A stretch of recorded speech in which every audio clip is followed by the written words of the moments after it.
So, good morning, everybody, and we apologize for this technical delay we had. Apparently, there was some problem with the sound in the web streaming, but I hear that everything should be solved right now. So, for the sake of time, I will just skip a little bit my introductory words. I will be your guest, your moderator today, and I would like immediately go to introduce our first speaker. The first speaker is actually coming from Estonia. She was previously the Minister of Economic Affairs and Infrastructure. She holds a master's degree in political science from the University College of London. I had the privilege to speak to her a couple of times and be with her in a couple of webinars. And I have to admit, I was always astonished how well prepared she was. This woman knows about she's talking.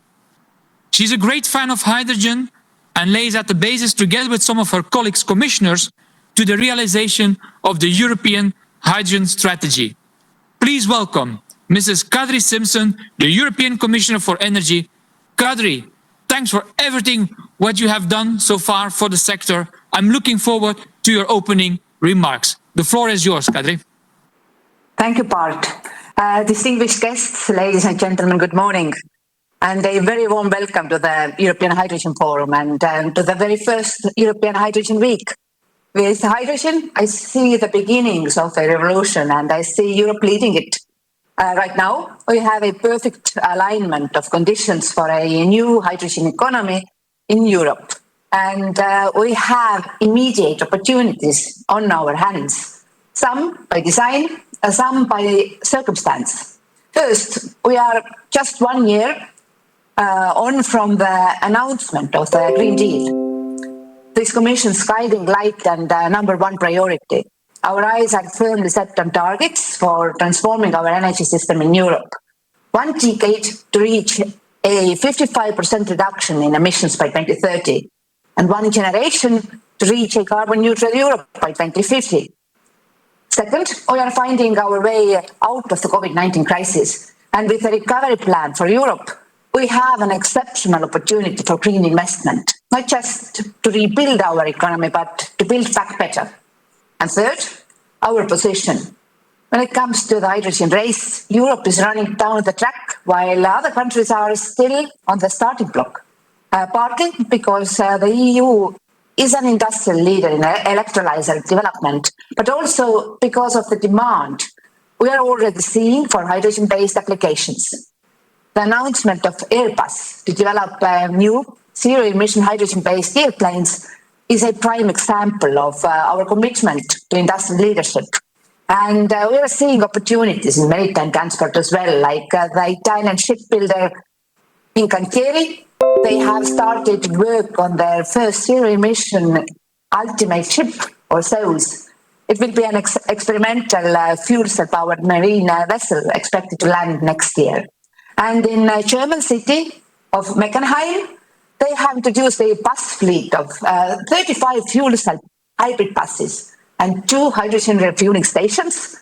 That is Europe's largest fuel cell bus fleet and the first hydrogen infrastructure we are seeing for public transport.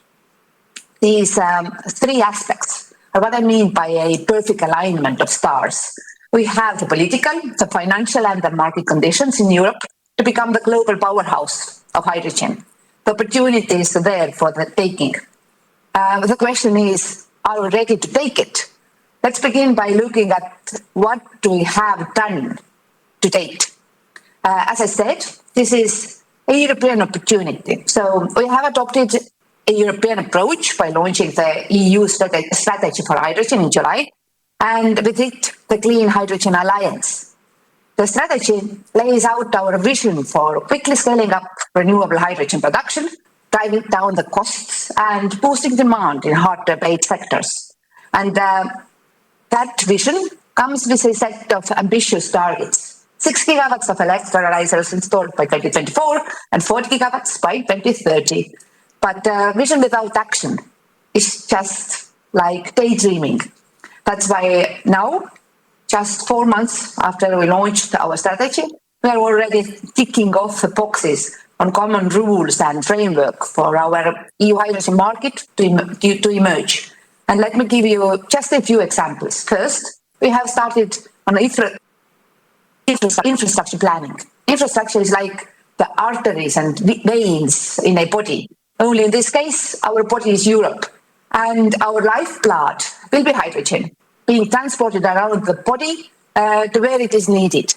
So we need to make sure that the infrastructure is in place to do that quickly and efficiently. So right now, we are finalizing our proposal to revise the framework for Trans-European energy network infrastructure to ensure we can plan, support and develop the hydrogen grids of the future in the EU. Second, we are working on the certification of hydrogen.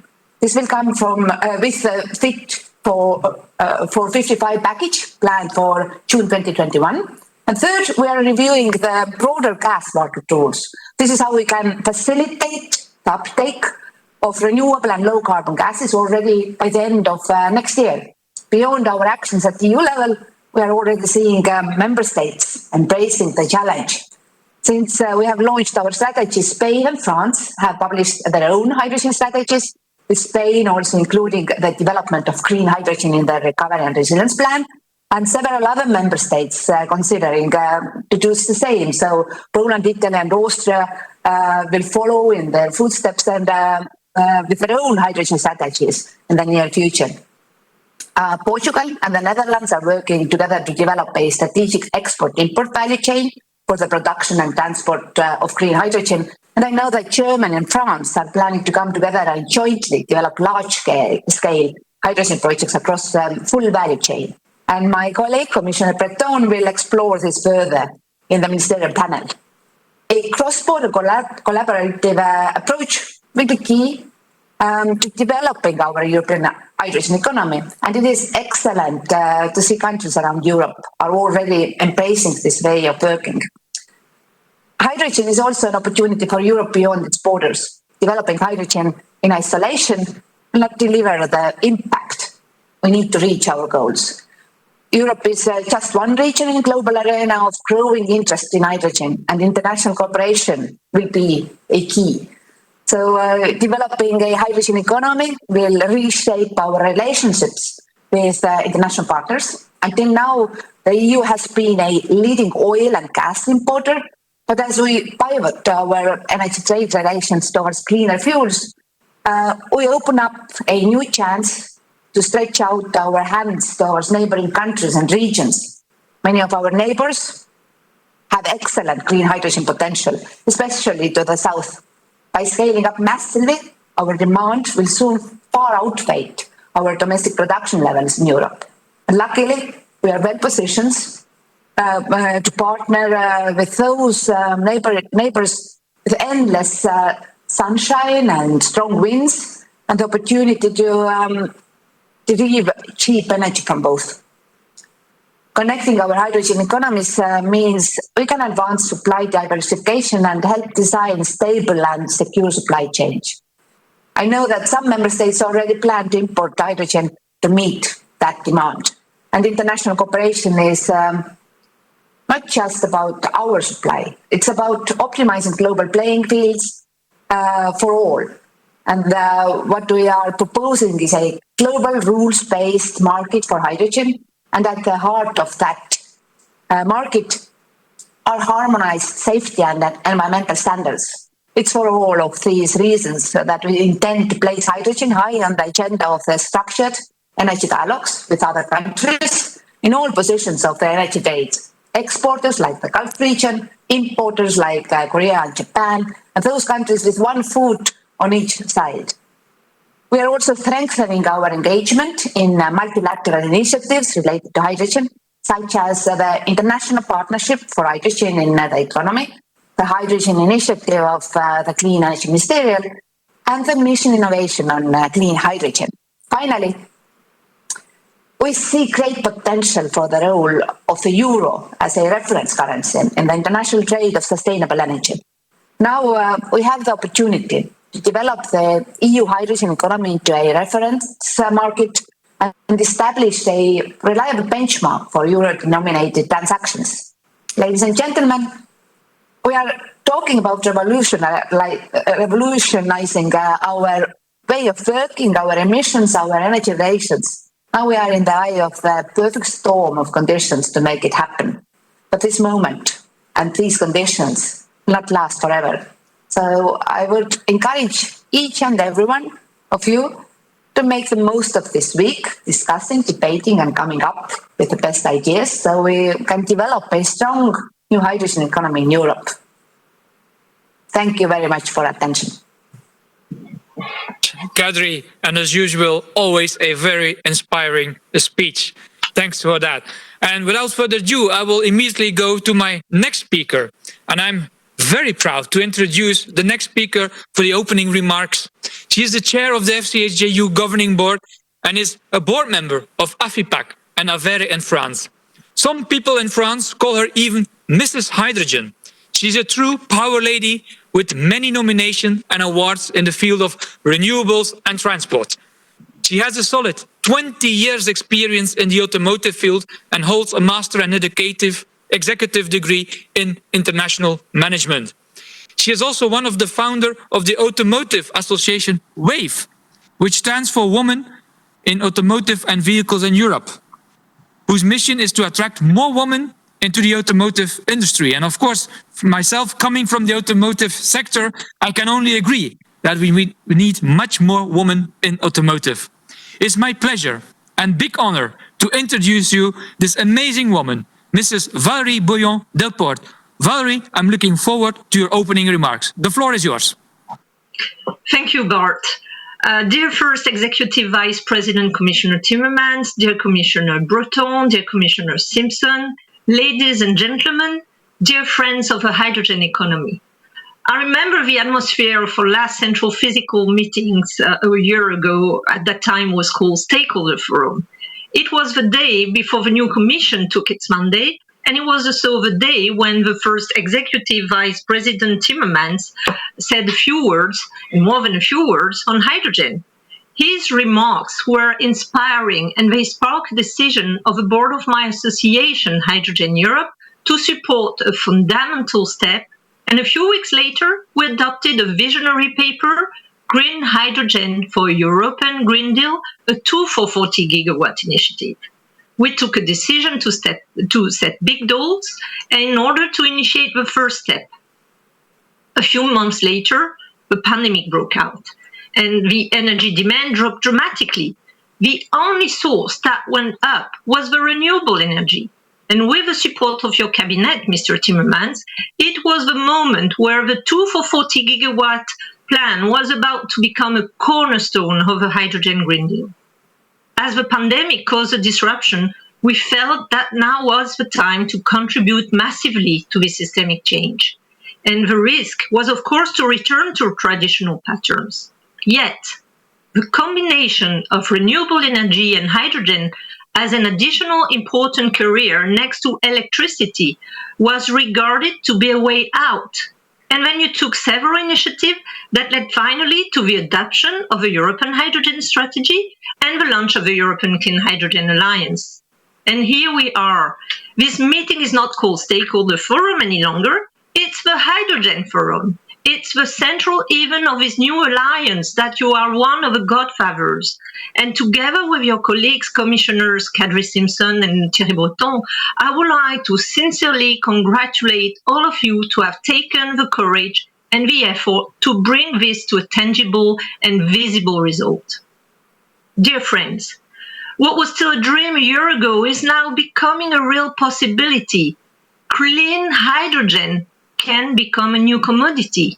And let me say this clearly, Europe will be the birthplace of its credibility as we will be in the front runner in defining the value of a clean hydrogen based on carbon content.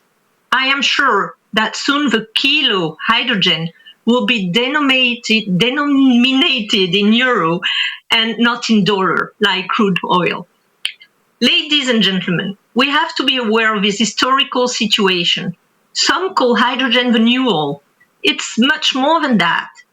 It can be decarbonized, it can be totally non-fossil, and in the end, it will be mostly renewable. It will enter into many parts of our energy system that needs to be decarbonized to net zero. The race to who will be the global hydrogen superpower is on. So far, we thought it will be between Europe and China. But now, with Joe Biden election, US will free for climate neutrality and return to the race for the best hydrogen nation. So we need to be prepared because it poses a bigger challenge to us, Europeans. Indeed, we are at the crossroads right now. The next 3 to 5 years will be the most decisive period for hydrogen ever. It's a make or break period. The real test will be the implementation of concrete projects. We are extremely confident that 2 action streams that have been initiated by the European Commission will help to kickstart the hydrogen economy. The Clean Hydrogen Alliance on one hand and the IPCEI on the other hand. They both go hand in hand. And it's of the utmost importance to integrate the dynamic support of the member states in this progress.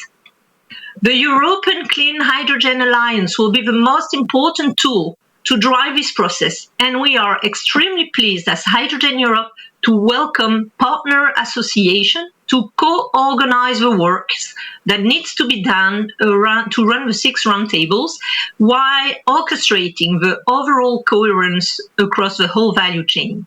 The implementation will happen in the member states, but they need a smart financial engineering of a funding scheme that has been announced under the title Next Generation EU. And together with private initiative that we see multiplying in Europe, all over and also all over the globe. So it's very encouraging to see the level of investment activities which will have considerable leverage effect.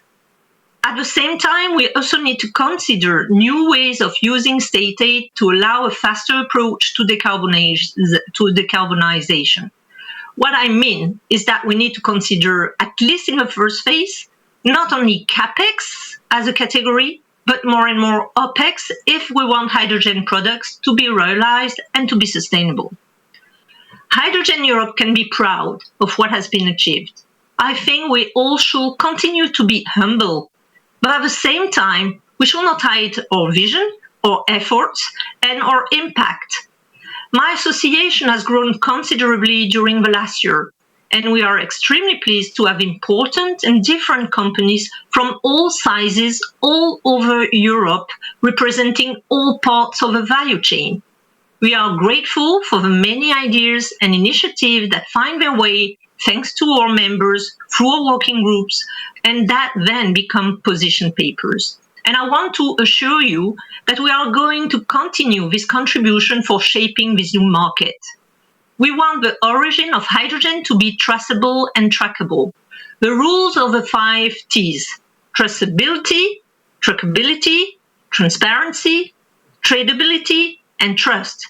And guarantees of origin in the hydrogen sector should also follow that principle, and we are ready to come with very concrete proposals. But let's not forget the ongoing need for innovation and research. And it goes without saying that this dramatic and systemic change of our energy system needs permanent readiness to integrate innovative methods. We need to stay at the forefront of technologies. And that is why it was so important to see FCH JU, or joint undertaking between the Commission, the research and the industry, to be continued under the new research program in Horizon Europe called Clean Hydrogen for Europe. It's true that the topic of hydrogen has been split and also integrated in the competence of other public-private partnerships. That's good news. But this needs to be steered, and the GU Clean Hydrogen for Europe should play its role to secure a coherent strategy. Dear friends, this new era needs a lot of support, lots of ideas, and that is why every single contribution is welcome. No doubt, we're living historical days, weeks, and months. And let's make these next 3 years a period of time that we will remember as one of the most decisive to shape the future of not only our children, but also our grandchildren. We have a chance to build the basis of climate neutrality. Let's do it together. Hydrogen is ready to go. Thanks for your attention. Thank you so much, Valerie, for these encouraging words, and thanks for the nice words for the FCH JU. And I can fully agree with all this momentum now in Europe about hydrogen. We will have to coordinate even more than before to make sure that we have the highest impact of all this public money. Thank you very much. So now I move to the next speaker. And the next speaker is actually coming from Bloomberg New Energy Finance. And as some of you might know, the Bloomberg New Energy Finance has recently published a very interesting study on hydrogen energy economy outlook. It's really describing a little bit the potential and the cost of hydrogen. If you haven't seen it yet, it's really worth reading it.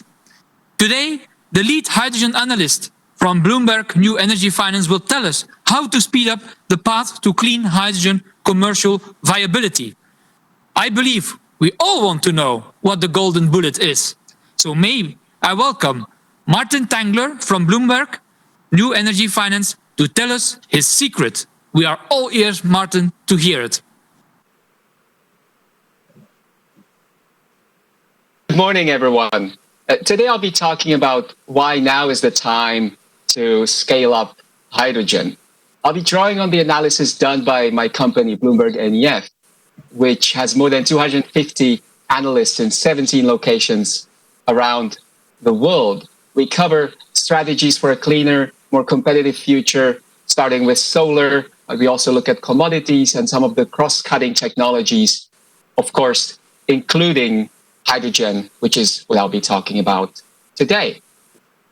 And the information I'll present comes from our Hydrogen Economy Outlook, which we published in March of this year. This report is a summary of 13 other pieces of original research that we have put together over the past year or so.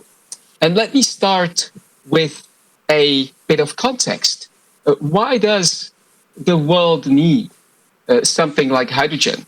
And I apologize, it seems like my clicking application is not allowing me to switch slides. So may I please ask for the next slide? That would be slide number 6.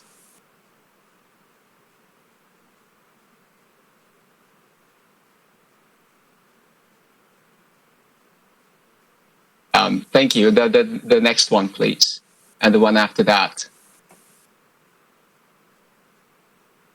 Thank you. Wonderful. Now it works. Apologies for that. So the answer to why we need hydrogen is because it's so well placed to decarbonize many of the sectors. It can act as fuel for different things like transport, can be used for heat, can be used as a feedstock for chemicals for many different products. And the thing to appreciate is that the production of hydrogen today is already a big business. More than 100 million metric tons of hydrogen were produced in 2018. 2018 sold for more than 100 billion euros. And the challenge is that most of this hydrogen was produced using fossil fuels and therefore releasing a lot of emissions into the atmosphere. But of course, hydrogen can be produced cleanly using renewable electricity in an electrolyzer, which splits water into hydrogen and oxygen, which is a technology that's been around for more than 100 years. And in our research, we focused on 2 of these hydrogen electrolysis technologies, alkaline and proton exchange membrane, or PEM. But producing hydrogen from renewables today is quite expensive, at least 2.5 times more so than producing it from fossil fuels without CCS, without carbon capture. But the cost has the potential to fall dramatically if the industry can scale up. The cost has, in fact, already been falling quite rapidly, with alkaline electrolyzers made in North America and Europe having fallen 40% in price between 2014 and 2019, currently selling for just around €1 per watt. But Western electrolyzers tell only one part of the story. One of the key things we've uncovered is that in China, electrolyzers already cost 80% less than what they cost in the West. I'm not going to go into the reasons why this is so, but what it does show is that Western manufacturers could reconfigure their businesses to achieve much lower costs. And to understand how these costs could be lowered, allow me to digress a little bit into the solar and wind sectors, which we have been covering since our inception in 2004. And let me start with solar. The cost of solar modules has reliably followed what we call an experience curve. Between 1976 and 2019, for every doubling of cumulative capacity of solar modules produced, the price has fallen by 28.8%. And the story is very similar for wind, where turbine prices have fallen by about a half since 2010.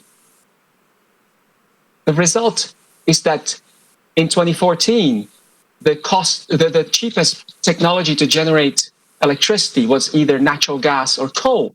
But fast forward to 2020, and it is in most regions, most countries, solar or wind. So now back to hydrogen.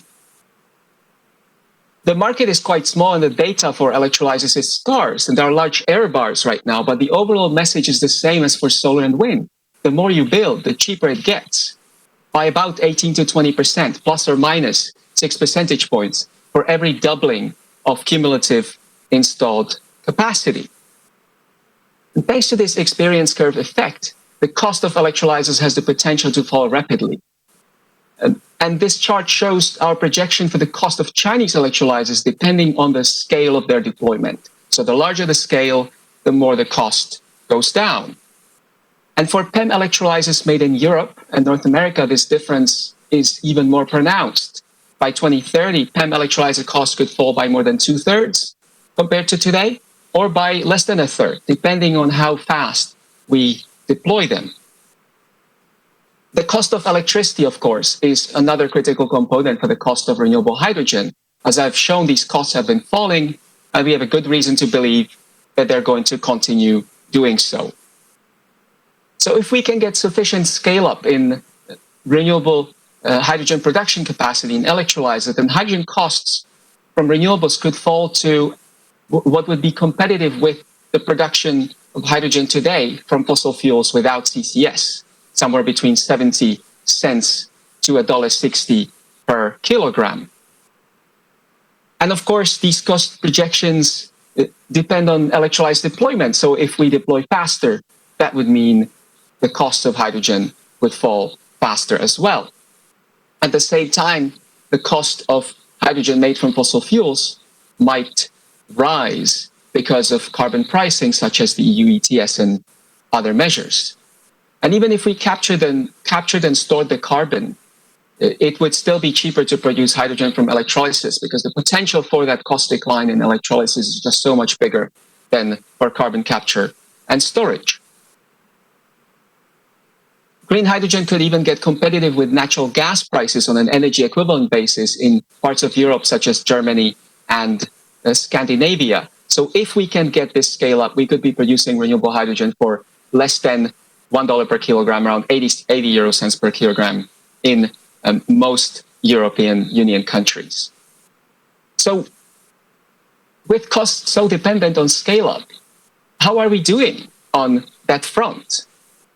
When we published our hydrogen economy outlook this March, we said that the signs that hydrogen is scaling up were not yet there. And we said that for it to happen, we'd need to see at least $450 billion in cumulative investment into hydrogen by 2030 globally. But then things started happening very quickly. First, Germany released an updated hydrogen strategy in June with 9 billion euros in funding. Then the EU announced an ambitious plan for 40 gigawatts of electrolyzers by 2030. France came with its own plan in September with 7.2 billion euros by 2030. Spain and Portugal have announced their own draft strategies in October. The result is that there are now 10 countries with hydrogen strategies in the world. 5 of them are EU members. So the momentum towards hydrogen most definitely is concentrated in Europe. And similarly, the EU and member states are global leaders in legislating carbon neutrality targets, something that is going to be very, very crucial for an environment that supports hydrogen. So just half a year after we published our hydrogen economy outlook, we are in a world where the EU's targets alone could be enough to get us over this $450 billion threshold that we set in March. Now, the EU's goal is to deploy 40 gigawatts of electrolyzers, and right now 5 member states have announced targets that, if met, would amount to 51% of the EU's goal. And since there are another 22 states left, one could think that the EU is well on its track to meeting this target. But no matter how you look at it, the 5 member states with electrolyzer targets are aiming for less than what could be considered their fair share. For example, they account for 51% of the EU's electrolyzer target, but for 58% of its GDP. And when you look at it as a share of the EU's renewable energy capacity, the gap is even larger. And of course, this analysis assumes these targets will be met, which may depend on funding, and only 2 of the 5 countries have now fully funded their strategies. So for hydrogen to scale up and for costs to fall in line with those scenarios I showed, we would need to potentially see a stronger momentum coming out of Europe. If we do get this momentum, then global demand for hydrogen could skyrocket to over 800 million metric tons. Beyond building electrolyzers, other important policies include net zero targets and a few others that we've outlined on this slide that most of them the EU is very good at doing. So because the EU is doing better on these 7 signposts than many other countries, and because it has some of the world's boldest hydrogen plans, it will have an edge on green hydrogen. So in other words, if the EU acts fast, it will have a key competitive advantage. It could set the rules of the game for decades to come.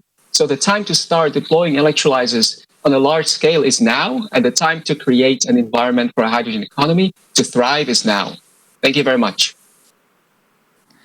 Thank you very much, Martin, for this very detailed and fact-based presentation. Really appreciate, and it clearly shows the huge potential and the leadership that Europe has in the hydrogen economy. So, without further ado, I would like to introduce my next speaker, who will first give a small introductory speech and moderate then a panel of ministers. He's a real entrepreneur in heart and soul, a visionary and a true leader. He's an engineer by training with a degree in computer science, and at the same time, I heard he's a very famous writer. He ran as a CEO of many companies and became at one point the French Minister for Economic Affairs, Finance and Industry. Unfortunately, I have not yet had the chance to speak directly with him, as I'm sure it would be a very inspiring talk. From his wealth of experience, he sees opportunities and knows how to turn them into a real success. This is exactly what he will do with hydrogen. He is responsible for the European Clean Hydrogen Alliance, who will prepare an investment agenda to realize the European hydrogen strategy.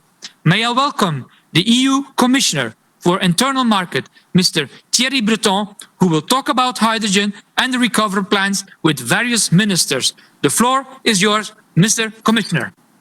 Thank you very much, Bart. Thank you for your kind introduction and your kind words, and thank you for all of you to be today here. That's a very important day, a very important event. So thank you very much for everything you do. So I will be short, but I just wanted to highlight a few things. First, of course, the crisis we are going through now, and especially in its second wave, is of course unlike, and we all know that. But again, and I want to start with this: the EU response to mitigate the crisis is equally unprecedented. Next Generation EU, with the recovery and the resilience facility, will provide definitely a massive macroeconomic stimulus for our economy.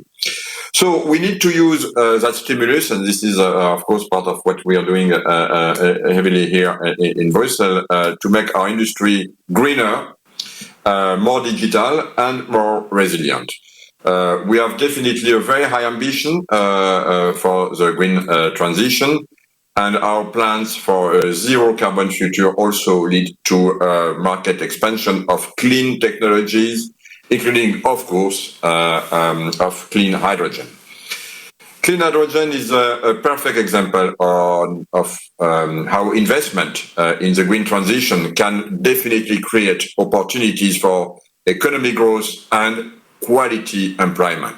It also shows how EU companies can take the lead on emerging markets for clean technologies. While in other areas, like, for example, batteries, we have been catching up with other continents. In hydrogen, it is about the EU leading from the start. And of course, in this topic, we all know that time is crucial. The first to invest in and create a commercial market for green hydrogen will benefit from the first mover advantage, something that we know very well in the industry, of course, both, of course, in economic, but also, and I want to insist also on this point, in social terms. Therefore, the Commission has proposed hydrogen as a cross-border flagship for recovery. It has relevance across member states from north to south, from east to west, as the ambitions of our clean hydrogen strategy will require, we all know that, a very large investment. The national recovery plans are an opportunity to fast forward, and we will use this opportunity, believe me. So a precondition for this to happen is a coordinated approach across member states and industries. Scaling up clean hydrogen production and boosting demand will have an impact on many ecosystems, from renewables to steel, all the way until clean transport. Therefore, national recovery plans should embrace cooperation across borders, along, of course, the whole hydrogen value chain.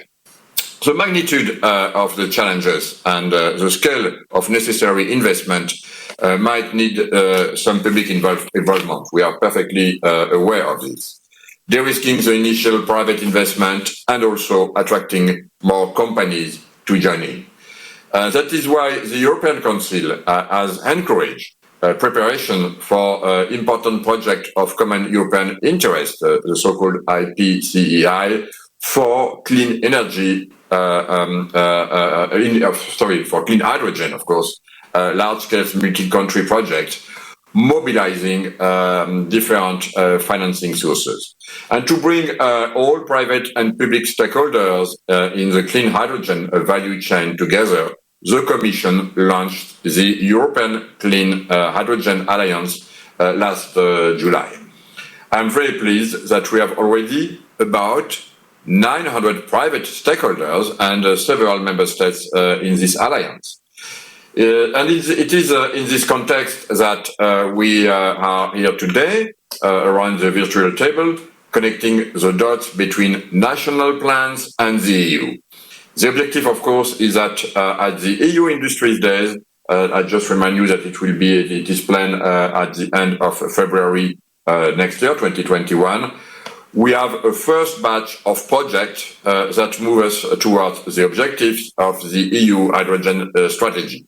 So in our roundtable, we have ministers and a Secretary of State from the German presidency, that of course I salute, the upcoming also Portuguese presidency, and some also member states, Spain and France, bonjour, all active, very active, I should say, in the European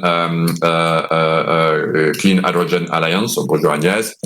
But many have also national hydrogen projects. So I would like to hear now, I think it's very important, those national strategies and national recovery plans and how they fit together to create definitely what we are looking for and building together a strong EU added value. So now, if you allow me, since you invited me to do this, and I do this with great pleasure, I would like to invite the panelist minister for a short statement on the hydrogen national strategies and the link to recovery plans.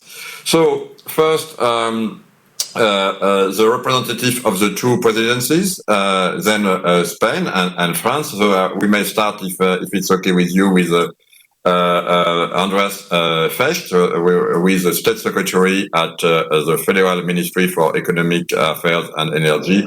And I understand that my friend Peter Altmaier was not available, but I understand is very well. So Andreas, if that's fine, the floor is yours. Thank you very much.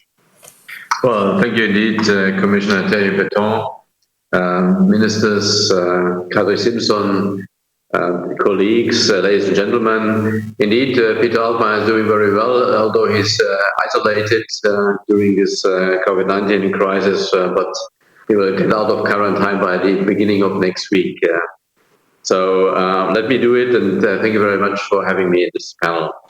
But during the last year, Germany placed strong emphasis on the development of a hydrogen economy. We have adopted a comprehensive national hydrogen strategy by June of this year, and allocated during in our recovery package a large budget up to 9 billion euros to support of hydrogen technologies and applications. 7 billion euros for our domestic developments and 2 billion euros for our international corporations. Consequently, hydrogen also became one of the central themes of our Council presidency. And there are numbers of reasons for that. First, Germany and the EU increased the climate goals and strengthened the implementation measures. Here, hydrogen offers the technological opportunity to achieve substantial greenhouse gas reductions in hard-to-abate sectors such as industry and transport. And this is one of the very important topics in our national hydrogen strategy, because we want to bring hydrogen in the first place into industry, heavy industry like steel, chemical industry, and transport and mobility. Second, we assume great market potential for hydrogen technologies domestically as well as globally. We feel that this is the time to develop these technologies and putting them into practice, possibly and preferably in large scale, in order to bring costs down. Third, and maybe most important, we know that hydrogen is not an easy solution. Its production and use is still more expensive than fossil competitors. New infrastructures have to be built up or reused. Rules and regulations have to be changed. So quite a complex approach to all that what we have to do. This is why we are aware that the hydrogen economy will not be, or too late, created by the market alone. This is where the link to the recovery fund comes into place.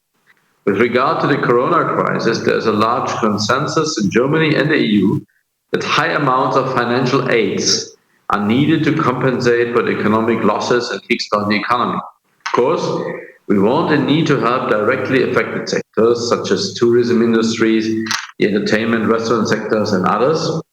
But at the same time, it is important to create economic opportunities in future-oriented and sustainable sectors that will deliver a long-term growth and competitiveness, even if the results don't show immediately. Hence, for the reasons stated above, hydrogen is the ideal target. Even though the hydrogen evolution started many years before, the corona crisis accelerated this development. In June, as I mentioned, we finally launched our national hydrogen strategy. Our approach is very much in line with the Commission's EU hydrogen strategy, which was released only a month thereafter. The central operational aspect of the German strategy is a national action plan with 38 measures, which aim to support the startup of market for green hydrogen technologies, and those measures will take place along the value chain, from production over through infrastructure up to the uptaking part. Our target is to establish up to 5 gigawatts of green hydrogen generation capacity in Germany until 2030, and an additional 5 gigawatts until 2040 at the latest. However, we see Germany rather as an import country for green hydrogen. We expect great potential in using hydrogen to decarbonize hard-to-abate sectors, such as the steel or chemical industry, as I mentioned, or mobility areas, such as long-distance, maritime, or air transport. It is clear that this strategy must be put into practice by the industry and the private sector. The government must give assistance in two ways: by enabling and encouraging regulation, and second, as I have mentioned before, by providing sufficient funds to help scaling up new technologies in the start phase. In particular, we plan to make 7 billion euros available for investment and research in green hydrogen generation infrastructure as well as utilization. In addition, 2 billion euros are earmarked for fostering international partnerships. We are planning to use funds also from the Recovery and Resilience Facility, and in this way help both a sustainable recovery as well as close cooperations with our partners in Europe and throughout the world. Thank you very much.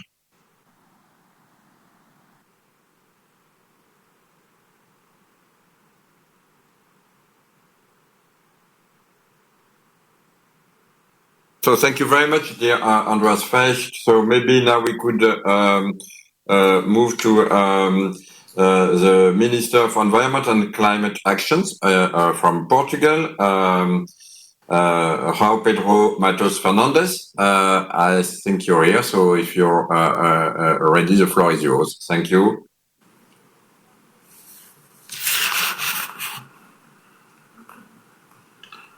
I don't know if we have João with us. João Pedro, maybe not. So maybe we can move to Teresa Ribeiro. Teresa, I think that you're here, Deputy Prime Minister and Minister for the Ecological Transition from Spain. Thank you, Commissioner. But I see you opening the screen. Okay, now here he is. Okay, fine. Thank you. So we find you back. So maybe João Pedro Matos Fernandes, if you're okay. Can you hear me now? Very well, perfect. Okay. So good morning to you all. First, a word to congratulate the European Commission and the Fuel Cells and Hydrogen Joint Undertaking for convening this relevant forum. I have no doubt that decarbonization, and particularly energy transition, are key tools to recover our economy and people well-being. The next 30 years, in particular the next decade, should be seen as a unique opportunity for investment and innovation. Portugal is strongly committed with the decarbonization of our economy. Very soon, we established the goal of carbon neutrality by 2050, and this ambition is now embedded in the Portuguese Resilience and Recovery Plan, currently under development and almost concluded. After more than 1 century with an energy model based on fossil fuels, we are now assisting to a growing number of countries committing themselves to carbon neutrality. Portugal was the first in the world, and to renewable production exceeding our expectations. Renewable hydrogen can and will play a relevant part in the decarbonization of our energy systems, since it offers a pathway towards meeting climate and pollution goals, while avoiding resilience of imported foods. It will be key, particularly to transform the more hard-to-abate sectors. To make the decarbonization of the energy sector a reality across Europe, the growing electrification of the economy should be accompanied by the development of zero-carbon gases solutions, such as green hydrogen and biomethane. So, green hydrogen is a key enabler to achieve the objectives of the European Green Deal and Europe's clean energy transition. Last July, on the 8th of July, was a great day for renewable hydrogen in Europe, with the publication of the EU Hydrogen Strategy, the Energy Systems Integration Strategy, and also the European Clean Hydrogen Alliance, all in one package. A solid framework to the development of the hydrogen economy at European level improve real industrial opportunities that we, as Europeans, must firmly embrace collectively and together. The Portuguese government is committed to an industrial policy around green hydrogen and renewable gases and has carried out several relevant actions in this area. In July this year, we adopt our national hydrogen strategy. This strategy foresees the implementation of over 2 gigawatts of renewable hydrogen electrolyzers by 2030, which represents 5% of the EU goal by 2030. And at national level, a legislative act implementing a system of guarantees of origin for renewable gases and defining goals for the incorporation of renewable gases is ready. The promotion of the international cooperation component around green hydrogen is one of the actions provided for in our national strategy. As an ambitious and innovative country with a robust track record in renewables, we bring forward our commitment and our current state of play in the hydrogen field. We have the right resources, very competitive conditions both for solar and wind, and a strategic geographic location that easily export to the main consumption sites located in Northern Europe. Renewable gases have the potential to substitute fossil fuels in industry, in heavy road transport for passengers and goods, in railway transport also. There are several solutions with different technologies and territorial dispersion that create value and decarbonize the energy consumption. In this context, green hydrogen plays a central role, being both as an efficient option to promote, deepen and facilitate the energy transition, and also an economic, industrial, scientific and technological opportunity. We have the strong conviction that the priority on green hydrogen will allow us to create a new industrial pole. Support to green hydrogen projects is thus included in our Recover and Resilience Plan, aiming both to decarbonize industry and to develop the renewable gases value chain. We are aware that this change will be gradual and several transitional challenges will need to be addressed. A common approach from different countries, from different geographies, and with different stages of hydrogen engagement and development will be welcomed. Some of the main aspects that will determine the future geopolitics of hydrogen and technology, infrastructure, regulatory, environmental, and finance. Allow me a particular mention when it comes to challenges to infrastructures. Energy interconnections are crucial to guarantee that EU can have as a whole a leading position on this new energy career. We do believe that already existing or in prospective interconnections of natural gas can be adapted to green hydrogen transportation. But it is fundamental that the necessary investments are made so that we can produce it where it is more cost effective and use it where it's most needed. Creating the conditions for long-distance transport and trade of green hydrogen, as well the financial support mechanism to kickstart this critical element of a functioning hydrogen economy, Portugal can go beyond to its initial goal and commit to more ambitious production targets that fit European demand. But this is something that we cannot commit to individually. Increased ambition is a reality that only close cooperation and collective commitment can deliver. Joint support for exports is an area to strengthen European partnerships. Therefore, we are developing important work in this direction. Portugal intends to implement cross-border support mechanisms applied to green hydrogen projects and other renewable energy sources based on the RED II directive within the framework of joint projects between member states that allow partnerships around concrete projects for the export of green hydrogen, hydrogen-based products, and at the same time contribute to solving the market failure associated with cross-border commercial transition. Dear colleagues, and to conclude, cooperation is the key word if we want to succeed in the EU. I am very confident on the work that the Alliance of Hydrogen will deliver, as I am also very positive on cross-border cooperation between member states, and Spain obviously will be a good partner. Thank you. Thank you very much. Dear Minister. So now, Madame Teresa Ribera, the floor is yours, Deputy Prime Minister and Minister for Ecological Transition from Spain. Teresa, if you agree, the floor is yours. Thank you.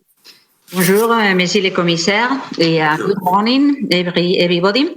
It's a great pleasure for me to be with you today. I think that this is a great initiative, as you have already stated, an initiative from the European Commission and the Fuel Cells and Hydrogen Joint Undertaking. And I think that working together is one of the most important things we can do in this field, in this very precise moment.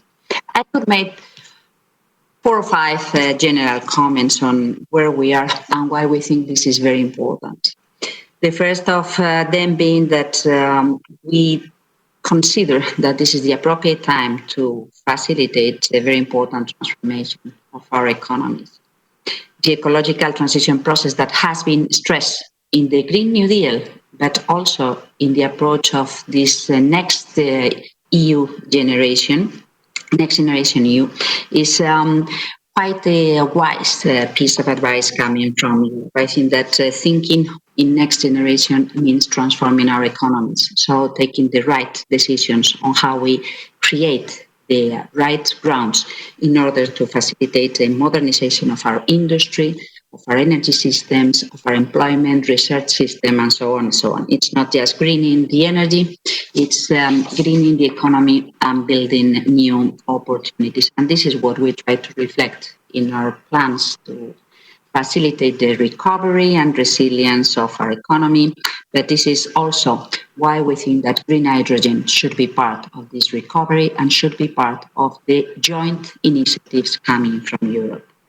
We thought, as Joao Pedro has said, and from that perspective, we are quite happy to work also in the context of an Iberian approach. We thought that we are geographically well positioned to take full advantage of the renewable energy sources in order to facilitate smart development of hydrogen thinking in green terms. This is why we reflected already this approach in the roadmap established in the National Energy and Climate Integrated Plan, but also in the approach when talking about the massive deployment of renewable energies and in our statements on what are the priorities from the perspective of the regulatory frameworks that we need to develop. I think that this is well reflected in our hydrogen roadmap, thinking in how we can commit to renewable hydrogen, but thinking it in terms of a country plan. So it's not just a government initiative, it's not just how to produce or how to transport or what are the final uses that may be interested of the industrial pieces in the value chain, but how we can make out of this an opportunity for the whole country. And I could say it would be a great opportunity. It is a great opportunity, and I think that this is what you are trying to express, to underline, and Kadri being in charge of energy and you being in charge of the internal market is quite a strong message, how we can develop this at the European scale. We have our own targets, concrete targets that you can identify in our plan, thinking about the installation of 4 gigawatts of electrolyzers power in by 2030, the hydrogen fuel cell being used in the fleet, and so on and so on. But I think that the most important thing is that we need to identify and be clear on what are the key aspects to be developed and what are the key regulatory approaches that need to be clarified and stated at the right level, at the European level or at the national level. So to facilitate the proper answers, the right answers to the challenges and opportunities that we have in front of us. And among them, I would like to come back to some of these aspects dealing with the regulation, where we expect all what you have already commented on and probably some additional things we may be finding in the time to come according to the European statements and plans, so how to deal with the safety and green standards, how to work on the production and transportation, how to think in the industrial value chain and the joint initiatives. And I want to congratulate, and I think that we could be very happy to sign in This initiative on IPCA is coming from Germany and France. I think that this is a quite relevant step forward. But at the same time, I think that something that has already been stated by Kadri is very important. Connecting hydrogen to many of our agendas is also key. It's key from the research perspective, from the energy regulation perspective, final uses perspective, but it is also important from the perspective of creating an optimized playing field at the European level. And it is a very good opportunity for international cooperation on technologies that are being developed a little bit everywhere. So it's not just something that it is being concentrated in a single spot of the global geography. It is something that it is taking place in many different places of the world. So identify right partners in order to accelerate the learning curve and to make full available these green hydrogen technologies and final uses is quite important. And from that perspective, as Joao was saying, I think that stressing joint initiatives is important. It is important between public and private institutions. It is important within the European Union. So the Iberian approach is a possibility. The Mediterranean, if we are going to focus in terms of renewable and sun, is important. And as I said, the whole perspective of the industrial value chain at the European level is quite important. As I should also say, the neighborhood policies and other partners elsewhere is also something to take into consideration and to prepare in a wisely manner. I think that the main goal of our initiative addresses different aspects. I say challenges and opportunities. I think that we need to stress the whole approach of the value chain, so to bridge the gap between research and development and the well-functioning market, a way that makes it easier so that the market players find a paved way to make full use of this opportunity. This is why we think that we need to facilitate the developments of the hydrogen different pieces of the value chain, to remove the administrative and regulatory barriers, of course, taking into consideration the safety references, to promote the creation of the renewable hydrogen clusters for sectoral integration. I think that this is very important. It can be steel and aluminium, it can be mobility, it can be storage. There may be different final applications, and we need to explore all of them, or fertilizers. We have some interesting initiatives on the production of fertilizers. So to support some pioneering projects that allow us to learn how to manufacture and how to make full use of renewable hydrogen. This is why this approach on taking this concept project is important. On the industry pieces, the generation of sustainable employment and the general resetting of the economic activity, I think that I say we Europe, but I'm sure that I can say we Europeans, we Spain, but I can say we Europeans. They are full of opportunities, areas such as the manufacture of electrolyzers. You have made comments about this, the fuel cells, the components on electronics, control, automotive mechanics, vehicles, shipyards, pressure tanks, hydrogenerators, renewable hydrogen production plants, large scale storage solutions. I mean, I think there are full of opportunities that we should be exploring. And then I come back to something that our colleague from the Bloomberg New Energy Finance commented on. It is also very interesting to see the financial schemes we are working on. In our case, the recovery plan and the funds coming from Europe should be used in a smart manner to produce this kick-off impact. But then it needs to build in a financially sustainable manner with private funding and with this catalyzer role coming from public funding. So our expectation is to count on 1.9 billion euros from now up to 2030, not taking into consideration the changes that the industrial plants for the use of the final hydrogen may be needed. And we are we are getting some very interesting responses coming from the different industrial, financial, and energy players, corporate. So I think that this is also quite interesting. There's a positive perspective on the possibility to count on this in much more short time than expected.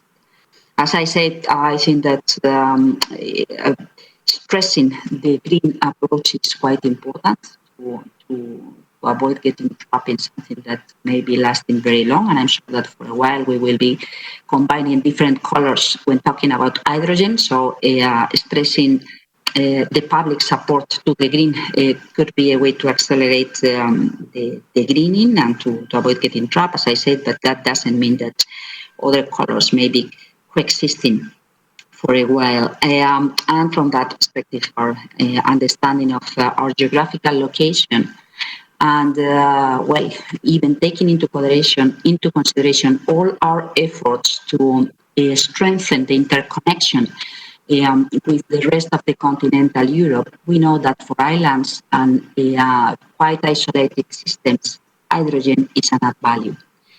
So I think that understanding that there are technological capabilities, industrial and financial interest, business fabric to strengthen on that, and good renewable sources of energy, we are convinced that this is one of the most important flagships we are already investing in, and we would love to do it in a much more consistent and cooperative context at the European level. Thank you, Thierry. Merci beaucoup. Et à bientôt. Merci, Teresa. Thank you very much, Teresa Ribera. Thank you so much. And now we can move to Agnès Pannier-Runacher, who is Minister Delegate for Industry in France. Agnès, bonjour. Et I think the floor is yours, Agnès.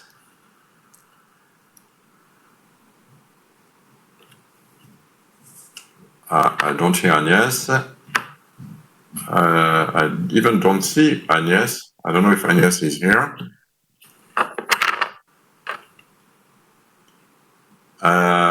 We are looking for Agnès Pannier-Runacher.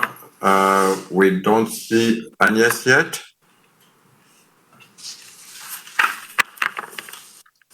So maybe if Agnès is not yet, we could start. We have a timing issue. I've been informed by that we need to end this session at 10:42. So because we have then my colleague and friend Frans Timmermans, who will address a keynote speech. And so maybe we could ask, but I will ask you very quickly if you could answer in very short, maybe one. I'm sorry to push you, but each of you for some follow-up questions, if you could answer quickly in 1 or 2 minutes. Mr. Fecht, Germany is promoting stronger cooperation, of course, in hydrogen project among member states, which is extremely important. And you remind us that you will invest a lot in Germany. So what do you like to achieve under your presidency, Andreas? Maybe in 1 or 2 minutes. You still have one month to go. Well, thank you very much, Xavi. And you did a lot already. But thank you for that indeed. Also, thanks. Well, just briefly, I would say 2 main pillars. One, in order to bring investments up, it would be important projects of common European interests. We want to have the launch event by this year, in mid of December. This we offer to the Commission to coordinate this by the German government. This is a common approach with France, but open to all member states, of course.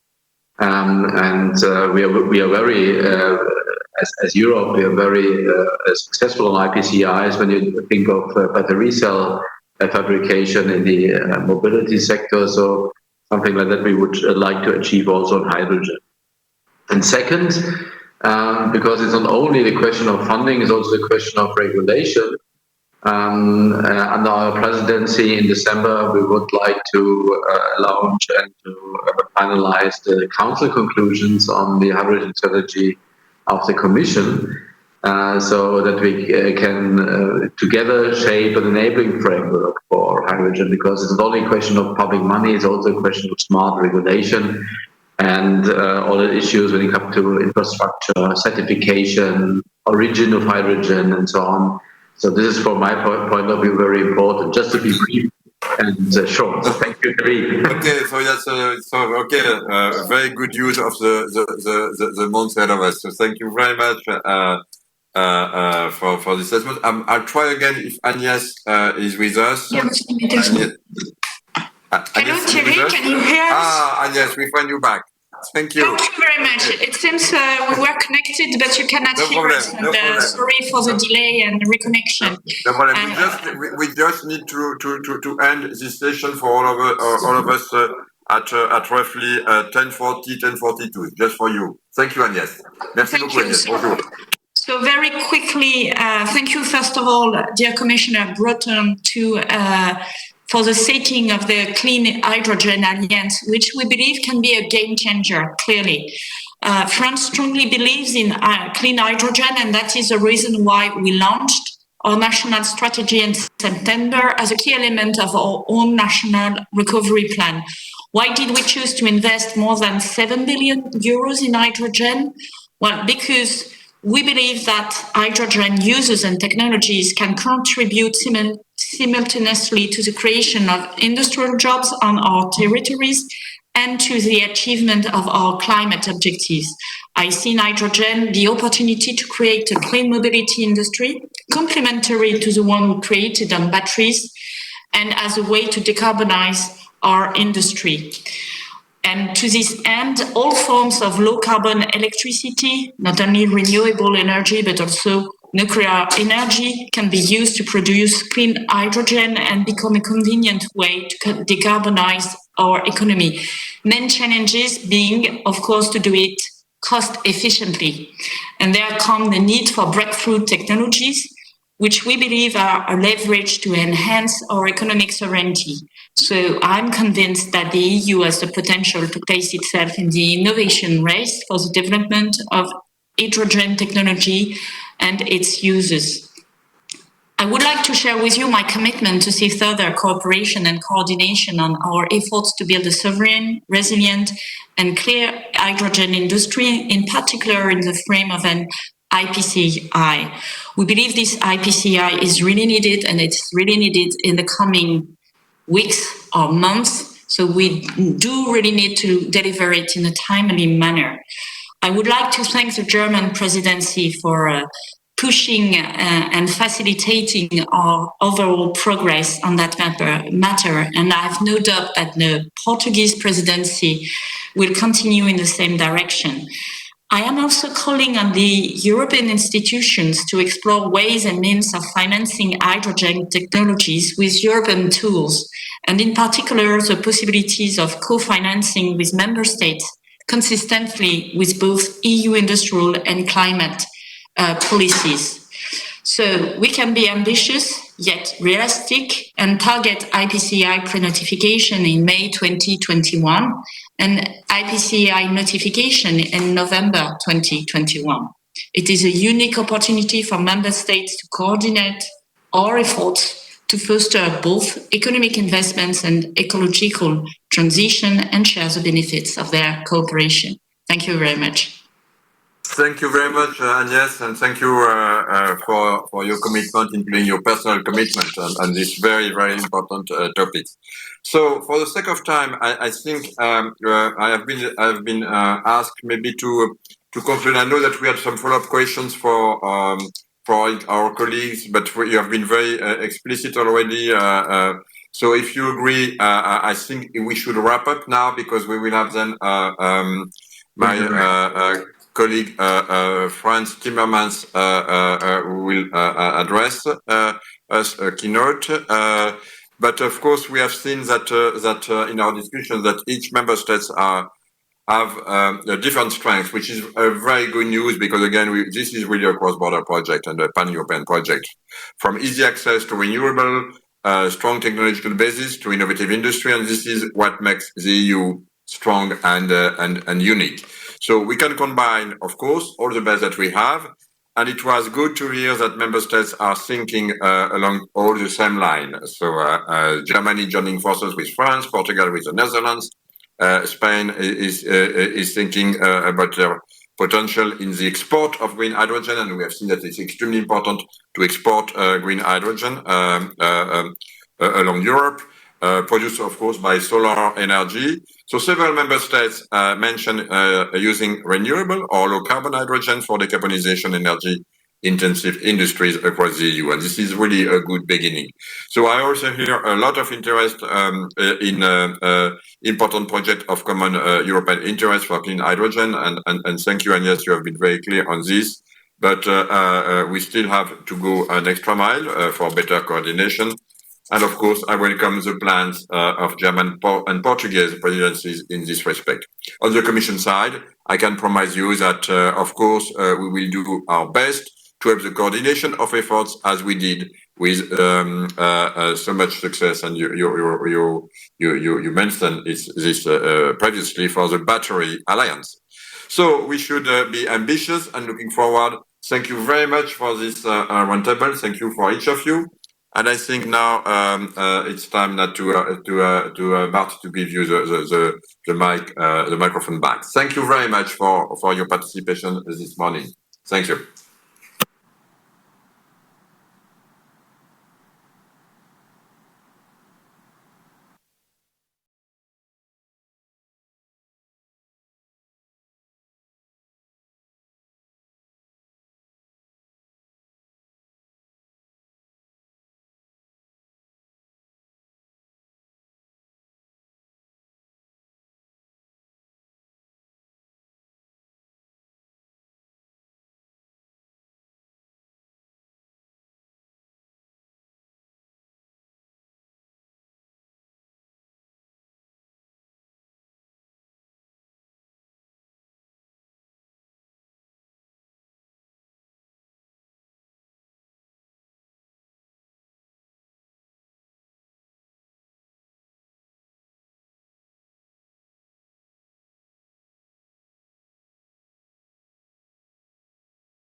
Thank you very much, Commissioner Breton, for this very good panel discussions, and we got really fantastic messages from the various ministers across Europe. Very well done, and I'm sure that we will see each other a bit later again in the next panel. Anyway, very important moment at this moment, because my next speaker, he was holding several minister posts in the Netherlands and is actually one of the biggest fans of hydrogen in the Commission. He sees hydrogen really as a huge opportunity for our economy, but also to realize the Green Deal for which he is responsible. Last year, at our stakeholder forum, he received a standing ovation from the entire audience after his amazing speech. Still, people today talk to me and say that they got inspired by this talk last year. He promised in his talk to speed up things, and this is exactly what he did. We have now the Green Deal in Europe. He's working very hard on the European climate law, but most important, he was the driving force behind the EU hydrogen strategy. And this he did in only 1 year time. So it's my big honor to welcome the Executive Vice President for a keynote speech, Mr. Frans Timmermans. Really, congratulations, you kept your word, and now it's up to us to all together to realize the hydrogen strategy. The floor is yours, Mr. Timmermans. Thank you very much, and thank you for these very kind words. And I'm afraid I'm not going to top that, what I did last year, apparently, especially because we're on this virtual platform, which, frankly, it's useful, but I'm starting to hate it because I want to see people and not just screens. But I think we're all on the same page as far as that's concerned. Well, indeed, you mentioned last year. I think we did move ahead, but it's not just us. The world is moving ahead quickly on this. The world is also moving ahead quickly on the need to decarbonize and the need to commit to carbon or climate neutrality. We've had China now joining that with 2060. Japan, that's carbon neutrality. Japan, climate neutrality 2050. South Africa, South Korea. The new administration coming in the US is going to give, I guess, a very good impulse to our need to decarbonize. So in that context, I think the importance of hydrogen just increases almost on a daily basis. And just to share this with you this morning, I delivered a lecture also online for a university in China, and I spoke to Mr. Xie, who is one of the most knowledgeable people and most influential people in terms of the climate policy of the Chinese, and we had a really interesting discussion on hydrogen. And also China is waking up to the potential of hydrogen. And this should be something we should take to heart, because we've seen it also in other areas. We presented, as you know, our offshore wind strategy or communication just 10 days ago. And also there, you see very clearly that where Europe leads in technology, the rest of the world would follow that technology. And you see it in all modern technologies. Where you lead in a technology, you set the standards. And we as Europeans in the hydrogen area have this incredible opportunity to not just solidify our lead, but even enhance our lead. You know that this was an issue that let's be honest, I had to convince the services of the Commission to make this strategy. It wasn't something that came naturally. And now look at what's happening in all member states. Look at where France and Germany have announced something jointly. Spain and Portugal will be working on this. Portugal is advanced with the Netherlands and others working on this. It's becoming, Poland now is joining the club in a very, very fast way with huge potential there. So I think we are really moving in a very positive way. And you know, it's the background is quite straightforward. Our electricity needs will increase by at least, will double at least between now and 2050, arguably even triple. But we will remain with a number of challenges, difficult to abate sectors, certain fuels you will need for aviation and heavy transport, and especially the issue of storage and transportation of renewable energy over long distances. And in all of this, hydrogen will be key, and not just key in Europe. I mean, just imagine, try and imagine what it means if you have 40 gigawatts of green hydrogen capacity in Europe in 10 years' time. You know, just imagine that, and it can be done. And if we continue to work so closely with our partners across the Mediterranean and in Eastern Europe, we can double that to 80 gigawatts of capacity in 10 years' time. I think this is something that really creates a lot of enthusiasm. At least it does where I am. And I also believe that we need to give it an impulse in terms of technological advances. Our research program, Horizon, I think is a key instrument in this.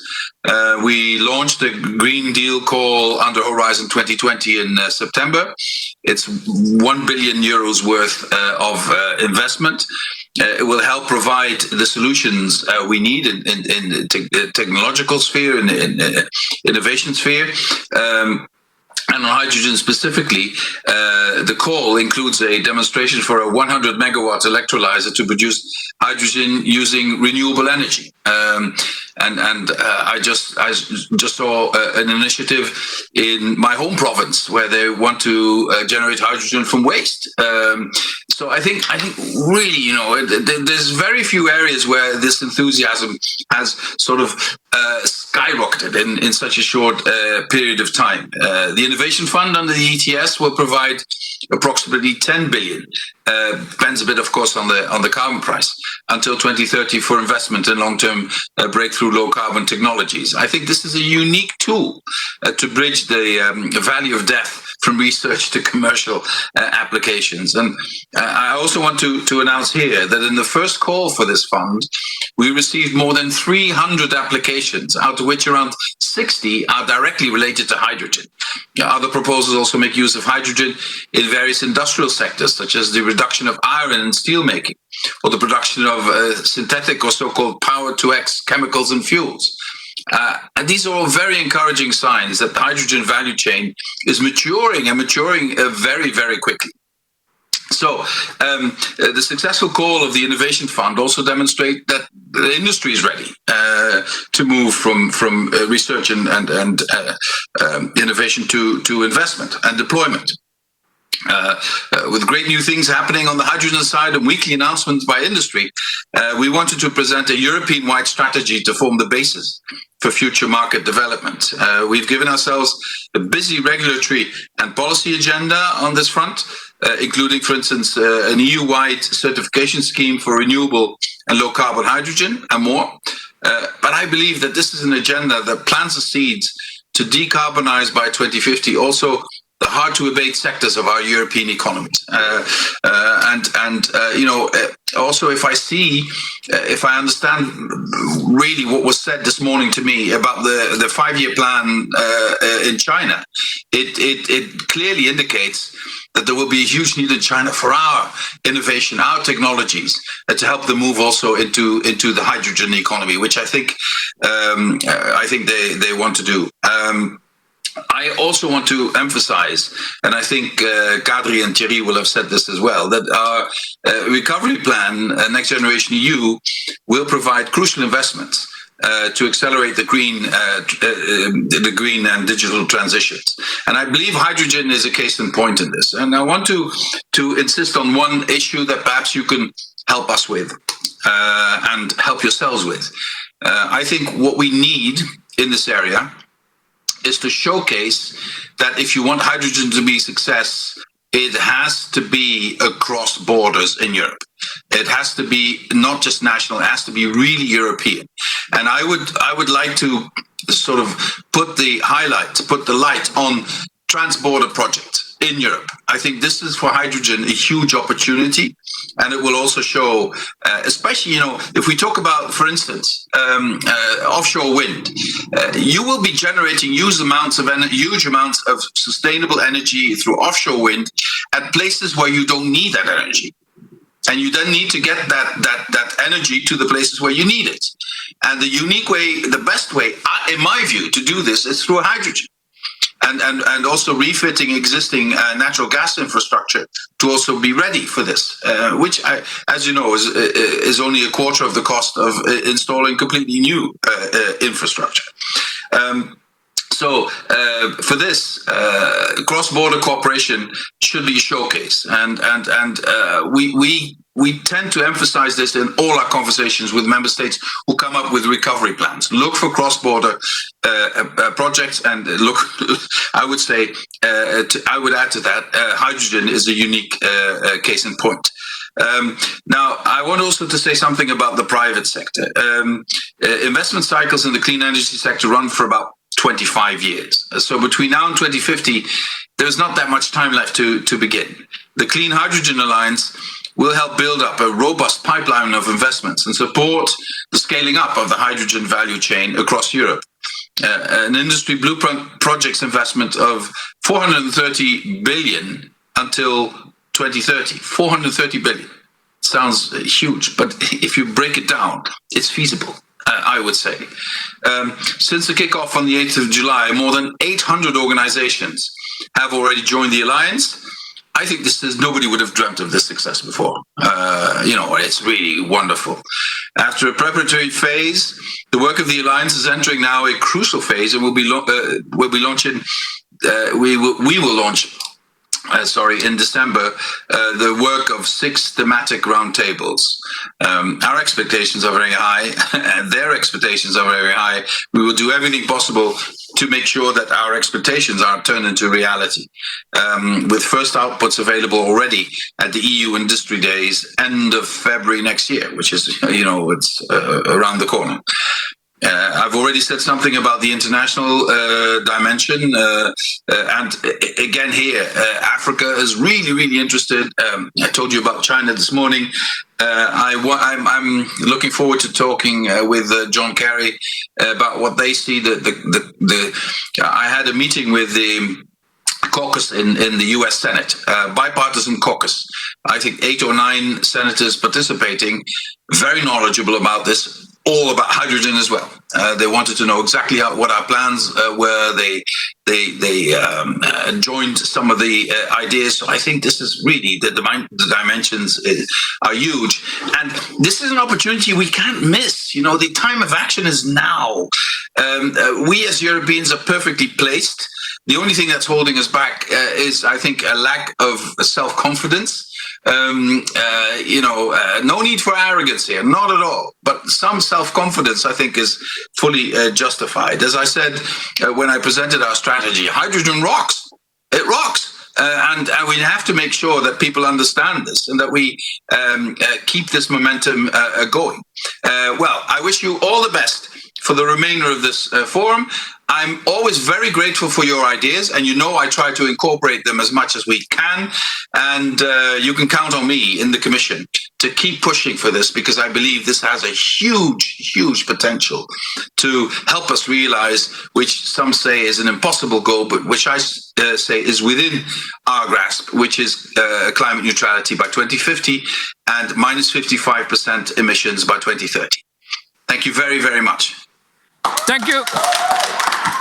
Well, you see, thank you very much, Mr. Commissioner.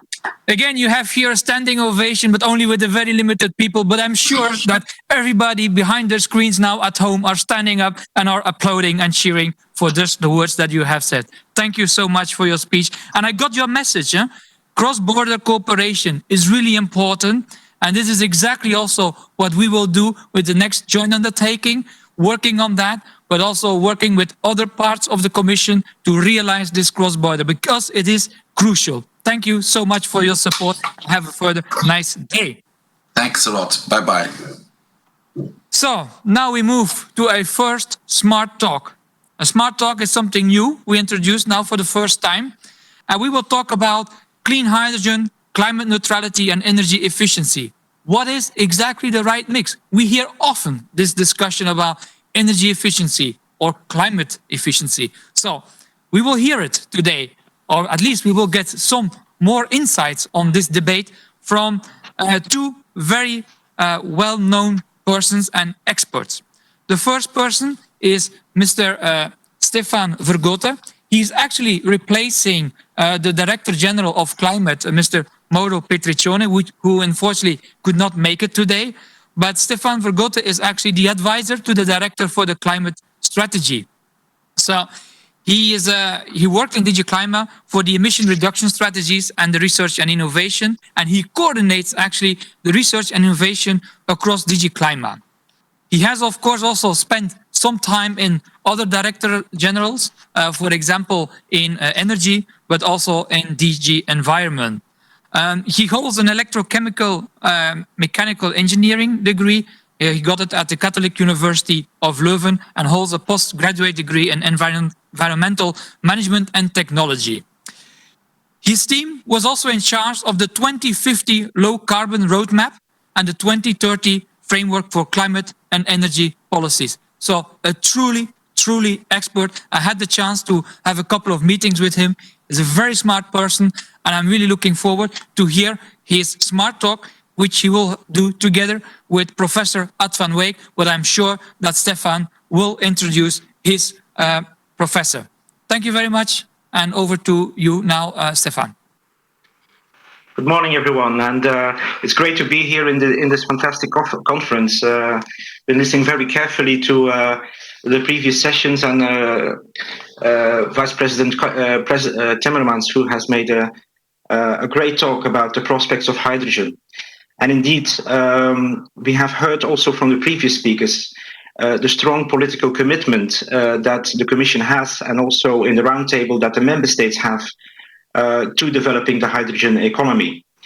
But also from the perspective of climate neutrality, of course, but also from the perspective of the energy transition, how we can make a competitive and secure energy system compatible with climate neutrality, and that hydrogen is also a driver for jobs and growth by fostering technological leadership in clean tech technologies like clean hydrogen.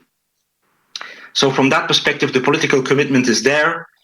And with the pending agreement on the European budget and Next Generation EU, we also have a situation that the financial means are there in the Member States and in the EU to leverage private capital to kickstart hydrogen solutions. And we have heard already the many ideas and projects, for instance, in the Innovation Fund, where a large number of projects related to hydrogen are coming forward.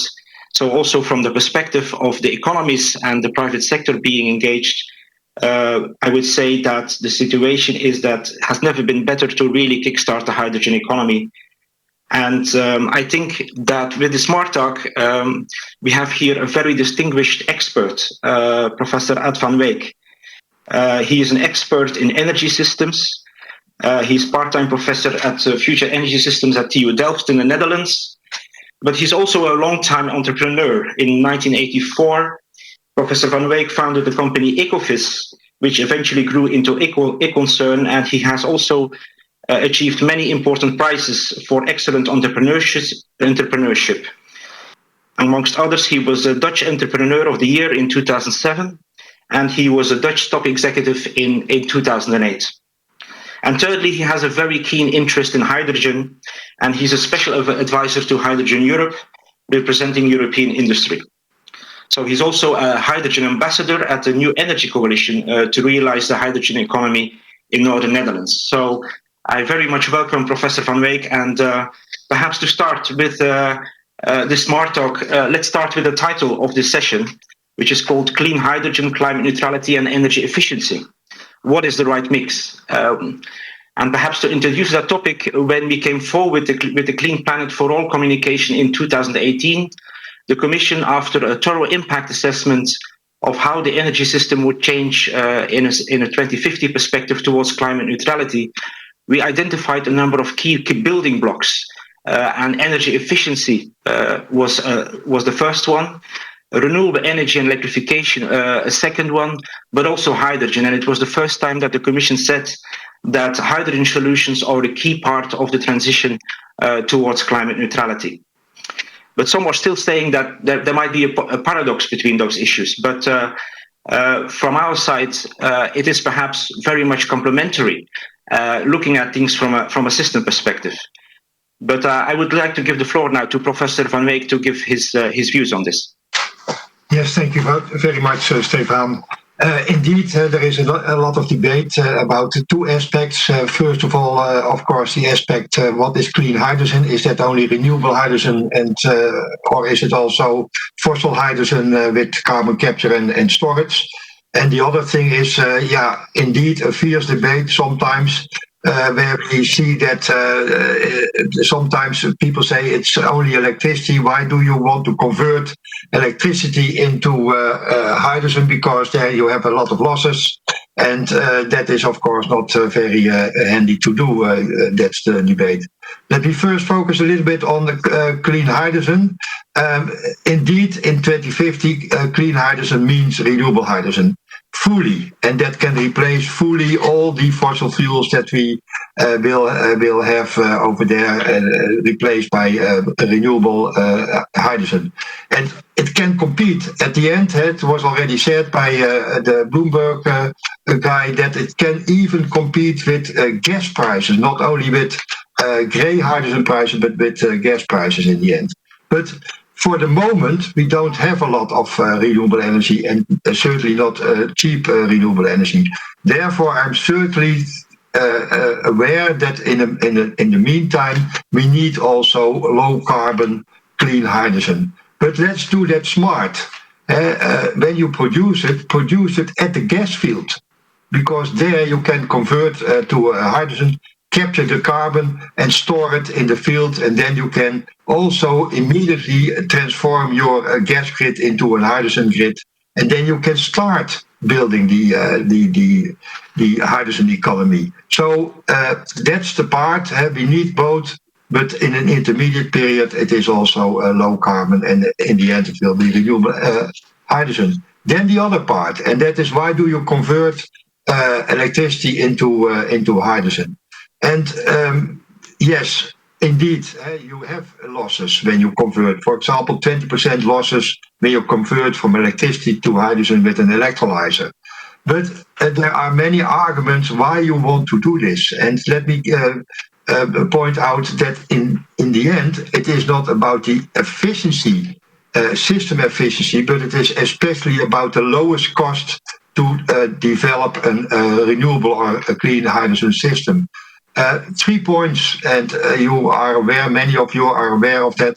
But if you look to the system cost, and if you look to the energy system, we need to balance energy supply and demand, not only in the electricity sector, but also in the fossil fuel sector. For example, demand is for heating is higher in wintertime than in summertime. So we need seasonal storage. Also today we need it, but also to deal with all these fluctuations in the electricity output from renewables. And therefore storage is important on every scale, seconds till seasonal scale. And especially the seasonal scale can be dealt with hydrogen, because hydrogen storage in, for example, salt caverns is a factor of 100 cheaper than, for example, pumped hydro storage, which we do with electricity, and even much more cheaper than for batteries. And the second reason is already mentioned also by many people, hard to abate sectors where electricity doesn't play a very handy role, you could say. You can apply, of course, hydrogen to deal with these emissions. That's not only because it is technologically not possible to use electricity directly, but when you use it in a ship, for example, you need a lot of space and you cannot carry so much energy. So therefore, hydrogen plays a role, and it's also much cheaper to do.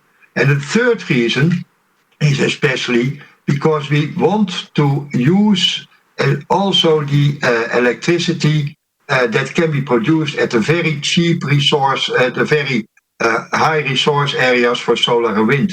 And if you look to these resource areas, they are far from the demand. And then we have to import that renewable electricity that is cheap, for example, for about 1 cent per kilowatt hour at the moment for solar, almost. And if you convert to hydrogen, that is €1 per kilo of hydrogen that you can produce over there.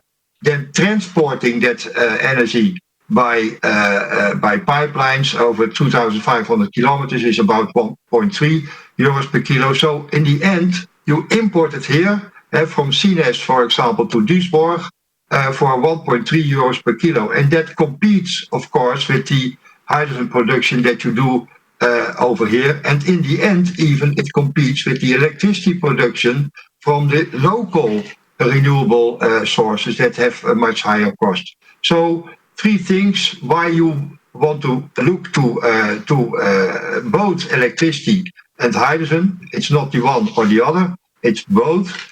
To make a fully renewable energy system, and you have to compare, you have to be honest, it's not only about the efficiency, it is especially about the lowest system cost. And that's why we need both electricity and hydrogen. And we need both at the beginning a low carbon hydrogen from fossil fuels and renewable hydrogen. Thank you. Thank you, Ad. And that is indeed, I think, a very important message that you're giving us. And I think a guiding principle throughout the many years of climate policy, that cost efficiency must be at the heart of our policy in order to accelerate the transition as much as possible. And thinking about this, in the last 15 years, we have seen that transition happen already for renewable electricity, where through a combination of policies, on the one hand, very much a supply side policy on renewable electricity, combined and incentivizing actually massive cost reductions, that we have been quite successful in achieving much more cost efficient solutions, and now being in a situation that many renewable technologies are on the brink of full competitiveness with other conventional technologies. But that has very much been a supply side policy, because we could feed the electricity in the grid. And I think for hydrogen, the situation is a bit different, because we do have a hydrogen backbone. We do have some applications where hydrogen is used today, albeit in a carbon intensive way. But we are thinking and we are looking at a situation where we have to build a supply chain that will replace the oil supply chain and the gas supply chain. And that is not a small feat, I think. And in that context, thinking about that supply chain, we have made a hydrogen strategy that covers all elements of that. But what do you think are if you would need to identify perhaps three main policy issues that we have to bring forward, what would those be? Yes, indeed, that is a very important question, and also one of the challenges that we have. Hydrogen at this moment is, of course, not an energy vector. It's only used to produce as a feedstock in the chemical and the petrochemical industry. We don't have an infrastructure, we don't have a market, we don't have a supply from renewables at the moment. We have to build it from scratch. And that's the different situation that we have, of course, when we look at the electricity sector or the natural gas sector. There we have an infrastructure. We had already an infrastructure before we start building the renewable electricity. Also, when we look to renewable gases, methane, biomethane, then there was an infrastructure where we can make use of. And there was already a supply from resources, and there was demand, which is, of course, now we have demand that is in the industry, but we want to have demand in all the other sectors where it is hard to abate with other means the carbon dioxide emissions, and that's another challenge then that we have today in the other sectors. So it is not only about stimulating the demand, it is not only about stimulating the production, it's not only about building an infrastructure, but we have to do it together. It needs a system approach. It is a systemic change that we need in this when we look to hydrogen. And that makes it also very difficult. For the moment, we start with building by the IPCEI project, and with the Clean Hydrogen Alliance, the first steps in production, demand, etc., and infrastructure. But then, how do we proceed with this? And the idea that we now see is emerging, and what was put forward also in the hydrogen strategy, is especially in every of these regulations and strategies that we see in Europe, that we have to put in hydrogen and give it a place. For example, one of the main things at this moment is 10E or the RED II discussions that we do. And there you see, for example, we talk about carbon contracts for difference to stimulate demand.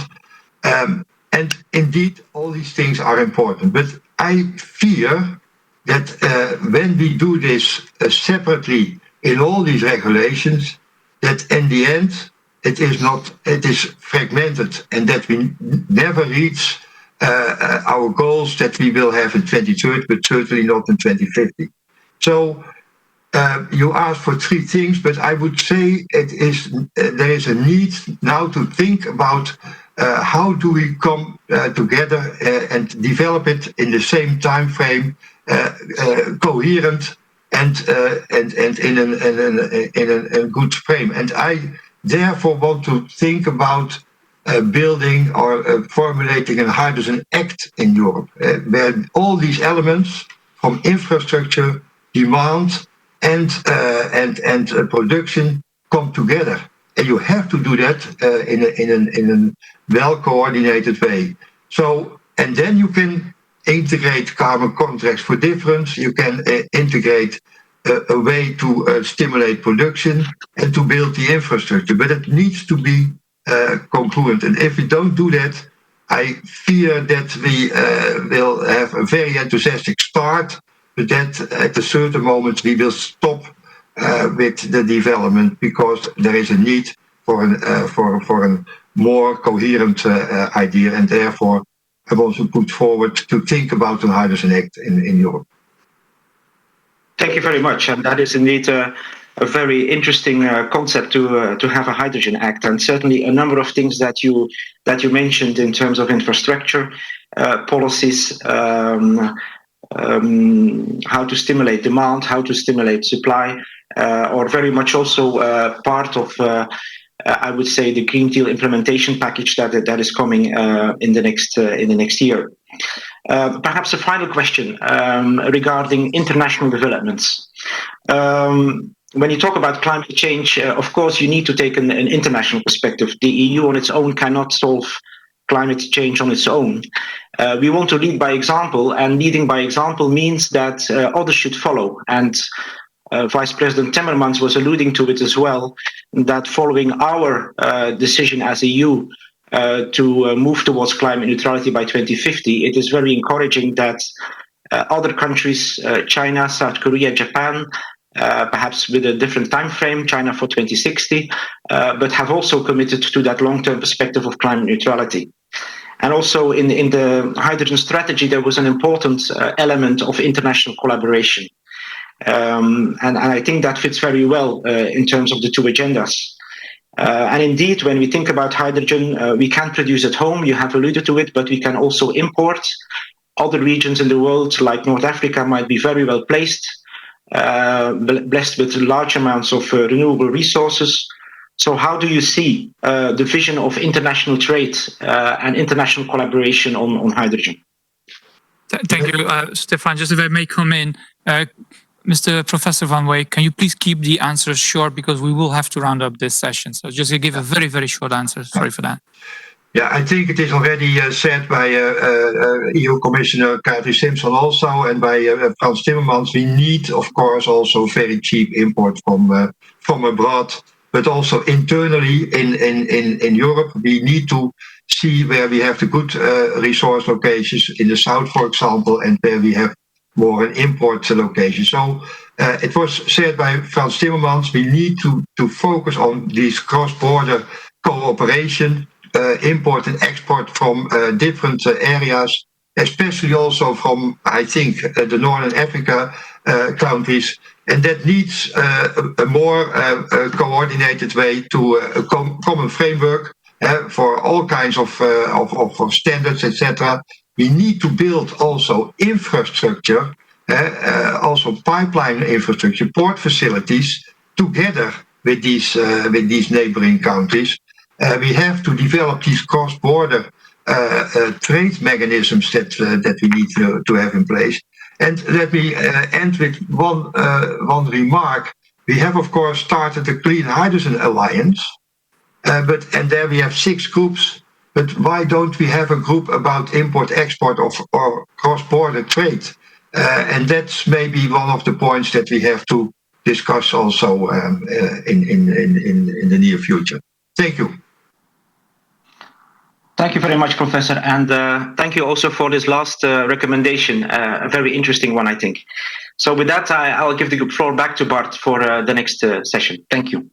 Thank you, Stefan. You did, as usual, a wonderful job. And I think this smart talk was really, really smart. I think it was very interesting.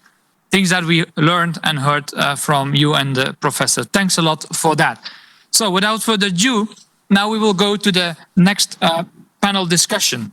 The next panel discussion will be all about clean hydrogen for a green recovery. And the recovery, of course, as we know, will be very, very important once this pandemic is finished.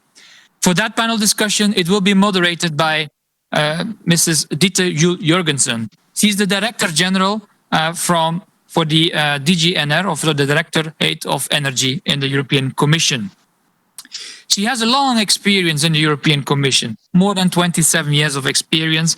And before that, she was also the Director of the WTO Legal Affairs and Trade Goods in the Commission's Directorate General for Trade.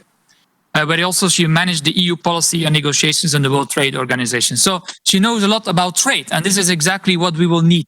We will need trade. We heard also the Executive Vice President talking about cross-border cooperation and so on. So trade will be very important, and she is really the right woman at the right place. Additionally, she's from Denmark, and we know that Denmark is really a very important country for hydrogen. They are really pushing forward this agenda, and they are leading in Europe on one of these on hydrogen. So I'm really looking forward to your talk and to your moderation, Mr. Dieter Jurgensen. The floor is yours. Thank you.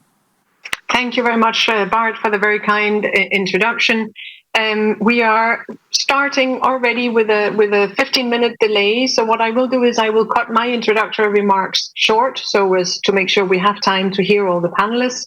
If I may kindly request our panelists also to keep their interventions to the timing, so to make sure we also have time for the next smart conversation.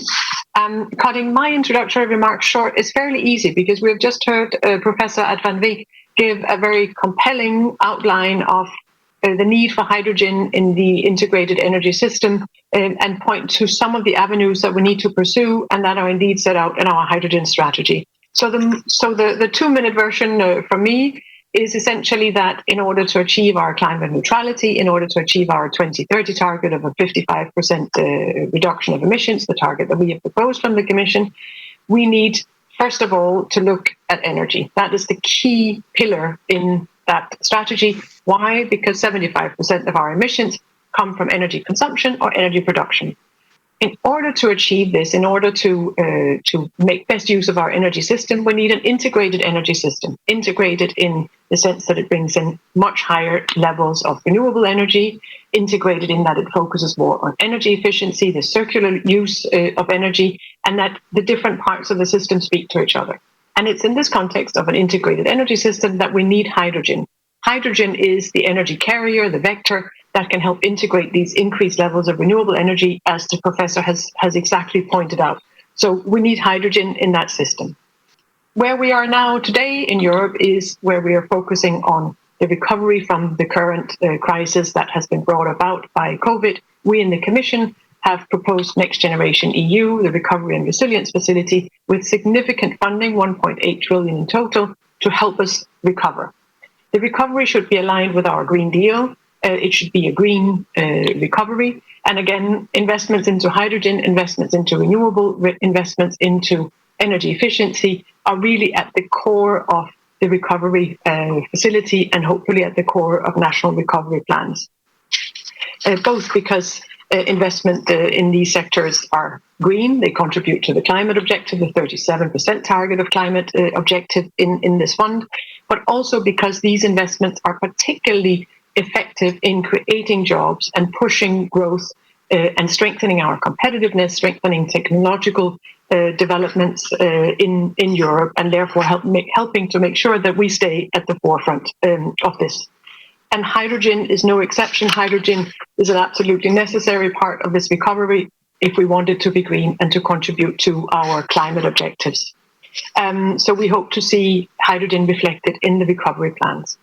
Colleagues Stefan and also the professor have already mentioned our hydrogen strategy, the objective of building an investment agenda. So once again, that investment agenda aligns with our recovery agenda, of boosting demand and production, helping to ensure that a market is created beyond the feedstocks that is used now, creating the necessary regulatory framework for this to develop and take off, promoting innovation, spending in research, of course, and then, as was said at the end of this panel, of this conversation, promoting international cooperation so as to start building a global market, again, for cost efficiency and for competitiveness, and working closely with partners and making sure that we address certification standards to avoid that there are any technical barriers to trade in this important, in what will be an important market for the future.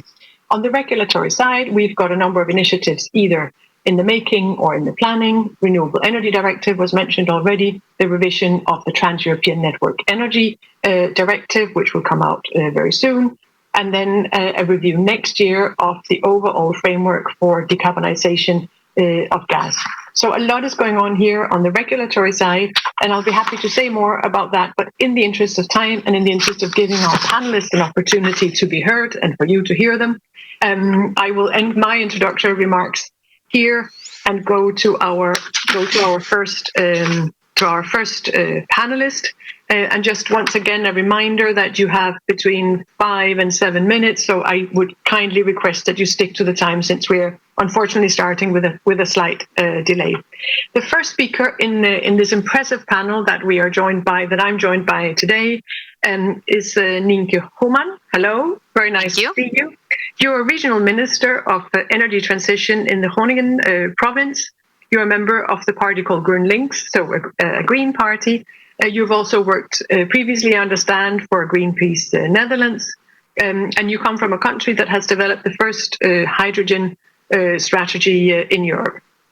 The question I would like to hear your answer to, Nienke, is the fact that clean hydrogen is expected to expand gradually from being a single industrial site to hydrogen valleys, to the wider deployment in Europe in the longer term.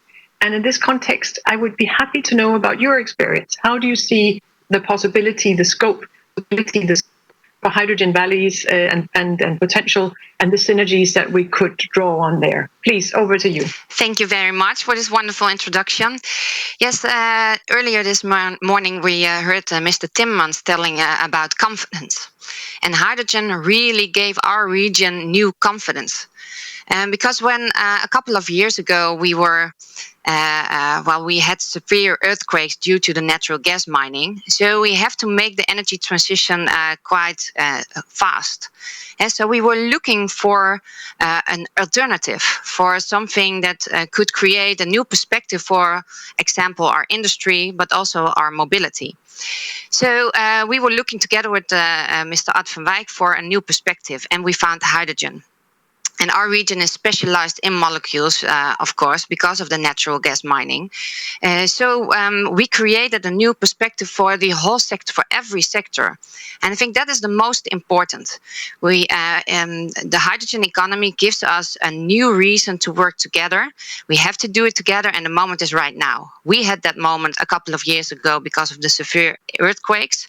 But now we have different situations throughout the world to create a new system, a new energy system. And part of that, of actually a missing link in that energy system, is hydrogen. But for that new energy system, of course, we need a vast amount of renewable energy, of course, for example, from offshore wind. But we also need, and we have it, the critical infrastructure. Here in the northern of the Netherlands, in the whole Netherlands, we have the natural gas infrastructure. So we have to create a hydrogen backbone throughout northwestern and western part of the world.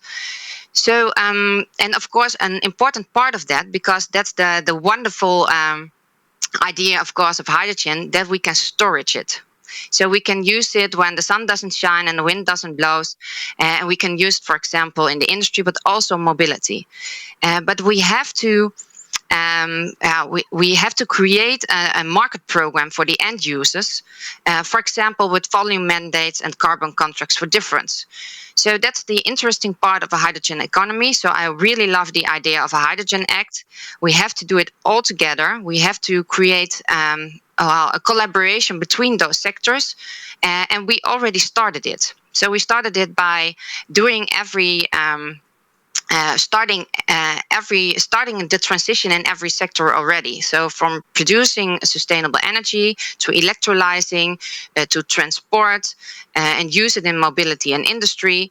And we want to do it, and we're already doing it, and we want to create a blueprint so that we can copy to every hydrogen valley, every industrial cluster, and connect them. So in 2 or 3 years, we can really scale up. And we made an investment plan how to scale up, and you can see it on my Twitter timeline. But it's about what we need, which support mechanisms you need to really scale up, and it's also about the scale up funds, of course, but I think most of it's about the guts to really make new combinations of collaboration. So today is the best day to start that one. Thank you. Thank you very much, Nienke, for this presentation. Very, very interesting. And I like that you opened with the local industrial perspective. There's really a strong economic agenda in this as well, and a positive experience from Groningen that can hopefully be emulated elsewhere. Thank you very much also for being so concise. I really appreciate that. It brings me to the second speaker of this panel, Christian Buschoi, who is the chair of the ITRA committee of the European Parliament, and someone that I work very closely with in all of our energy agenda and as part of the Green Deal. So it's a real pleasure to welcome you here, Mr. Buschoi. You, or ITRA rather, just very recently under your leadership, just last week, published a draft report on the hydrogen strategy, and bringing in considerations on the various pillars that have also been mentioned. So it's a very timely opportunity to hear you here today. I would be grateful, Christian, if you would share the insights from ITRA on the strategy, but also more broadly the insights from ITRA, the European Parliament, on hydrogen policy and developments. Please.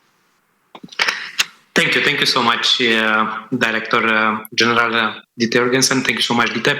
It's true, our collaboration is excellent, and we will make also in the near future a good team together, European Commission, European Parliament, in order to advance a very important agenda, which is the agenda of Green Deal and the Green Recovery. We give the full support as European Parliament, as ITRE Committee, to the Green Recovery. It was broadly supported politically from the beginning, given the need for a rapid and coherent response to the climate change, and the support even after the pandemic started, it's very strong. Because we believe that the Green Recovery is a win-win strategy. Member states will have the opportunity to unleash innovation, undertake wider-reaching and fundamental restructuring of critical sectors, accelerate existing climate ambitions, and make use of sustainable energy plans. Yes, we are very busy in working together and building together the good legislation and the good initiative. You mentioned our feedback, very constructive to the paper that you published on the hydrogen, and we support your initiatives, and we came with some proposals. But not only this, we are working together very good on the energy system integration, and of course we are waiting the upcoming 10E proposal, because they are also both relevant for our discussions today. I believe that what is proposed by European Clean Hydrogen Alliance is a very coherent and concrete policy framework, a very good strategic roadmap on hydrogen, because this complements our strategy for energy system integration, but also describes how the ongoing work streams on the EU energy policy, including hydrogen development. We need to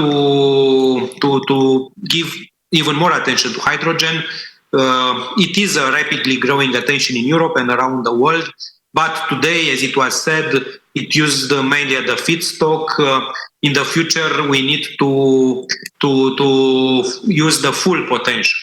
Now, hydrogen represents a modest fraction of the global and EU energy mix, and is largely produced from fossil fuels. What we should concentrate, and of course, it is the issue of the discussion today, is to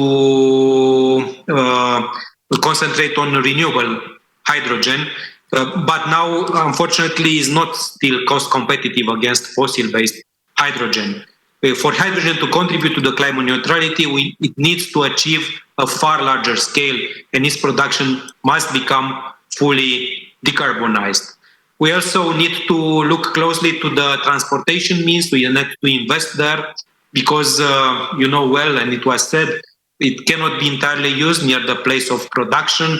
So we need to use our teeny regulation revision and everything that we are doing as investment in the coming period in order to take into account that what the pipelines, the existing and the future pipelines should be also, with some investment, used for the transport of hydrogen.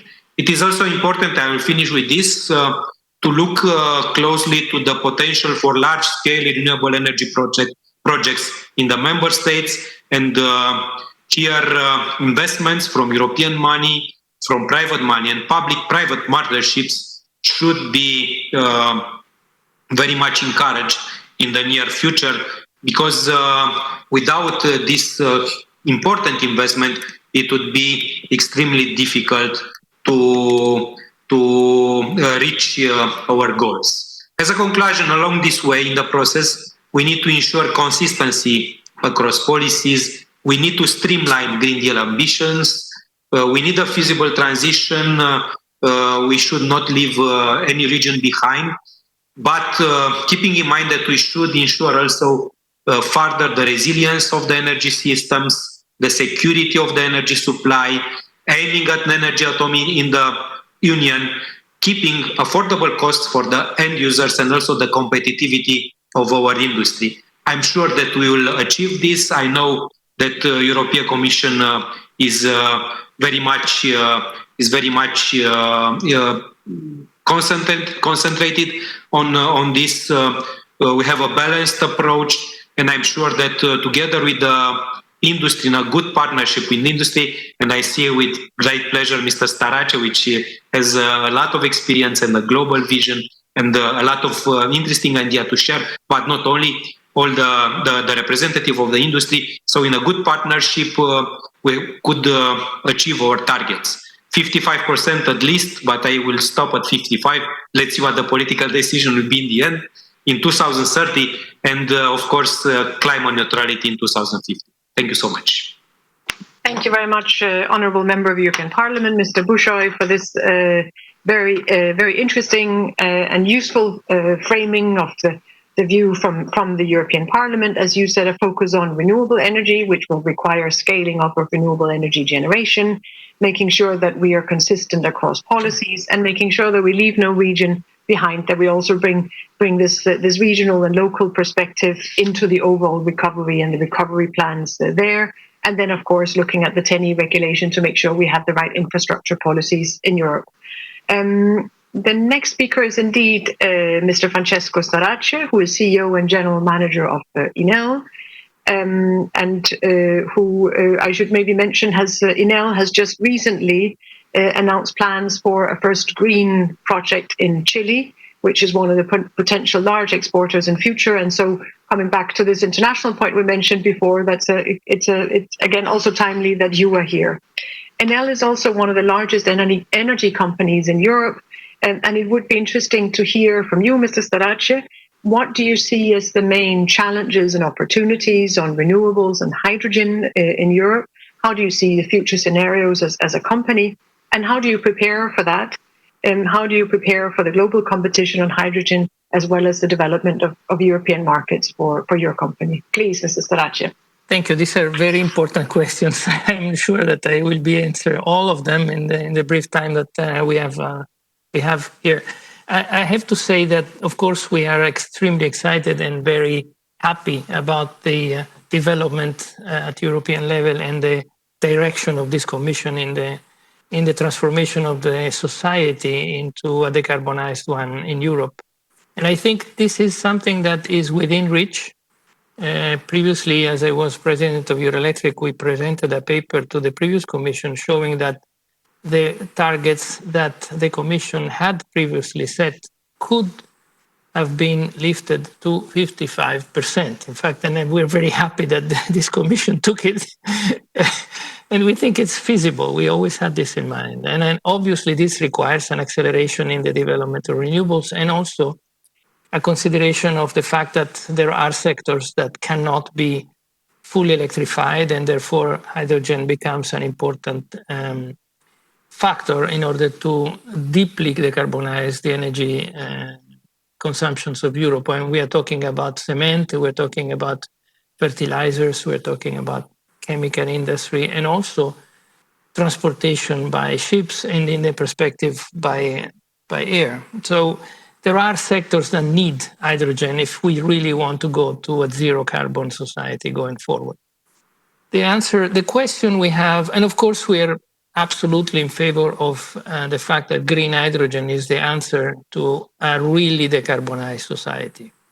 Unfortunately, we have been, as an industry, not only as an L, as an industry, investing in the past 15 years around $15 billion trying to reach a functioning CCS, economically viable solution, so far failing to do that. Unfortunately, I say, because that would have been a fantastic solution for everyone.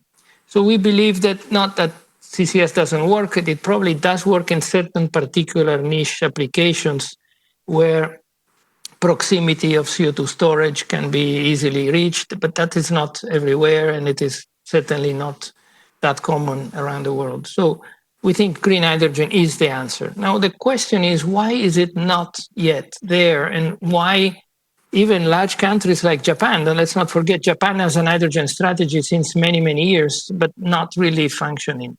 Why is it not yet there? It's probably because of technology. And we think that the approach that Europe is now putting into play may change that.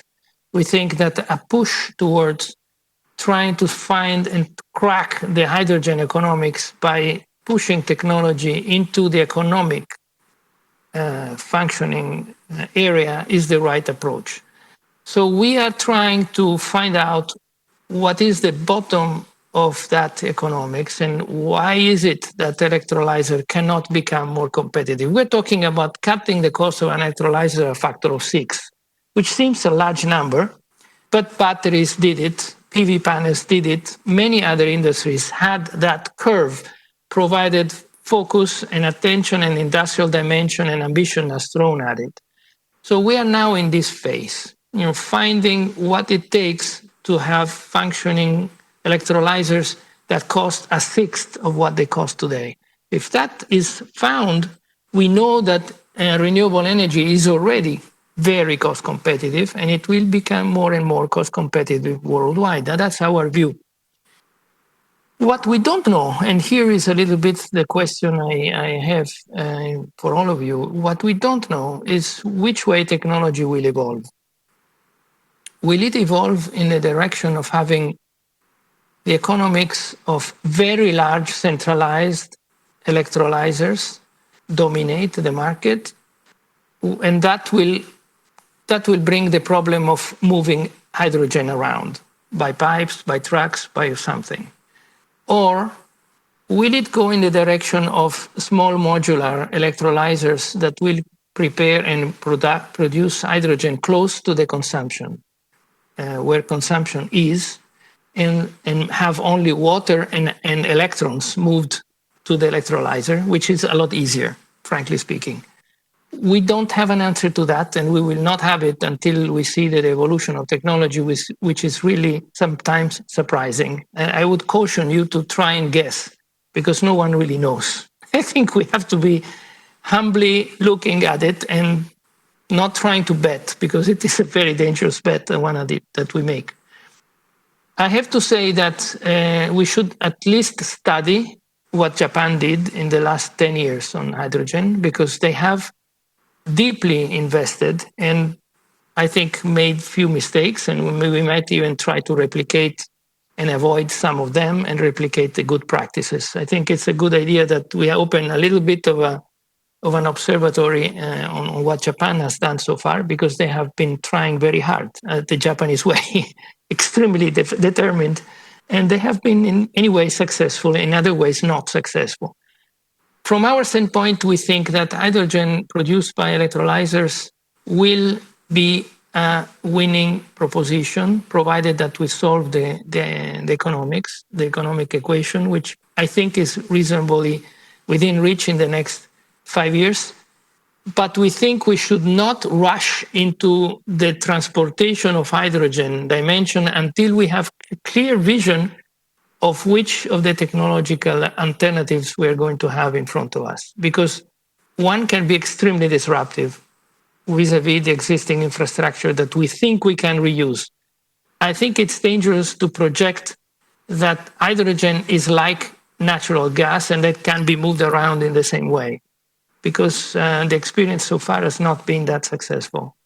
From our standpoint, we have a full commitment to try and push this technology into the system because we think it is the great solution to finally decarbonize the society, and also obviously it stimulates demand of renewable energy, which I think is our core business, and we think it is definitely going to be happening overall in the world. We have a development in Chile, we have another one in Texas, we have plans together with Eni in their refineries on green hydrogen in Italy. So it's something that we are trying to push in different directions. What can I say? Just that enthusiasm is good. We should learn from experience. We made mistakes in the past. We should not bet too much before we know where technology is going, because the paths of technology development are mysterious and they should be allowed to unfold in front of us before we try and anticipate it too much. Thank you for your attention. Thank you very much, Mr. Starace, Francesco, for these interesting remarks, a clear focus on green hydrogen as the future in the hydrogen market, which is also the line we're taking in the European hydrogen strategy, and as Mr. Bushoy also pointed to. Thank you also for your useful reflections on technology and technological developments, which I think indeed as regulators, as a government authority, is one of the challenges we have. We have to make sure that the regulation we propose for the future does not go in a direction that does not fit the future technological development. So we have to be careful not to guess, but to allow room for the different developments to take place and become integrated into the market, as also I think your experience on CCS shows. So very, very important remarks. Thank you very much for that. Our next speaker is Mr. William Tots, who is Executive Director of a non-profit organization called Transport and Environment, which aims, I understand, to promote policy that ensures cleaner, safer and smarter transport. I hope you will help us, William, look at mobility aspect. I would very much like to hear your views on the deployment of hydrogen for mobility in the short run, heavy-duty vehicles, for example, but also longer or medium to longer term aviation and vessels. How do you see the perspective and challenges in the mobility sector, and what are the efforts that are needed to support these developments in mobility? Please, William. Thank you so much, Dita, and thanks to the organizers. This is a great event with a very impressive lineup, and I particularly enjoyed the intervention by Mr. Starace. Our perspective on this is that, like many other speakers, we believe that hydrogen is the missing link in the decarbonization of our economy. And that is also true for the transport sector. If we want to decarbonize a number of the hard-to-abate sectors, there is currently no way around hydrogen. I think what is really important from our perspective, and we've been in this space for 30 years, and we've seen what works, what doesn't work. We agree that it's really important to develop the market for electrolyzers to build up the capacity. But I think it's equally important to create reliable demand, to create investment certainty, so that we know that in 5 to 10 years' time, in 15 years' time, that there will be demand for the hydrogen. And I think the transport sector is one of the likely candidates for that demand, along with the industry sectors. If I think about mobility, I think there's three subsectors of the mobility system that are well suited for hydrogen. 2, because there's no alternative, and 3, because hydrogen is a real competitor. The first one is the aviation sector. The aviation sector is well known to be the hardest to abate sector in the transport system. There's just physical limitations to what you can do with airplanes. And I think it is clear that if you look at decarbonizing aviation, that you cannot conceivably do that without hydrogen today. So there's two major ways hydrogen could play a role, either as the basis for synthetic fuels, e-kerosene. And I read a leaked draft of the Sustainable and Smart Mobility Strategy that talks about 60% clean aviation fuels in 2050. I think it is inconceivable that amount of alternative fuels, that you can't do that with biofuels. You don't want to do that with biofuels. This is e-fuels. So I think it's really important, if you want to develop that market, that you set a target in the next 5 to 10 years that requires the aviation fuel suppliers to start blending e-fuels. I think the other way you need to think about this is as an aircraft technology, and I'm very excited by the announcement that hydrogen by Airbus. But my excitement is tempered a little bit by the fact that they've already announced this 20 years ago. And I think we need to learn from this. This needs to be more than a press release. It needs to be more than a research project at Airbus. If we want to succeed, if we want to completely change the way we power aviation, this is a major project. This is, in a way, a mission to the moon project. So I think that's the scale of ambition you need to think about. For the shipping sector, I think it is also clear that there's, because of physics, there is no way around hydrogen if you want to power the shipping sector in a climate friendly manner. And the solutions are slightly different but similar to aviation. You need to create demand in the next 5 to 10 years, and you need to ensure that fuel suppliers or operators in the shipping industry start using limited quantities of hydrogen in the next decades. Now let me turn then to heavy duty vehicles, which is which is a bigger sector than those other sectors, and is also very hotly debated. I think when it comes to heavy duty vehicles, I think it is truly a big potential market for hydrogen.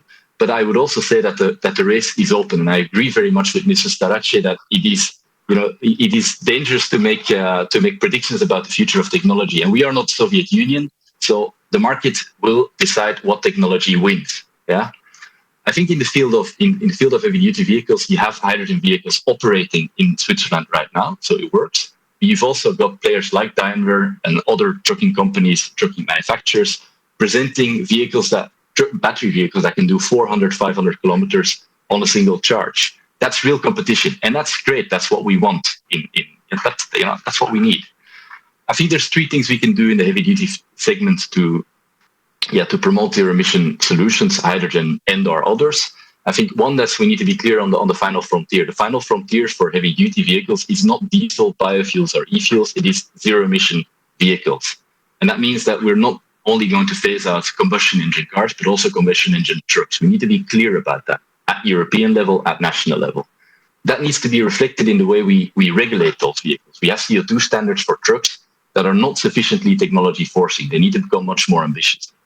And last but not least, we need to be building the infrastructure in the next 5 to 10 years that enables those different technologies to develop and compete. Perhaps they will coexist, perhaps more likely one technology will win, but in the next 5 to 10 years, we need to enable, for example, hydrogen trucks to take off in and around port areas. We need to be quite targeted about that. We can't have hydrogen infrastructure all across Europe in the next 5 to 10 years. So I would say from a mobility perspective, if we ensure that there's demand, limited demand in the aviation and shipping sectors, and if we take the action that I just described in the heavy duty segment, the transport sector will be a user of hydrogen in 10 years' time. We will have developed the supply chain, we will have brought down the costs, and we will have started the much needed decarbonization of the hard to abate sectors and started making progress on cleaning up the biggest polluter in the European economy, the transport sector. Thank you. Thank you very much, William, for these interesting remarks outlining the potential in the mobility sector, aviation, shipping, cars, and the need for infrastructure, including in ports, but not just there. And then the Airbus lessons learned, the encouraging developments, but also maybe looking back at what have we learned over the last decades. Thank you very much. It brings me to our next speaker, Imke Lübbecke, who is Head of Climate and Energy at WWF, the European Policy Office. You have worked over the last years on climate governance, long-term climate strategies, and clean energy, I understand. And I would like to ask you your view on the recovery that we are working on, the impact on society, but in particular, of course, in today's context, on the role of clean hydrogen to sustain the green transition, as well as supporting our economic growth at this point in time. Do you think that policies can support both green and resilience and recovery for our society? Please. Thanks, Dita. Thanks for having WWF's views on this panel. I think very interesting to listen and to get all the different views. And I think what we've learned over this year, over the past months, being in this pandemic and the economic stagnation, is actually, if something hits all parts of the society, that we all need to work together and to be united in our response.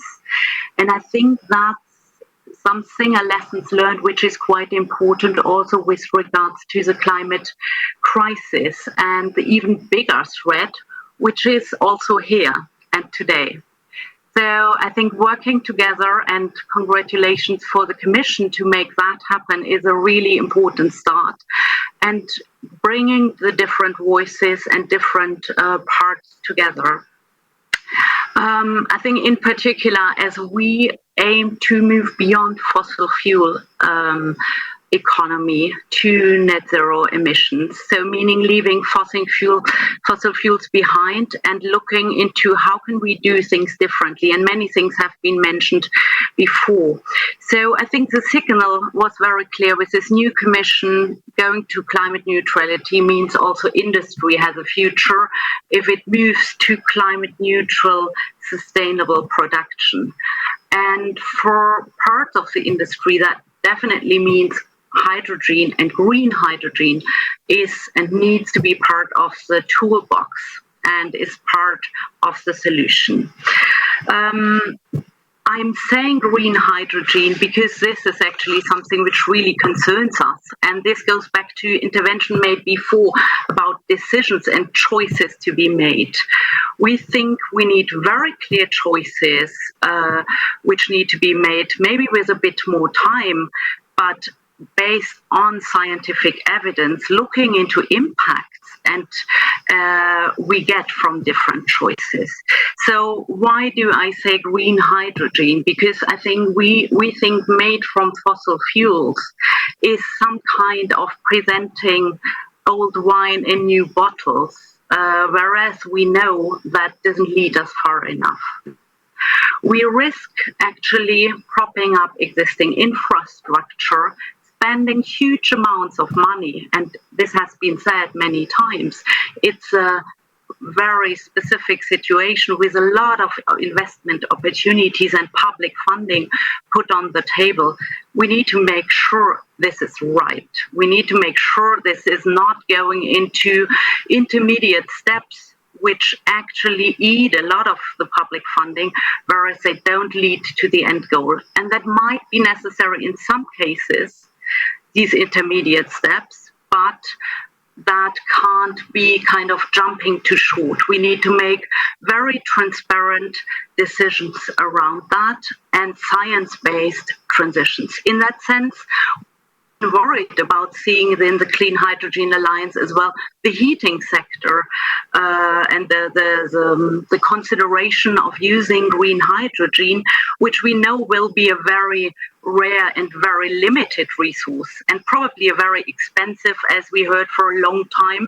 So how can we deal with this kind of valuable resource in the best way? For us, it clearly means it needs to go to the hard-to-abate sectors in heavy industry. We have other solutions for the heating side. We have other solutions for the power side. And we need to use them. So the success actually of going to net zero also for a successful clean hydrogen strategy is to get energy efficiency, renewables, and electrification done to keep us kind of clean in those sectors where we can use these technologies, but also to create the room and to create space for the additionality, for the addition of capacity we need to put on for renewables to actually generate the green hydrogen. And this principle seems to be not fully there. We see the discussions around prolonging the use of gas, helping to renovate, to build up new infrastructure, which we are not sure about whether we need it, as mentioned before, or whether we move to much smaller, more localized infrastructure needs because we have industrial clusters. That's something we need to be better informed, sure about before we actually give access to big infrastructure projects, which we might anyway not need because we've seen there has been an overinvestment into those infrastructures so far. Maybe two last points. One is the needs of clean investments right now, in terms of in the recovery and also in the MFF. We have big opportunities to set directions, and we have been advocating for an exclusion list for some of the fossil fuel solutions, which we already know are not clean enough. They are not clean at all. They are not clean enough. We need to get rid, and we can't put them as an option on the table. And we can't make them eligible for support. Energy costs for consumers are more and more defined by investments and not running costs. And this gives us a high responsibility to justify those investments. We are very pleased, as said, to see the alliance opening for other stakeholders. We think a key principle for this alliance to actually hold the integrity of the net zero commitment is that pathways are modeled, and as said, impacts are assessed with different pathways chosen, and that these pathways and decisions are transparent, so we are reliable towards the citizens and the consumers. We are happy about green hydrogen. We think it's a necessary solution. It's not a silver bullet, and we should be concerned about making it a valuable, scarce resource, which we use with high care. Thank you. Thank you very much, Imke, for your strong arguments for green hydrogen, for making use of this, as you said, valuable resource where it's needed, so the hard to abate sectors, and making use of energy efficiency, electrification, renewable energy in other parts of the energy system, which is exactly what we are trying to set out in the integrated energy system and hydrogen strategies. That brings us to the last speaker of this panel, Mr. Luca Vicentini, who is Secretary General of the EU Trade Union Conference, ETUC. You're in your second mandate in ETUC. And you are, as a trade union, as a European trade union, particularly active, of course, on the employment aspects, including the employment aspects of the Green Deal. So I would very much like to hear your views, Luca, on how do you see the employment, the labor market aspects of the Green Deal, and of hydrogen in particular, of course, as we're discussing today. What do we need? What are the green skills that we need to further strengthen and build up in Europe? And how do you see ETUC and, also, of course, also national associations and trade unions contributing to achieving the green goals? Please. Thank you very much, Dita, and thank you very much for having invited the trade unions to have a voice in this very interesting debate. We, as the trade union movement, really welcome this EU clean hydrogen strategy, and we are also committed to be a proactive stakeholder in this context to try to implement it properly. Green hydrogen, I want to underline this, the green in particular, so the hydrogen that is produced through renewable energy will be for sure a key technology to achieve decarbonization, especially in the sectors that have already been mentioned by many, the hard to debate sectors like steel, cement, aluminium, ammonia, but also similarly, hydrogen will be key to achieve decarbonization in the aviation, maritime and heavy transports. For those sectors that we have to remember millions of workers in Europe. The EU should really speed up its efforts to develop technologies in order to keep up with innovation from other parts of the world. However, as also many have underlined, we should keep in mind that at the moment, hydrogen represents only a small part of the European energy mix, and 95% of our hydrogen production is currently based on fossil fuels. And besides, producing green hydrogen requires a lot of energy from renewables. In this regard, hydrogen technology, as the previous speaker just said, is not the solution, is not a silver bullet, and other solutions that privilege the energy efficiency first principle should be mostly supported. We should also make sure that the use of these technologies focus on hard-to-abate sector, as I said, and in other activities. We are convinced that electrification should be the first top priority. We also insist a lot as the trade unions on the need to invest massively in hydrogen infrastructures in the EU. This is a prerequisite if we want to stimulate demand and offer of this technology. And similarly, the transition to hydrogen-based industrial processes will require massive investment from EU industrial actors. European institutions should support these industries through adequate innovation policies, a clear industry strategy, as well as with offensive and defensive trade mechanism to ensure a level playing field in the global perspective. And particularly from our point of view, we need to maintain and create employment in Europe with good working conditions. In this respect, this specific sector can be very promising, but is really important to make sure that this investment goes in the right direction and that also the EU industrial leadership in manufacturing equipment is kept and further developed. Otherwise, it will be very difficult to keep our industrial base and to develop it further, especially in terms of quality job creation. We also think that the idea that was mentioned before this morning of a Hydrogen Act should be seriously considered. To make it successful, the EU institutions should provide the right framework to ensure that workers can manage this transition. It's about reskilling programs and solidarity mechanisms. The update of hydrogen constitutes a huge opportunity to maintain and create employment in the European industry. But as I said before, to achieve that, our strategy needs to be centered on workers through what we call an inclusive just transition approach. This means for sure massive investment, innovation, technologies, but also active labour market policies and upskilling, and overall a proper governance involve industry, workers, representatives and local communities. Too many times in the past we have seen that transforming our industry, our mining sector, heavy industry, heavy transport has meant too often that we have created social deserts in many, many communities in our continent. We should avoid this mistake in the future. We have to make sure that a very well managed just transition process is really put in place to make sure that nobody is left behind.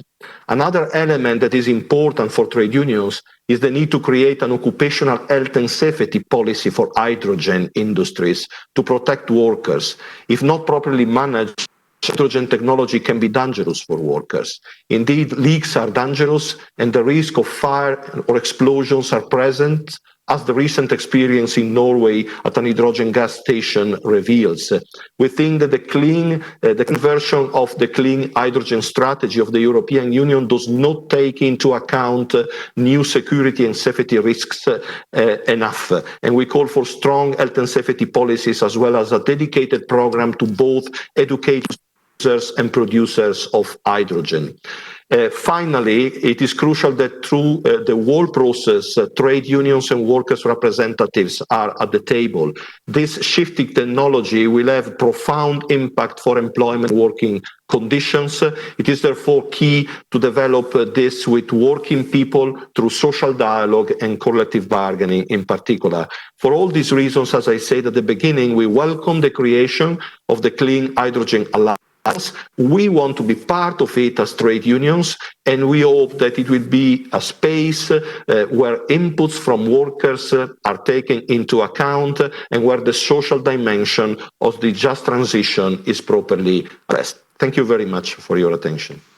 Thank you very much, Luca, for rounding off this panel with a view from the trade union side, looking at the industrial transformation, the social aspects of that, the employment and job opportunities, and really making sure that we ensure a just transition and make good use of that by the right framework also at the government side. That brings us to the end of this fascinating panel, very rich but also very concise. So I would like to thank you for that. We have won a bit of the time that we were minus to begin with. So I'm grateful for both the richness of your interventions, the interesting points you've made, but also for being so concise. You together collectively have covered a number of important aspects around hydrogen in recovery. Obviously, first of all, the industrial policy aspect, the jobs, employment, the need for a just transition, and the economic aspects, including at regional and local levels. You've given a clear focus on green hydrogen, the need for green hydrogen as a key priority in our overall transformation, in the green transition, and that will of course require significant investments into renewable electricity generation, into grids. It requires us to reach scale, much larger scale than where we are now. You've made the point about the technological developments. First of all, obviously the need to invest in research and innovation, but also to keep an open mind and avoid trying to predict where will technology bring us. In other words, as you said it, Francesco, are we looking at small modular electrolyzers close to industry, or are we looking at an extensive pipeline backbone in the European energy system? And there we need to keep an open mind and make sure that our regulatory system allows for these developments and makes best use of them. You have also, several of you, pointed to the importance of learning both from the past, what have we learned over the last decades, but also learning from our international partners. You mentioned Japan, what we have seen working there, and also what may not have worked, and what can we pick up and learn from that. You've all mentioned, I think, investments, but also the need, therefore, for investor certainty. There will be need for public investments. We've talked about the Recovery and Resilience Facility and other European programs, but also national public funding, as well as a strong role for the private sector and private investment. That requires investor certainty, a clear regulatory framework around hydrogen in Europe.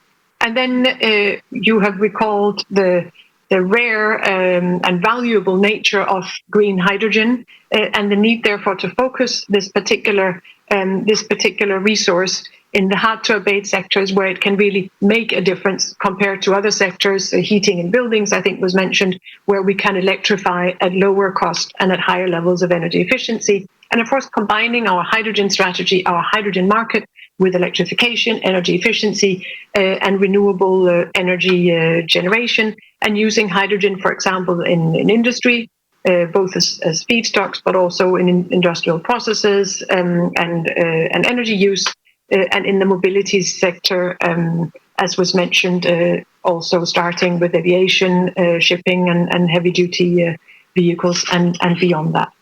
That was my attempt at summing up, and I'm sorry because I know I've left aside many interesting points that were made, but I hope I do at least some justice to the really interesting interventions that you have made, that I can certainly say from a Commission perspective, from a DG Energy perspective, are extremely useful in the work that we are carrying out right now on many of the points you have made. So thank you very much for your time and for joining us today. It brings us to the next part on the agenda, and I will stay with you a bit longer. Thank you very much, everyone on the panel. The next point is what we call the Smart Talk, where I will be joined first of all, by Yorgo Katsimakakis. And from here on, I'm going to call you Yorgo because otherwise I will stumble in your name every time, just as you may stumble in mine. So please also let's stick to first names. No problem. You are Secretary General of Hydrogen Europe. You've been in that function for the past almost 5 years. You have a rich experience also in European politics and European Parliament. And you have really been one of the front runners in pushing the development of a hydrogen strategy and a hydrogen economy in Europe. And in that capacity, you've been working closely with the Commission and with other European institutions and the sector, of course. I'm also joined by a dear colleague, Marc Lemaitre, who is Director General for Regional and Urban Policy. You've been there for the last 4 years, Marc, and I'm very happy that you have joined me here today.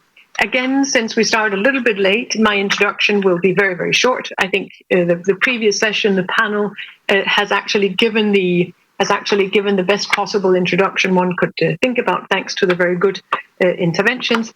What I would like to talk to you about, Yorgo, with the assistance and help of Marc, really is how do you see it from a sector perspective in developing this in Europe? We are going to need very significant investments, as we've just said.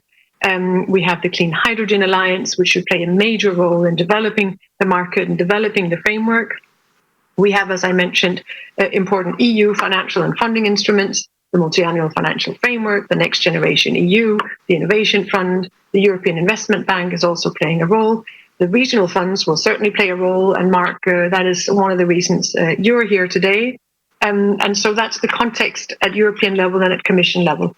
But Yorgo, over to you for a short question. You have published a blueprint which sets out your vision on the integrated project pipeline. You have quite an ambitious scenario in how to develop that. There will be need for important investments from industry to set up this value chain. Could you tell me, in 3 minutes is what you will have here, what are the prominent areas where we should invest? What are the challenges? What are the opportunities for market players, both in this complex European value chain, but also in a global context? Please, and thank you very much for joining me. Many thanks, Ditte, and thanks, congratulations to you and the Commission to organize this fantastic, I think, on a global scale, very, very unique event. And thanks for asking me about the blueprint. Indeed, if you kick off such a hydrogen economy, you need, of course, a plan, and you need a point of reference. When we discussed or presented the 2 × 40 gigawatt electrolyzer initiative at the beginning of the year, that was the production of hydrogen, the volume of production, but what to do with it, how to bring it to the consumers, how to bring it to demand. And this is where we took a study that existed, basically a study that has been done by the FCH JU, that shows where this hydrogen can be used. And we put just both together, and that brought us to the blueprint leading to an investment of 430 billion euro. And I will try to explain where this goes. First of all, is to overcome the chicken and egg problem. Whenever you go for a disruptive change, and that's what we're doing here, you face this chicken and egg. I'll give you one example that is not nice for us, but it shows very clearly where we need to overcome problems. In Germany, we have roughly 100 refueling stations for hydrogen. 100, that's a lot. In your country, Ditte, in Denmark, we have per capita even more, but Germany is the second. And the cars that we have there are not even 1,000. So you see 100 refueling stations and only 1,000 cars shows that there has been a mismatch in planning this. That we should not do again. And at the moment, we are scaling up that much in our projections that we really should have a clear plan. Our plan says that from the 430 billion, by the way, we'll discuss that later on with Marc, 2/3 private, only 1/3 public investment. Some 220 go into the production of hydrogen. what we talked about this morning. So especially electrolyzers, but not only. And this 2 times 40 gigawatt, that's 8. It's already a big number. But yesterday, IRENA, so the International Renewable Energy Agency, came up with a figure of 270 gigawatts at the same time. So globally, of course, 270 gigawatts. So that shows that we, with our 80 gigawatt in Europe, are not that bad. And we are part of the leading group, but we should build this up. That is the biggest part of the investment. That's 220 billion. And by the way, nearly 40% of it is renewables. So it's not electrolyzers. Nearly 40% goes into the renewable scale-up. It shows that basically renewables and electrolyzers are it's like a marriage. We call it hydrogenables. That's the commodity that you will get. Some 120 billion would go into the infrastructure. You mentioned it, a backbone, a European backbone that needs to be built up. That's, so to say, the infrastructure, not only pipelines, also other elements. And some 90 would go into the demand. So you need to change your, as a steel company, you need to change from a blast furnace to a DRI.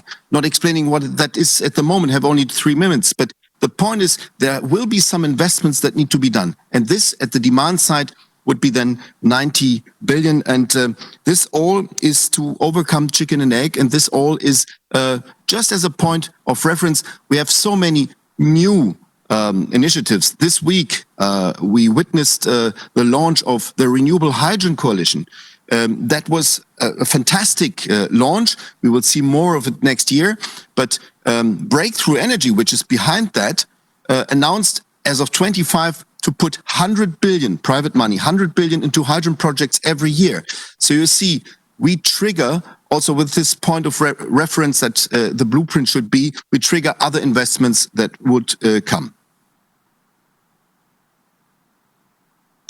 Thank you very much, Jorgo, for that encouraging, but also the complexity of what do we do first? We've got the generation capacity, we're building that up. How do we build the market? How do we plan around it while letting both technology and markets develop? Could I ask you a follow-up question, please, Jorgo, before I give the floor over to Mark? Which is, first of all, what would be the emission savings from this? If we manage to reach our objectives in Europe, what would be the emission savings? And what do you require from us as regulators? Is it all possible with the current framework, or what do you need to see? Please. So first of all, it's very important to understand that hydrogen will replace fossil energy. So it will replace coal in the steel production. It will replace oil as a fuel or as a chemical feedstock. It will replace natural gas in many of these pipelines that we were talking about. And most importantly, and that's maybe the starting point, it will replace gray hydrogen. We have seen this morning in the Bloomberg presentation that hydrogen so far is a big business, but it's polluting. And we can replace gray hydrogen by green or decarbonized hydrogen. And that is very, very important. So altogether, the figure that we have here is 15% of the targets, 15% of the targets that you as a Commission have underpinned, the minus 55%. 15% of it we can definitely bring down. That's a total of 114 million tons of CO2 that we can bring down with that strategy. However, you asked, what do you need? And by the way, the biggest abatement we can achieve in sectors like steel or even in maritime and hard to abate transport sectors. But steel is number one, where we can really show the contrast. What do we need? If you go for a replace strategy, and if you make hydrogen the second leg of the future energy system, no doubt electricity is one leg. The other leg will be hydrogen. Then you need for this replace strategy a law, an act. We call it the Hydrogen Act, where we expect that this Hydrogen Act is like an umbrella encompassing two things. One thing, and you're working on that, Dieter, I know that very well, is 10E, is the infrastructure. We need to have a clarity how to deal with the infrastructure, with building up this backbone for pure, dedicated hydrogen pipelines in the future. And the other one is market incentives. We have heard this morning already that there are different elements how you can incentivize a market. And one important thing is this strange animal of hydrogen needs a lot of investment, we have heard, needs state aid, and I'll discuss that with Mark. We need the change of state aid rules. So this is not DG Enner, this is rather the whole Commission and especially your colleague, Ms. Vestager. But the point, also from Denmark, but the point here is if we don't have in mind OPEX, so operational costs, then we will fail to build up all these new elements that we need. So state aid rules need to be changed in order to get there. And this is also part of the legal security that we need to give investors. Thank you. Thank you very much, Jorgo, for this. And in the interest of time, again, I will forego my comments here and give the floor to Mark. I will just make one remark, which is a bit of advertisement for the fact that we've got a number of public consultations ongoing. We've got public consultation ongoing on the Renewable Energy Directive, which is important also in this context. There's public consultation ongoing and a review ongoing of the state aid guidelines and of the role of competition policy in the Green Deal. And so please make your voices heard also there and help us prepare the best possible framework for the green hydrogen future that we are preparing. And with that, Mark, over to you, please. Thank you very much, Dieter, and hello to Jorgo. Very nice to meet you, and also to all other colleagues who are here. I'm extremely excited about the opportunity you have offered me, Dieter, to join in today, because what I have been missing until now is exposure to the private sector in particular, and to their thinking. The backdrop of our discussion, I think, couldn't be more promising, given that we will at European level benefit from unprecedented public means, and that on the policy side, and until now I have been allowed to participate in our public policy thinking with Dieter, we also see more and more clearly a strategy for hydrogen emerging. And turning to your blueprint, Jorgo, you indicated that you were talking only about 1/3 of public support. Well, it is still a very considerable share you would be talking about. But looking a bit more deeply into your report, and like you already did, distinguishing between the production phase, the infrastructure and storage, and finally the downstream applications, I would want to hear slightly more from you where the public support is today really key. And I stressed it today because I benefited from a part of the previous conversation at least, which did indicate that we don't yet know everything, and some solutions will have to reveal themselves as being the best. But now we are today benefiting, hopefully, from this historic level of public means at European level. And so the key question to me is, where do we want to offer public support in the next 10 years? Exactly, based on your plans. Where are we sure that it will do good? Thanks, Mark. Thanks very much for that question. Maybe I'll stay with a clear example, because if we go for our timeline, then we should start at the low-hanging fruit, where the demand is. So production side to ramp up, that's without a question mark. So we need to ramp up production, that's clear. And I said already, it's more than 40% in renewables, and the rest electrolyzers from the production part. However, we need at the same time take care that consumption will happen. Let's take the steel example. I mean, consumption can happen immediately. You don't need to invest in a chemical plant. So last week, we talked to BASF, biggest chemical producer in the world. They are consuming already 1.5% of global hydrogen today. For them, they can use green instead of gray immediately. Steel is more difficult. You need to change, you need to adapt from coking coal production to direct reduction of iron ore. This costs 1 billion. It's 1 billion of cost for this replacement already, minimum. And here we need public help. Here we need you to say, okay, there are regions where steel production is a strategic asset. We need to invest, that's capex, into this new installation. And then you have another problem.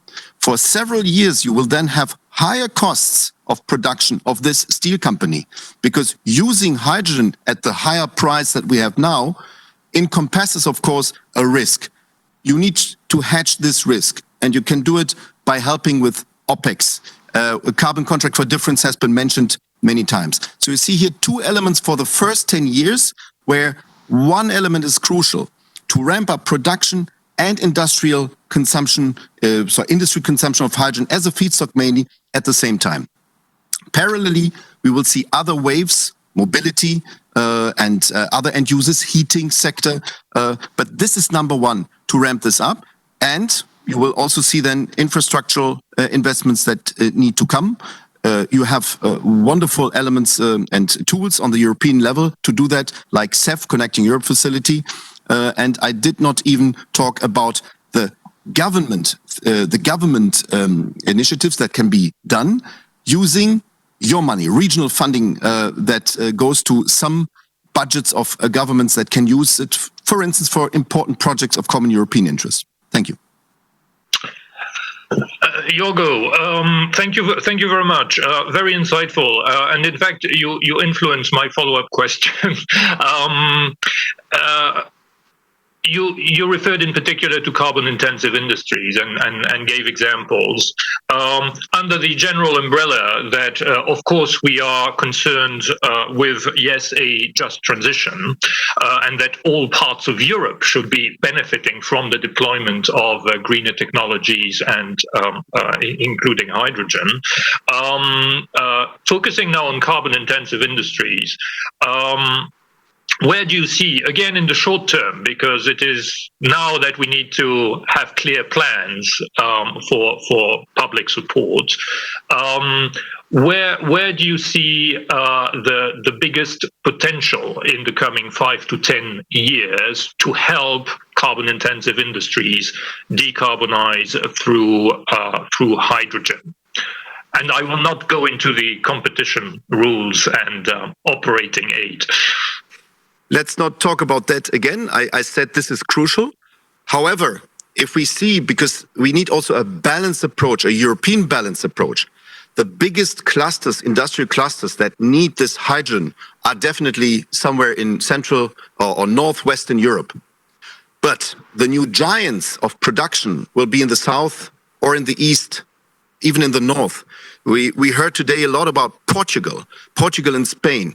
This will be one of the new powerhouses of the production of European renewable hydrogen. Now, these are countries that will benefit very much from the new tools that have been built up now after COVID and after the pandemic, and that you have in your hands. We need a lot of financial engineering, of course, to bring the tools together. However, if we enable Portugal now with regional funding to build up IPSIs, so important projects of common European interest, in order to ramp up the production volume in gigawatt scale, this is something we can do. This is something where we can have an absolute balanced approach all over Europe. We need to take care, of course, that this hydrogen produced at the Iberian Peninsula comes somehow to Rotterdam, and there are possibilities to do so. And it's not only Spain and Portugal. We heard Mr. Starace talking here about Italy. Italy will become one of the key countries, transmission countries of renewable hydrogen from Northern Africa to Central Europe. But also Greece, delignification.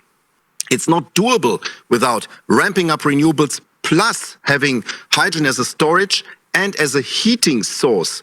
This is all in the plans. This is on the planning, and we are fascinated to see even Poland becoming very active. They are building up an offshore initiative with 11 gigawatt to produce hydrogen for the petrochemical and the chemical industry. all this happens, and we are very fascinated also to see the governments being interested in that tools, and these tools lie very much in your hands, because you are the master, Mark, the master of regional funding. That is the only source for these countries to ramp up the IPCI, the IPSI budgets that they have. So it's very promising. And with that, I'll give that back to you. Thank you.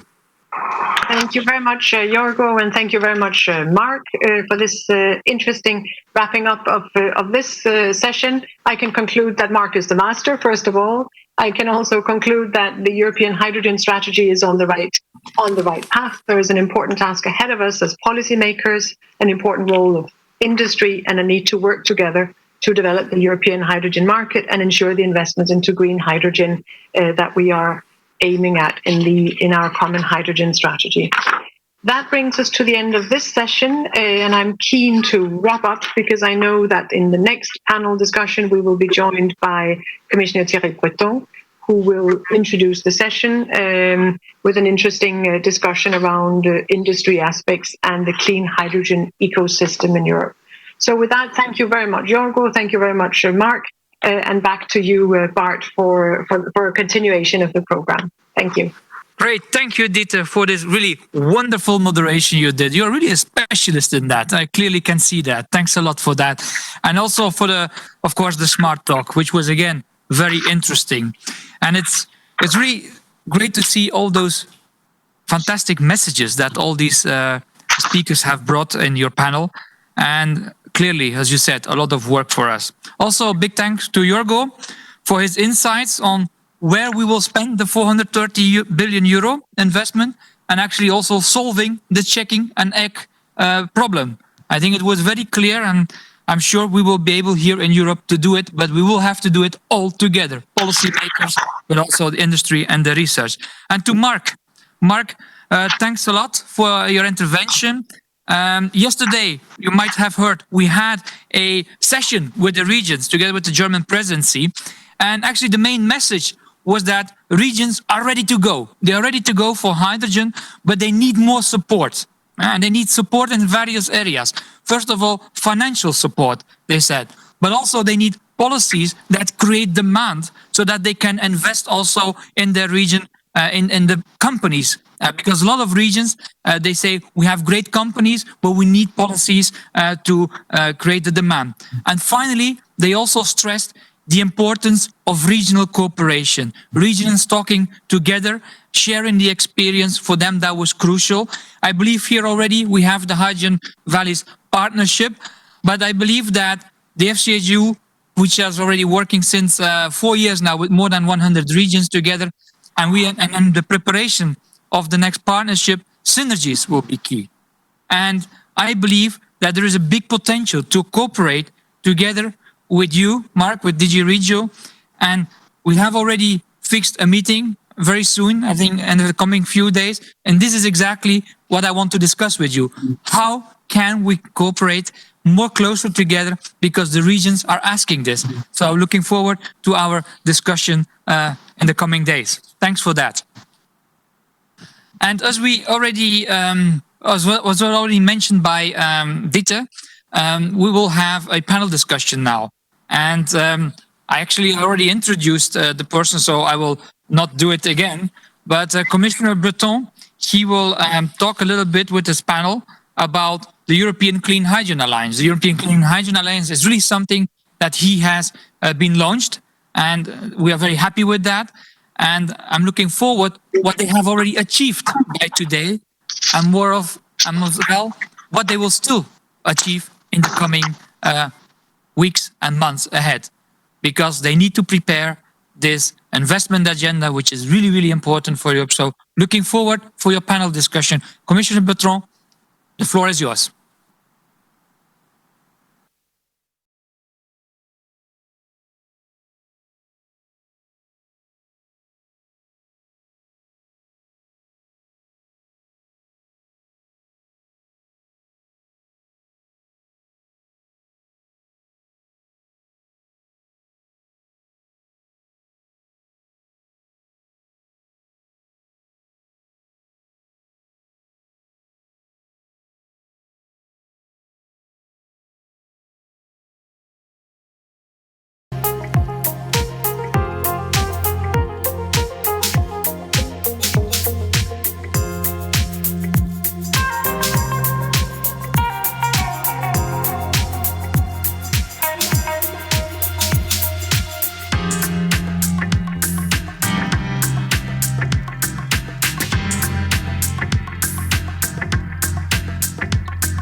Live. Hello again to the over 2,500 participants in this European Hydrogen Forum. I'm really impressed with the interest in the clean hydrogen ecosystem. I can only reconfirm my strong commitment to make Europe a strong and competitive player in the quest for global leadership in the fast-rising hydrogen industry. Clean hydrogen represents a big opportunity to realize our ambitious climate plans and to create a secure quality jobs in Europe. We are also sending a very strong message to our society that the Green Deal can not only help us fight global warming, but also that it can provide welfare to our society. We have just heard from my friend Frans Timmermans that clean hydrogen can play an important role in reaching climate neutrality by 2050, and at the same time that it can strengthen Europe's global leadership in clean technologies. We have also heard that the time for action is now, and that is the message I would like to pass as well. We have listened to Member States ministers who unveiled their impressive plans and strategies for hydrogen. But we need other stakeholders, of course, on board too. Industry must be at the core of our plans about clean hydrogen, if of course we want to succeed. So it is now the time to hear the voice of industry, if I may say so. In this panel, we have in front of us 6 executives or CEOs of European companies that embody our industrial excellence and leadership. And of course, these executive or CEOs come from quite different sectors because hydrogen has a very broad value chain. And all these sectors, of course, need to act in concert in order to ensure a successful start of the hydrogen ecosystem. So, if you agree, now I would like maybe to listen and to hear for all of you, and it will be interesting, of course, for all of you our ambition plans on renewable energy. We need, of course, a lot of renewable energy. I wanted to say for renewable hydrogen, we need, of course, making sure that the energy will be here. And one example is, of course, solar energy, of which we heard earlier already this morning. So let me start with a question to the wind energy sector's company, Ørsted. We have with us today Henrik Poulsen, the CEO. So good afternoon, Mr. Poulsen. So we are aiming at 6 gigawatt electrolyzer capacity by 2024 and 40 gigawatt by 2030. That does not only require massive investment in electrolyzers, but also, of course, in renewable energy to feed the electrolyzer. So what do you see as investment priorities when it comes to clean hydrogen production? Thank you, Commissioner, and thank you for the opportunity to address this Clean Hydrogen Forum. My company, Ørsted, is a global leader in developing offshore wind power and industry, which, as you know, Europe has a clear leadership position in offshore wind.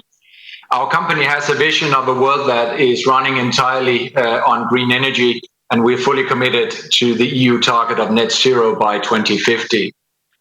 Ørsted is currently investing 4 to 5 billion euro every year in green energy to support the decarbonization of power generation. Green electricity is now fully cost competitive with fossil fuel electricity, making direct and indirect electrification the most cost-effective decarbonization route for most parts of society. However, in some sectors, electrification is not possible. Here, hydrogen from renewable electricity will have a key role to play. Green hydrogen and green fuels will be the most cost-effective and often the only option to decarbonize heavy industry processes, and transport sectors as shipping, aviation, and heavy road transport. Producing green hydrogen and green fuels from electrolysis based on green electricity is still in its early stages. The technologies and solutions are well known, but are still not cost competitive.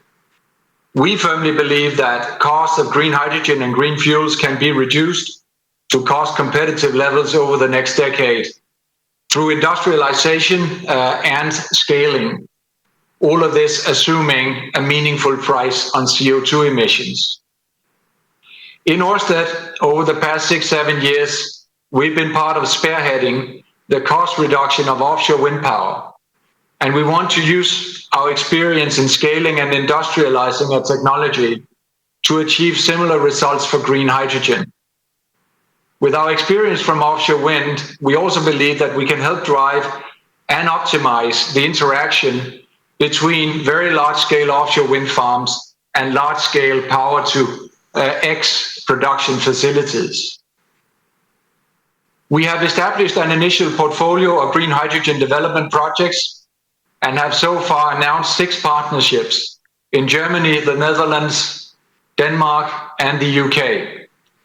Across industries such as ammonia, refinery, shipping, aviation, and land-based transport, we have partnered with European industrial leaders in their fields, covering a variety of use cases for green hydrogen. Let me zoom in on 2 examples. We have formed a partnership to deliver green fuels for transportation in the greater Copenhagen area. The first phase will supply renewable hydrogen to trucks and buses. The logistics company DSV Panalpina will convert parts of their fleet of trucks to hydrogen-powered fuel cells. In the next phase, we will manufacture green methanol for Maersk, the global leader in container shipping. And later on, jet aviation fuel, e-kerosene for SAS, the airline, and for the Copenhagen airport. The power will come from offshore wind off the Danish island of Bornholm. By 2030, the project could reach its full scale of 1.3 gigawatt of electrolysis capacity. As a second example, we've just announced a partnership with Yara, a world leader in ammonia and fertilizer production, to produce green ammonia at their Sluiskil site in the Netherlands, one of the largest ammonia plants in Europe. It is the aim to install initially 100 megawatt of electrolyzer capacity by 2024-2025, powered by green electricity, enabling Yara to decarbonize 10% of the ammonia from one of the production lines at the Sluiskil site. We will feed the production of hydrogen from our large-scale offshore wind farms, and we are also exploring to capture biogenic CO2 from our sustainable biomass-fired heat and power plants to feed the sustainable CO2 into the production of green fuels in combination with renewable hydrogen. By 2030, we could see Ørsted having built at least 3 gigawatt of electrolysis capacity, thereby contributing meaningfully to the EU target of 40 gigawatt. Deployment of such investments will require a supportive regulatory framework at EU and national levels with the following key elements. The first phases of industrialization will need to be kicked off immediately. This is a prerequisite to achieve the EU goal of 6 gigawatt of electrolysis installed by 2024 and will require both public and private funding to realize the first generation of large-scale demonstration plants. We also see a need for public policies to stimulate the demand for green hydrogen and green fuels, since the fossil alternative is still significantly cheaper. Such policies can include a mix of production and consumption subsidies, CO2 pricing, and requirements on users. Such policies must take into consideration that most users are exposed to global competition. Third and finally, decarbonization will require a massive increase in electricity consumption that will have to be transported to consumers. Producing hydrogen in locations with vast renewables resources and transporting the green hydrogen to demand centers has the potential to relieve pressure on electricity transmission grids. That will require incentives in electricity grid tariffs in the form of exemptions for electrolysis linked to renewables. And it will require a backbone hydrogen grid. EU and national policies must start to develop these tools and plans without delay. Delivering on the European Commission hydrogen strategy presents a major opportunity to develop green hydrogen as another industrial stronghold for Europe. Just like our global leadership position in wind energy, it will drive investments, job creation, energy independence, and not least a more sustainable planet for generations to come. And for Europe, it will be a decisive step towards net zero by 2050 and meeting the 1.5-degree target of the Paris Accord. I will end there. Commissioner, again, thank you for the word.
I'm sorry. I think I was on mute. Now I think I'm not on mute anymore. So thank you again, Mr. Poulsen, very much for your inspiring remarks. And now I would like to continue with Total's new clean hydrogen business. And I would like to welcome Gabriel Gauthier. Bonjour, Gabriel, from Carbon Neutral Business of Total. So, Gabriel, the hydrogen strategy aims at scaling up clean hydrogen production and boosting demand. One of the short-term priorities on the demand side is replacing fossil hydrogen with clean hydrogen, for example, in the production of petrochemicals and fertilizers. So what do you see as the main challenges and opportunities from an industrial user perspective? Gabriel.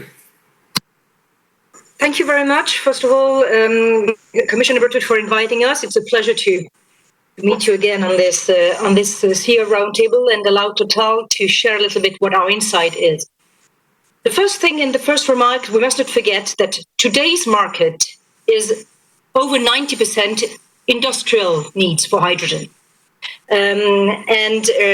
It's even if there is a huge potential for future uses that will be shared around this roundtable for mobility and energy. And as you mentioned, the most important industrial users are the refineries and the ammonia industry for the moment, with upcoming new needs for the steel and the cement industry. Indeed, we are a great buyer and of grey hydrogen mostly today, especially for our desulfurization or to crack heavy oils with H2 or to produce methanol. The other big market being ammonia production, mainly for fertilizers today. And we both buy it as feedstock and also produce it as a byproduct and recycle it. Now, the rest of the industry, as I said, is steel and cement and to reduce iron ore. And cement will have to, in cement industry, it's used hydrogen, I speak for my colleagues, but we also help our customers do this.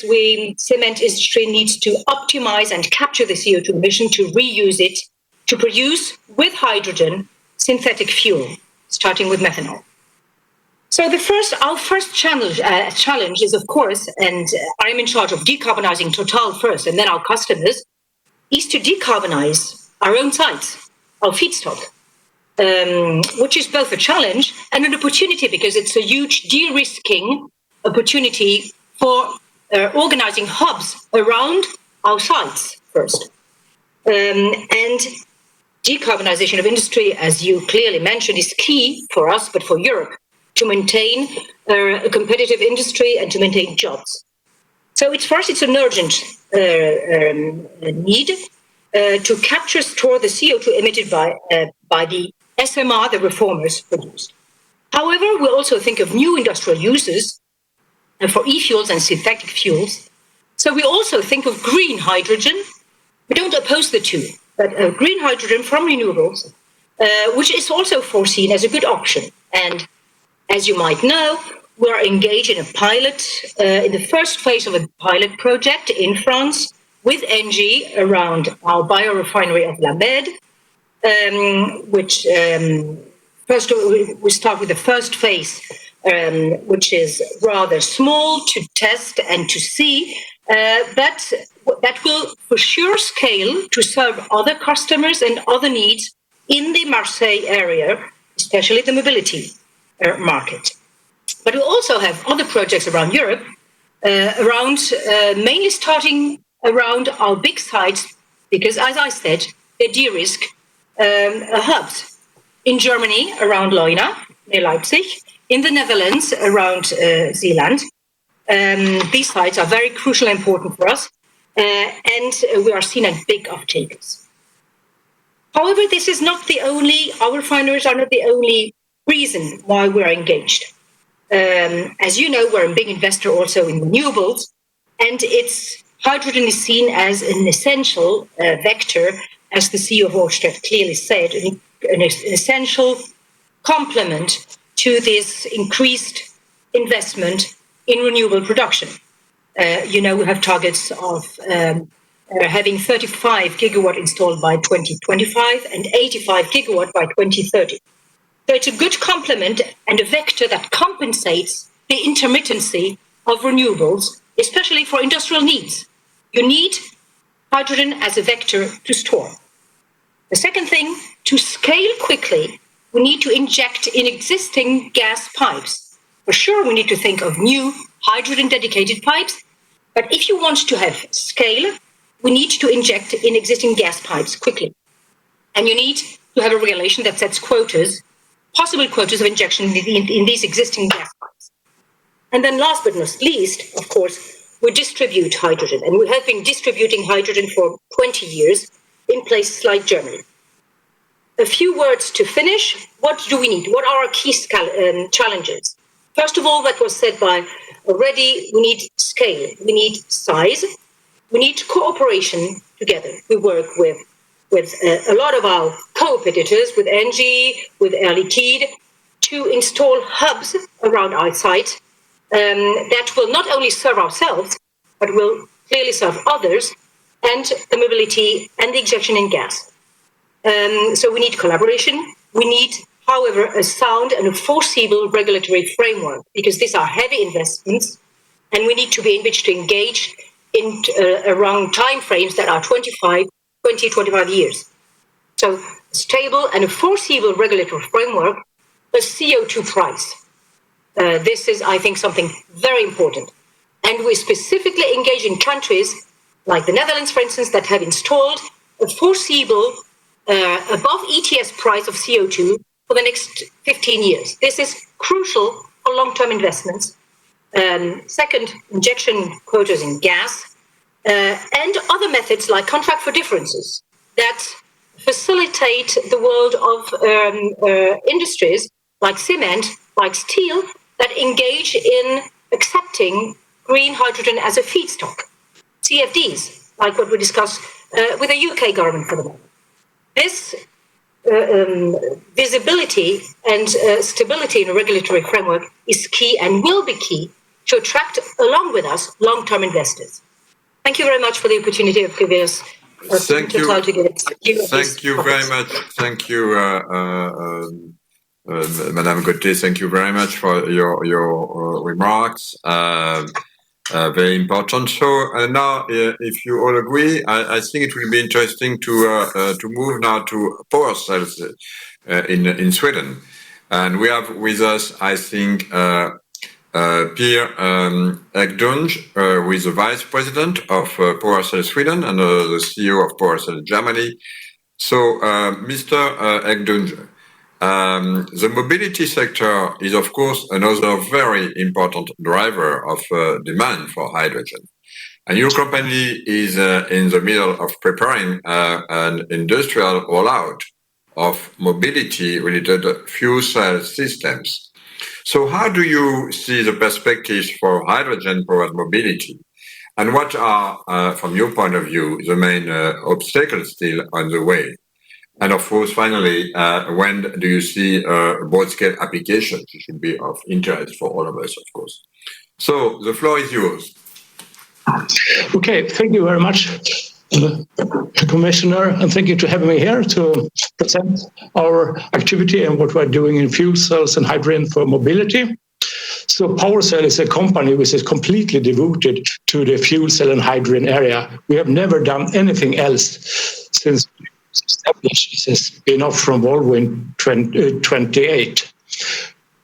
So the aim was then to further development the fuel cell technology which have been developed within the Volvo Group and to commercialize that. So so we have since 2008 working in fuel cell and hydrogen and to develop it and to commercialize that and invested in fuel cell laboratories, production lines, and build up a very competent staff to doing this. And today we are developing and producing fuel cell systems for different applications, for on-road, off-road applications, maritime and stationary application. And we are producing fuel cell system in a wide range from small stationary units of 5 kilowatt as combined heat and power and also backup systems in that range up to a system of several megawatts to be used for stationary and maritime applications. For the automotive segment, we have made a strategic choice to address this market in another way via a cooperation with Bosch. So PowerCell and Bosch has a common project to industrialize our fuel cell stack and prepare it for mass production with aim to have a start of production in 2022. So Bosch has a license for this stack to use it for automotive segment, where we will produce and sell it in other segment. So we will use the same fuel cell stack as that Bosch. So by using the same platform, we will be able to benefit from economy of scale. And we do believe that the volume will come in the automotive sector and to get economy of scale and drive the costs down there. And in heavy duty, and especially for long haulage, this will represent a very promising zero emission alternative. Since there are no other good option for decarbonizing this segment by keeping the performance. And the transport sector also represents about a quarter of the European Union's greenhouse gas emissions, so it's also very important to address this segment and to reduce the CO2 soon. And the economy of scale are expected to reduce the total cost of ownership of the hydrogen track, both of the component and on the hydrogen supply. So this is expected to be in par with combustion engine by 2030 for fuel cell tracks. But for this to happen, all involved stakeholders must act now and also cooperate. So we need long-term vision and strategies from policy, both on national and EU level, to support this transition. We know that there will be a premium cost for the new technology in the next years compared to the combustion engine. So we need support here to reduce the cost for fuel cell truck, refueling station, and also on the hydrogen supply, both financial support but also non-financial support to get the framework. For standard regulation, we need to have them in place for all the complete value chains from the hydrogen production, storage, and using in the different applications. And we also need to review existing standards regulation to see that they are not discriminating hydrogen, since they were in place before the hydrogen technology wasn't really options. Of course, hydrogen supply is one of the main issues for using fuel cell and hydrogen trucks and mobility. So we need the production and distribution of hydrogen to be developed and scaled up in parallel to the development of the vehicles. But the truck sector can act as one of the largest enabler of clean hydrogen economy, since there will be a big demand from this side. Except for automotive application, there are many other mobile applications where we see that hydrogen fuel cells will have a very important role to decarbonize these applications. So in the maritime segment, we are involved as PowerCell. So we have a current 2 projects of each of 3 megawatt fuel cell system, which we are now developing, which soon will be delivered, which will propel ships.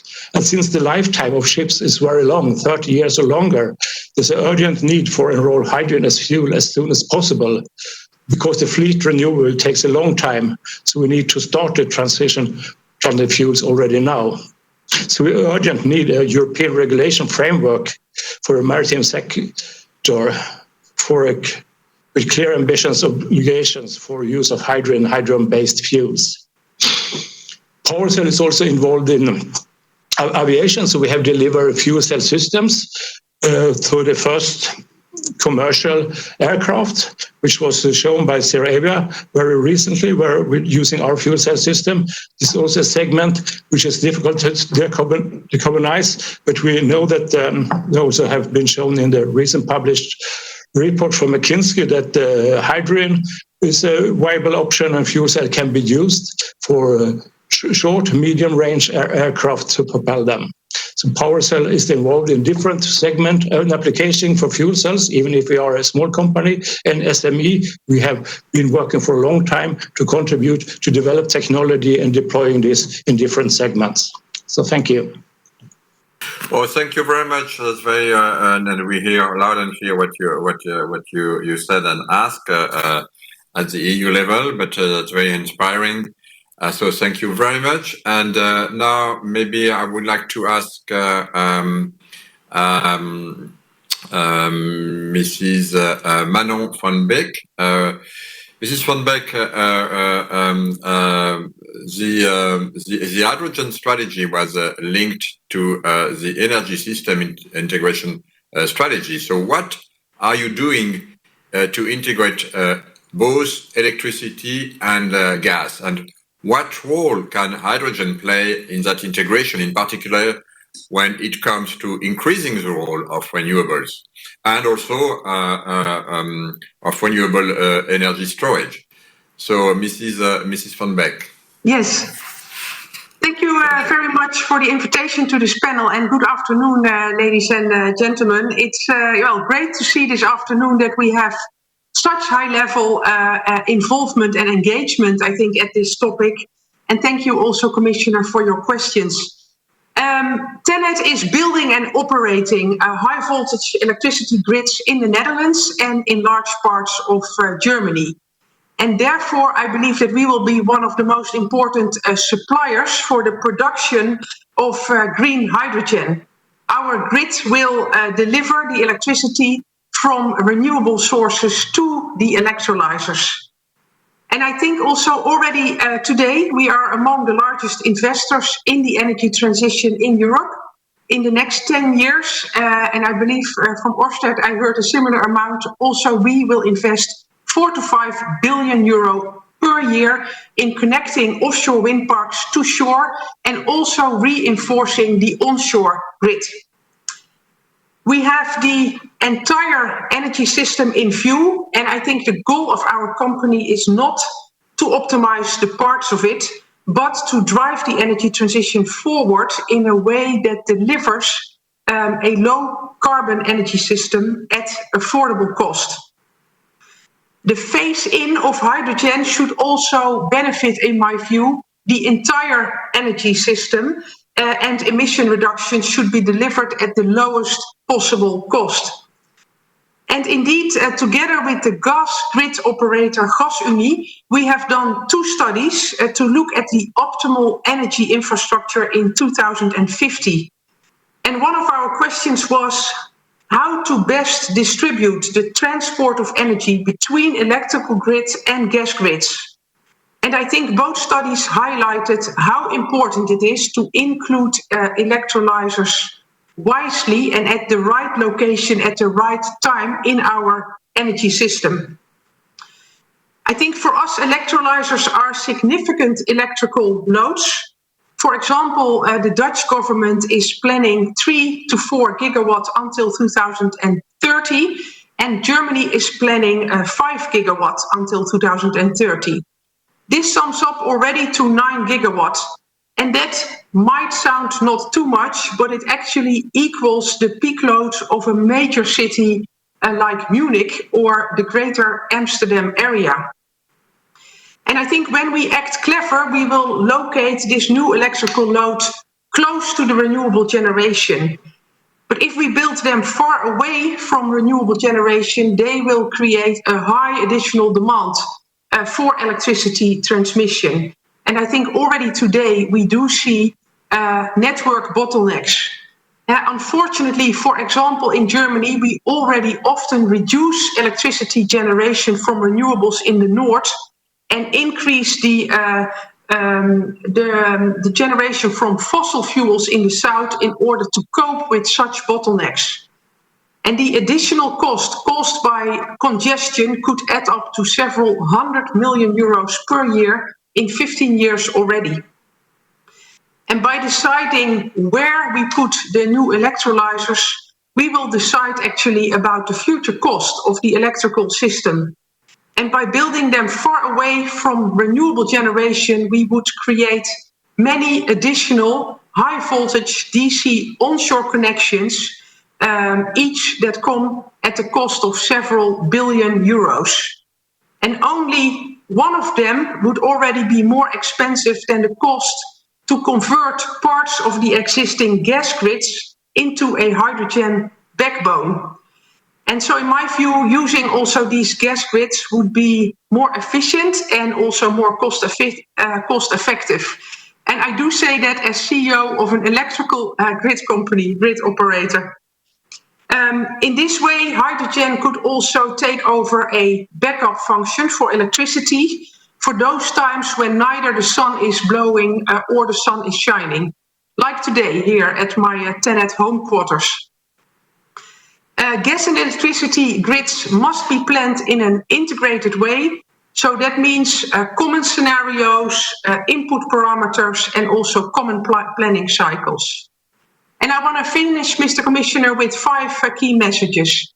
First of all, hydrogen can only be one part of the solution next to efficiency and also greater electrification. I think we should use electricity directly whenever possible. Second, it is decisive where we build the large new electrolyzers. They should be built in locations where they support the electricity system and do not create additional congestion. So that means they should be built close to the sources of renewable electricity. And I think also that every support scheme and every market instrument should set clear locational incentives for electrolyzers. Thirdly, they should operate at the right time, in times when there is abundant renewable electricity available. When there are though times with a lack of renewable generation, there should be no incentive for them to be operated. Fourthly, we have to get the cost down for green hydrogen. And I think how to do that, it was already mentioned, we have to experiment together at scale. And last but not least, let's start now. It was already mentioned a few times. With offshore wind power, we have seen that it takes 15 to 20 years to roll out and to reduce the cost of a new energy form. We don't have so much time this time. So if we want to see some visible results already in 2030, we need to start as quickly as possible and do it together. And you can definitely count on TenneT, and I look very much forward to collaborate with all of you. Thank you very much. Well, thank you very much, Mrs. Van Beek, for your remarks. It's very important for all of us, and I agree also with what you said on electricity. So thank you very much. So let's move now to DEPA and the CEO of DEPA, Mr. Konstantinos Xifaras. In the Western Macedonia region of Greece, the exploitation of lignite used for residential heating will be stopped, which is probably a thing to do. But you are considering a substantial green hydrogen project to ensure that people can, of course, continue to heat their home in winter. So how can, from your perspective, hydrogen be useful in the residential sector? Mr. Xifaras. First of all, I would like to thank you, Commissioner, for inviting me to this panel and giving me the opportunity to join you on such an important initiative. Also, let me further greet my fellow colleagues who today not only represent their companies or industries, but they reaffirm their commitment to meet the European climate goals and create a better and greener future via the large-scale deployment of hydrogen technologies. DEPA has supported the Clean Hydrogen Alliance from the beginning, and we believe that it will play a key role in accelerating the ramp-up of hydrogen technologies across Europe. If it is the utmost importance that the Alliance has a pan-European approach, ranging from east to west and from north to south. If we want to succeed, we need to include all European regions and bundle our forces. The fact that the Clean Hydrogen Alliance consists of 6 roundtables, each of which represent a different sector for the hydrogen ecosystem, depict the fact that the hydrogen is versatile and flexible energy carrier. Today, I represent the residential application roundtable. DEPA is the coordinator of the so-called White Dragon project, which incorporates several parts of the hydrogen value chain. However, today I want to emphasize on the residential aspect of this project. To answer to your questions, the idea of the White Dragon project was born following the Greek government commitment to phase out all lignite-fired power plants by 2020, 10 years earlier than Germany, making Greece a pioneer in the Balkans and not only. The region of the Western Macedonia has been the energy pillar of Greece for decades, mainly because of lignite-focused energy production, and is therefore affected the most by the plant phase-out. Moreover, Western Macedonia is strongly dependent on its lignite power district heating system. We have around 120,000 citizens. The core idea of the White Dragon project is to use renewable energy, solar, in order to produce green hydrogen via electrolysis. The produced hydrogen will be used as storage, as fuel for heavy-duty trucks, buses and passenger cars, and will be transported through pipelines, maybe even exported via from TAP or ICGB after 2021 to Balkans, and of course will be transported via lorries bound in liquid organic hydrogen carriers. The innovative approach, however, lies in the fact that by using solid oxide fuel cells, heat is generated as a byproduct which in turn can be used for the district heating demand on the region. The efficiency, it will be beyond 50%. Having the White Dragon project as the core of this ecosystem, we anticipate to further attract investments that will gradually expand and broaden the end-use applications, creating new jobs and boosting the local economy. Without wanting to further elaborate on technical details, I would like to point out that this project has brought together all major industrial stakeholders in Greece and abroad And now we're working on making this project a reference point for other European regions in transition. We are working closely with the regional government and the regional authorities, with the Prefecture of Western Macedonia, and we are committed to put Greece and DEPA at the forefront of climate efficiency technologies and pave the way for a better future. I believe that together with my European colleagues, the European Commission and all relevant stakeholders, we can create the necessary framework combined with the necessary tools to make all these EPCI projects a success story. Mr. Commissioner, thank you very much again for giving me the floor. Thank you very much for your comments, Mr. Xifaras. Thank you.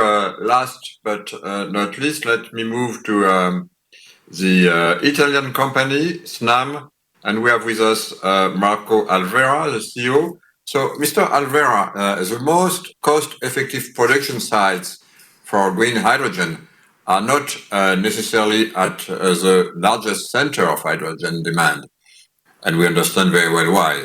So how can we bring clean hydrogen cost efficiently from the producers to the users, and what role can the existing gas grid play in order to push decarbonization? Mr. Alvera.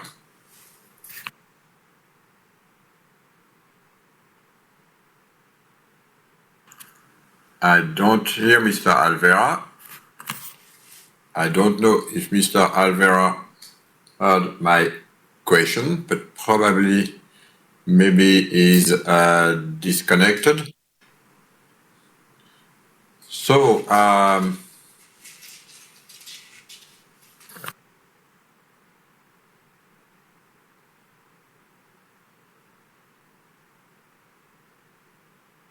Mr. Alvera, are you with us?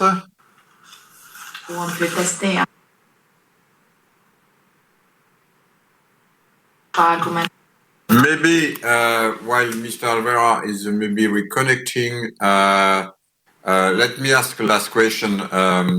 Maybe if you have 3 arguments to convince your board that clean hydrogen is a market with a big future in the EU, worth investing billions of euros, what would you say? So, hear me? Oh, okay. Now I hear Mr. Alvera is back with us. That's very good. Sorry, okay, sorry, Mr. Alvera. Sorry about that. No problem. Mr. Alvera, I was asking you. And, I heard the question. You heard the question, right? I heard the question. Very good. So the floor is yours, Mr. Alvera. So thank you very much for having us and for organizing this great discussion. SNAM has the pipeline system in Italy, in Greece, in the south of France, in Austria. We have around 20% of the pipeline network throughout Europe. We have been experimenting the blending of hydrogen with natural gas in our pipeline at volumes of up to 10%. And we have been also experimenting the hydrogen-based blending in the compressor station for the network. We believe that 70% of our existing network is ready to take up 100% of hydrogen. The problem is with the storage. We have recently released a figure of 2% blend that we can take in the storage, but certainly using existing infrastructure is by far the cheapest way to transport. In the 5 minutes I have left, I would quickly go through 5 points. First, why transport and storage are the reason for hydrogen being so important and not just a cost of moving molecules from one place to the other. Secondly, the important difference between the distributed and centralized model as referred to in your question. Third, liquid versus pipeline hydrogen. Fourth, the different colors of hydrogen. And finally, what we need to do as midstreamers in collaboration. On the transport and storage, the transport of hydrogen costs 10 to 20 times less than the transport of electrons over very long distances. But even more importantly, the cost of storing hydrogen over a season, and transporters and storage are very often intertwined and owned by the same asset owners, cost 20 times less than the equivalent storage of electrons. And when it comes to getting to net zero, and when we take into account that in most of Europe we consume 5 times more energy in the winter than we do in the summer, then storage becomes a key part of the problem, and hydrogen therefore becomes a key part of the solution. In terms of centralized versus distributed, we believe there will be an opportunity to have small production of hydrogen where consumption is, but the bigger volumes will come from far away where we have access to significant wind and solar resources. The advantage of using faraway resources and moving them over long distances using the existing infrastructure is very clear. We have the ability to go into the North Sea and the ability to go into North Africa. Talking about solar efficiency in North Africa or Southern Europe is 2 times greater than in Northern Europe. So it becomes a clear synergy to have the wind coming from the north and the sun coming from the south, and the hydrogen market acting as a levelizer. Of course, we see many countries that have to replace existing fossil fuels, existing domestically sourced fossil fuels. There's significant increase of NIMBYism in Europe, so we will need to build the significant renewables where the people will allow us to do so in cooperation. The third point on liquid versus pipe. The liquid hydrogen will be used for transport. So liquid hydrogen will be a competitor to diesel and be replacing diesel for heavy transport and for long distance vehicles. So when it comes to liquefying, it makes sense to liquefy at the source and to bring in ships from where it's cheap from all over the world to produce the liquid hydrogen close to solar or wind resources. When it comes to the other hard-to-abate sectors, the industrial use and the storage for residential, as Konstantinos was saying, then the pipeline option is way cheaper. A study released by Bloomberg shows that by 2050, to bring hydrogen into the German market from North Africa using existing pipes would cost $0.2. To do the same via ship would cost 2.4. So we think shipping will be there for liquid, for final liquid uses, and pipes are better suited for the gaseous form or compressed form of hydrogen in industry and in residential. When it comes to colors, we need all colors of hydrogen on the consumption level. The support will be mainly for the production of green hydrogen, but we need all colors to compete. We will have cheaper blue hydrogen coming from places where natural gas is abundant and cheap, and we will have green hydrogen coming from places where the renewable energy is cheap. But we need to create a harmonized playing field, and the interconnection that we need to build on the backbone that was referred to earlier is strategically important. The rules of that interconnectivity, the rules of the sourcing and the certificate of origin is an area where we need to do very accelerated and precise work. Finally, on what we need to do, we need a heightened level of cooperation. We need to apply the model used internationally by oil and gas companies to utilities.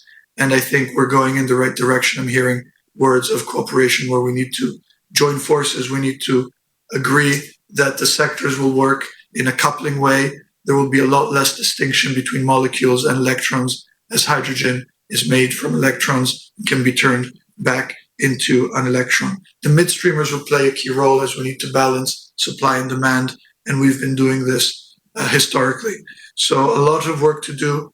We need to accelerate the pace of some of the rules that need to be set.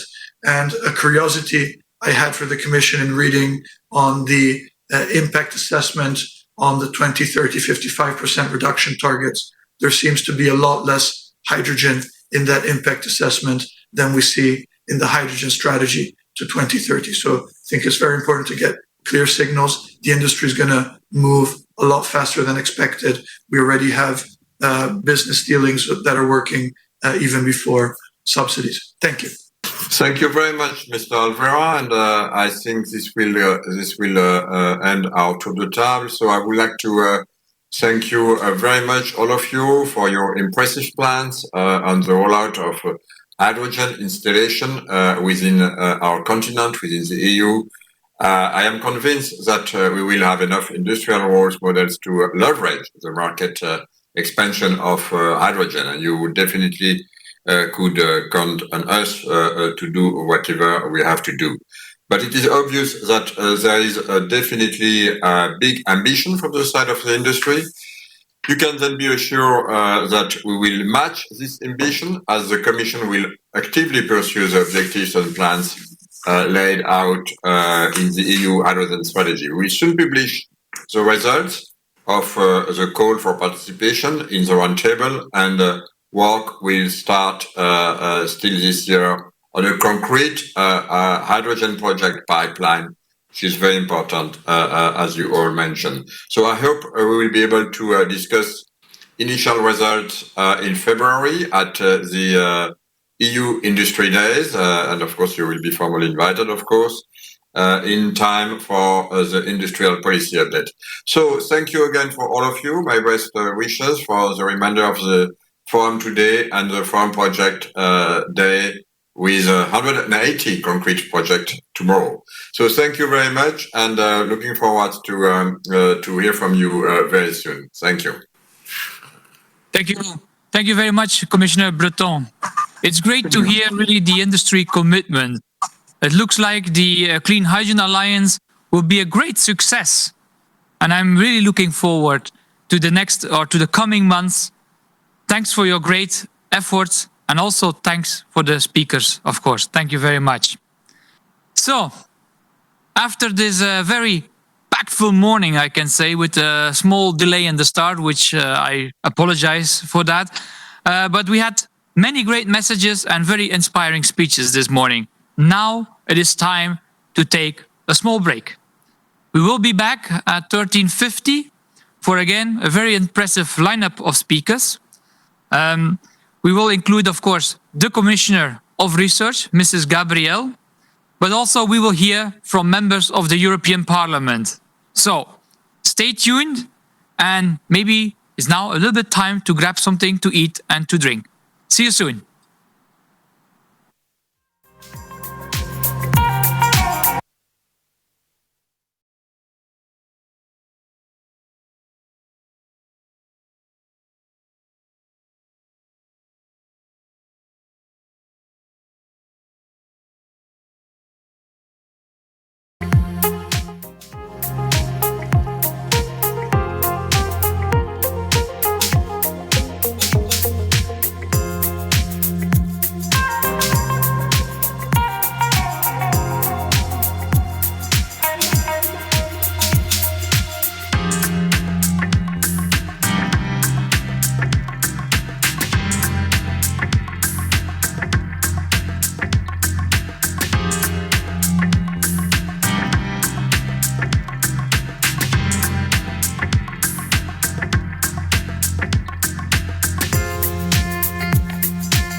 Welcome back for the second part of the European Clean Hydrogen Forum. This morning we heard from the commissioners, and now I believe it's time for the European Parliament to say what they have to say. And I believe they have a clear message for us. The message will be delivered by Mr. Jens Geier. He's a German, and he's the member of the SPD fraction. He's a member of the European Parliament since 2009, and also member of the ITRE committee. The ITRE committee is also the committee that actually takes care of the fuel cell and hydrogen joint undertaking.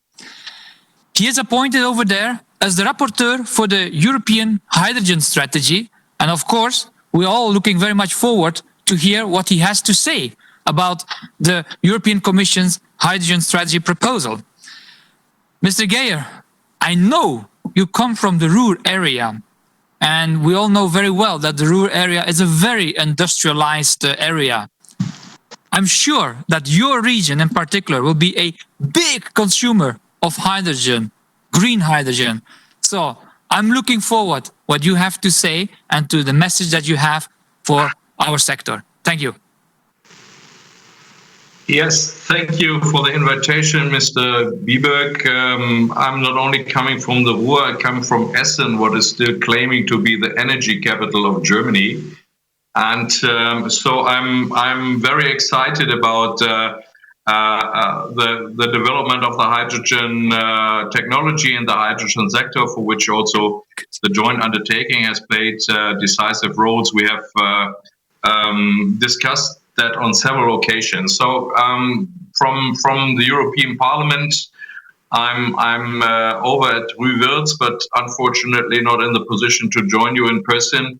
Thank you for setting up this conference, and congratulations for the impressing row of people discussing the issue they have set up. And thanks for inviting me. This is a very exciting work I'm now doing. The draft report is ready and public. You can find it on the documents search website of the Industry Committee of the European Parliament, who is the leading committee for this issue. We have a first shadow meeting already done. I'm happy to notice that there is a common sense between me and my shadow rapporteurs from the other political groups. We all are very excited about what can be done concerning hydrogen in the near future, and trying to steer the way by giving comments to the hydrogen strategy of the Commission. So we are preparing draft amendments. When you are familiar with the parliamentary procedures, you know that a draft non-legislative initiative report is very limited in its amount, so we have to enlarge the issue by amendments. So I will have to amend my own report. And be assured, I've seen everything what you have sent in, but be also assured I cannot respect anything that you have sent in from the different stakeholders. It is huge. But it shows that there is a lot of interest, and it's good that we have a lot of interest, and that you want to participate in making the contribution from the Parliament as good as possible. 6 committees are working on that issue. Among them, of course, also the colleagues from the ENVI committee, from the Environmental Committee, and also from the Transport Committee. So I have neglected in my draft all these the aspects that are in where the colleagues in charge of. So when you read the document, don't be astonished that I had to left out all these aspects. They will come in from the other concerned committees. I had to restrict myself. So, substance. Europe is the world market leader when it comes to hydrogen, and we are convinced that that should stay the way it is. So we want to defend what we have achieved. I think hydrogen can play a very important role when it comes to decarbonization of economy and transport, and we want to create the circumstances so this is also possible. I think one of the big essence of hydrogen is the different possibility how it is used as an energy carrier, as a storage, as in sector coupling. But to play out all these advantages, my strong feeling is that a market regulation has to be brought on the table from side of the Commission as soon as possible. Classification, certification, the amount of carbon, what is needed in production to fulfill the different certification. This is all something that has to be regulated and might also cause some conflicts inside the European parliaments. We need clear standards, we need certifications of origin, we need coherence with all the other regulations in the field of energy that are in preparation by the Commission. Just to mention the energy taxes regulation and the RED II regulation, what are all coming up. What we need is security for investors and the possibility to generate business cases here. So what we want to achieve is a ramp up the generation of demand. We want to scale up to reduce the costs and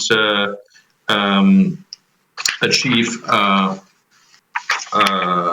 competitiveness in that field. So in order that things can start running, from what I see from the aspects of support from the EU side, I think there is lots of European tools meanwhile to support investments, the huge investments that are possible.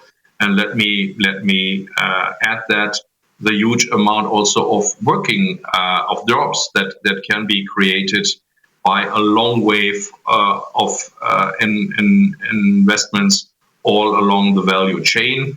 Among the tools possible, I'd like to mention also Next Generation EU, so the huge resilience and recovery package that is hopefully now in close to a positive decision, because hydrogen thus can play a role in overcoming the economic crisis caused by the pandemic.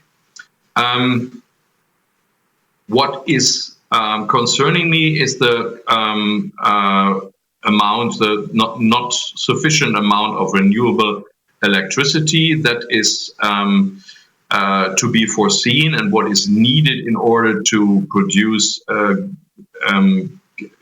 clean hydrogen in an amount what is necessary. So I think that is we have a huge demand and a huge need in accelerating the building up of renewables, renewable electricity all over Europe. We want to avoid the famous chicken and egg problem when it comes to infrastructure. I think we should develop all elements from the start, and in order to create a demand, I propose that we draw up sector roadmaps in defining the demand and then avoiding the problems coming up. Let me say a last word on the international cooperation of hydrogen. While I, of course, believe in that, in the fact that Europe should use all its potential, in producing hydrogen and by means of renewable electricity. I do not believe that can be done on a decentralized base, so there will be considerable import from third countries. But this can be, I think, a very productive role Europe can play in building up economic partnerships with the neighborhood in the east and in the south. And if this can be done in a spirit of partnership, that can also contribute to the political stability in the neighborhood of the European Union, would not only benefit the economy and the climate protection, would also could also benefit the security aspects of that we face here in Europe. So these are some quick thoughts that you will brought to you from the report that we are that is now finished, and we continue parliamentary work on it. So we foreseen to close that in February or March next year, and I hope we can get still. We will be in continuous contact with each other on this very interesting issue. Thank you very much. Thank you very much, Mr. Geyer, for these important messages. And I'm very happy to hear that the draft report is ready, and actually everybody can read it and download it from the internet. Also, thanks for taking care of the many comments that you got from our sector. And I believe it's important to also involve, as you said, all the stakeholders and listen to them. And I think you did really a fantastic job, a great job. This is the way we should do it here in Europe. Thank you very much for your leading role in preparing this report. So now it's time for another Smart Talk. And the Smart Talk will be about what are the key areas for using hydrogen in the decarbonization. The interview will be done by Kirsten Jorna. And Kirsten Jorna, she's actually the Director General for Internal Market, Industry, Entrepreneurship and SMEs. Or, in short, we say DG Grow. She's a German national and a civil servant at the European Commission for already a long time, and she held really various positions. Amongst others, she was a head of cabinet of several commissioners, and she also had different director posts. So, Kirsten, thanks for being here, and also I would like to say thanks for your team, because this event today we organized together. This is the first time that we organize things together, but I'm absolutely sure that will not be the last time, because I believe now that hydrogen is so high at the political agenda all over Europe, I think we will need to cooperate even more than ever before. And so I'm really looking forward to our cooperation.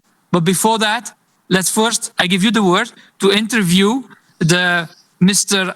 Wendell Trio, the director of the Climate Action Network, and I'm sure that you will introduce him very well. Looking forward to your talk. Your microphone, Kirsten.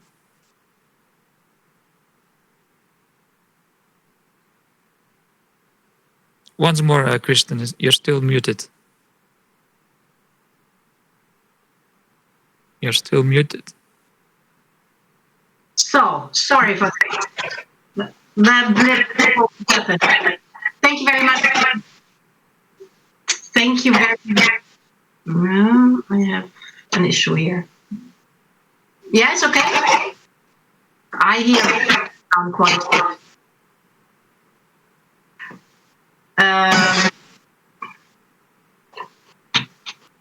Kirsten, you should turn off your speakers, because that's why you have this interference. Yes, I will do this.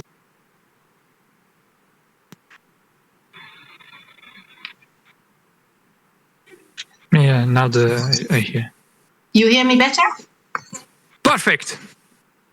Okay, let's do it again. Thank you very much for your words, Bart. I'm very happy about the collaboration that we're having here, and I think it's just the beginning.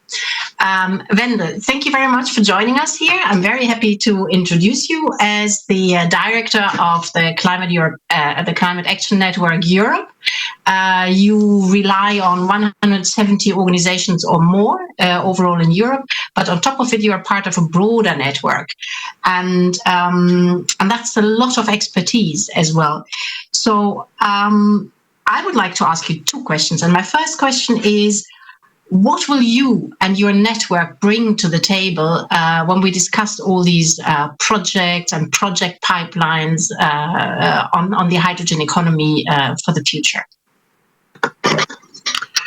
Thank you, Kirsten. Well, first of all, thank you to the organizers for having me in this talk, but thank you for the introduction and the questions. So let me first start with giving a bit of a perspective. So as Can Europe, as climate NGO movement, we, of course, very strongly believe in the Paris Agreement that was made 5 years ago, and in which a commitment was made to at least try to limit temperature rise to 1.5 degrees. And there's very good reasons for that in terms of the impacts that we will be facing. And from that perspective, we as NGOs have developed our own scenario for how an energy transition in Europe could happen that would be aligned with this 1.5 degrees target of the Paris Agreement. And that kind of scenario that we've built together with all of our members and other NGOs and scientific advisors, etc., actually offers us a basis from which we can look at this energy transition and at the need for the different energy carriers. And of course, we start from a perspective that we need to move to a 100% renewable society very soon. That goes both for 100% renewable electricity, but that also goes for 100% renewable hydrogen. So for us, that's the starting place. But having that kind of framework, having that scenario allows us to participate and join in debates around planning, both at the European level and kind of we are engaging, but think that much more participation needs to be there in terms of the development of the 10-year network development plans, which kind of offer a unique perspective for the infrastructure development in Europe, but also form the basis for these projects of common interest. But similarly, we can use this scenario to engage more at the national and an even local level. And that's, I think, kind of the second big element that we can bring to this debate is that we have this huge network of organizations, member organizations that act at the national level, but many of those are coalitions themselves that then bring together even more organizations and local organizations. And we want to be engaged in really monitoring the projects that are being planned. We're not project developers ourselves, we're not funders, but we can engage in monitoring what is happening on the field. And we are creating, in particular around the EU budget and the Next Generation EU recovery package, we are creating that network of organizations that really want to engage in looking at what is happening with European money. And that, of course, also goes for the hydrogen pipeline.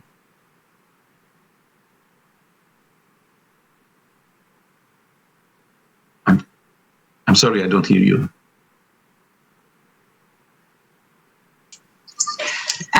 Sorry, I have a problem today. I have a very bad sound quality again. I don't know what this is.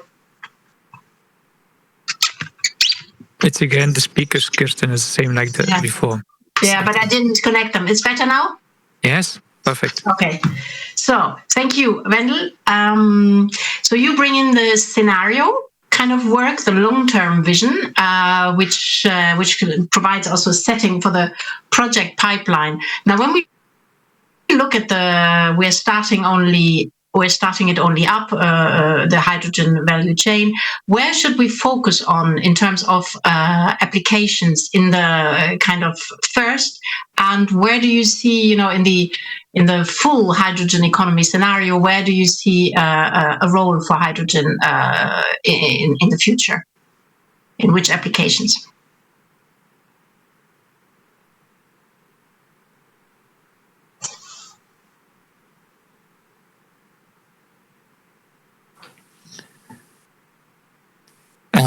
Wendell, you're also muted, so the microphone. Okay. Sorry. So, as I said, we're looking at hydrogen to be renewables based. So that's our primary point. Of course, given there's a huge need in terms of using the available resources that we have in terms of renewables as best as possible, we look at first and foremost increasing electrification as one of the elements, which means that at least in the short term, available renewable hydrogen will be limited. And so for us, that available hydrogen would need to be focused on those sectors that are hard to electrify. And that is first and foremost a number of the energy intensive industries, but also heavyweight, long distance transports, including aviation and shipping, where electrification is not really a solution right now. So we see a number of specific sectors where hydrogen can play an important role. And allow me to say, not only hydrogen. I mean, those sectors will also need to ensure there's energy and resource efficiency, etc. But we believe hydrogen can play a role there. Now, when we move forward, when there's more renewable energy available, we will, and definitely if we go to 100% renewable scenario, we will need to look at how do we deal with kind of the flexibility of some renewable sources, in particular wind and solar, and need to look at how do we increase storage capacity, how do we make use of flexible consumers, etc., etc. And one of the elements of increasing that storage capacity will also be looking at renewable hydrogen that can be stored and that can be used for other applications than the sectors I just highlighted. But of course, that depends on the speed in which we can move forward with the development of renewables in Europe.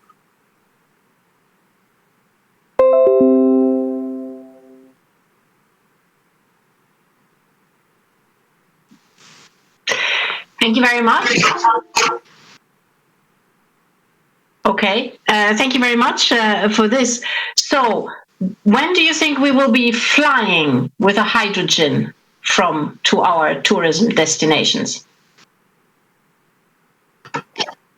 That is a very precise question where I'm not immediately being able to give you an answer, because that will develop on a number of technological innovations. We have in our scenario mostly focused on things that are already being developed. I think it will definitely take a number of years before we can go to flying on the basis of hydrogen. I mean, there's experiments already happening, but before it's going to be really full scale, I wouldn't be able to say. Is there another? Would you see another area where you think we could be, which could be one of the first transformational applications? Where I mean, I think definitely in the industry sector, there are a number of opportunities. We have this hybrid project on steel and so on. So I think there's possibilities for relatively rapid scale up of the use of hydrogen to produce heat, etc. So if we speak about the next couple of years, I would say the industry sector is the best option. And in the industry sector, steel, chemicals, or all together? Or should we focus on one particular industry?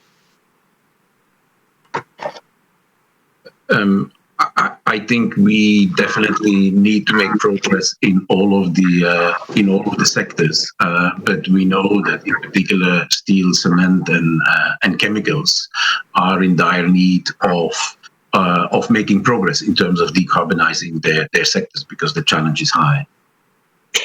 Thank you very much, Wendell. And with this, I give back to Bart. Okay. Thank you very much, Kirsten. That was really a very smart talk, I would say. And by the way, I have some information for you, Kirsten, because you were asking when we can fly a hydrogen plane. Well, I have good news for you. Actually, today already we can fly a hydrogen plane with very, very small, only with a few passengers. But we know that by 2035, the French government wants to see a commercial plane in the air propelled by hydrogen. And we also know that Airbus has announced to build several hydrogen planes. So I think the future look bright in here. So I hope that this answers your question a little bit. And I'm sure we will have you later back in the program. There's still a lot of things waiting for you here to do. So don't run away, I would say. Okay, time for the next talk, the next smart talk. And the next smart talk will be done, or the interview will be held by Tudor Constantinescu. Tudor is the principal advisor of DG NR, directly for the Director General. We heard Dieter already this morning with really also fantastic messages. So let's hear now directly also from Tudor what he has to say. And he will interview actually the GRC, Paul Hudson, who is the head of unit for the energy storage. And the topic will be about how to get green hydrogen from the place of production to the place of use. And I can tell you, because we are preparing now our next partnership, and I heard that this would also be for our next partnership one of the important things to take care of. So I'm really looking forward to this smart talk to learn, because then maybe I will know what I will have to do in the next 10 years. Thank you. Tudor, floor is yours. Thank you. Thank you very much, Bart. Allow me to also congratulate you and our colleagues from GROW on the organization of this big event on hydrogen. It is indeed very important and very impressive. And we heard a lot already today, and I think a lot of smart talks and a lot of very good panels. It's clear that we need to strengthen and to join our efforts in implementing the strategy to upscale the production and the demand for hydrogen, to make the regulatory framework right, but also to develop further the regulatory framework for the transport of hydrogen. And when we develop, first of all, these industrial clusters we speak about for hydrogen and for tapping the potential in particular for renewable hydrogen across Europe, linking it to the local centers for industry in particular where we can decarbonize, but also support integration of renewables. We also will need to connect these clusters between them and to transport hydrogen. Plus, we'll need to import hydrogen in a longer-term perspective, in particular renewable hydrogen, if we want to achieve carbon neutrality. And as we know, the molecules may be about a third or up to one half of our final energy consumption, so next to electricity. And these molecules all will have to be decarbonized based also on hydrogen as a key enabler.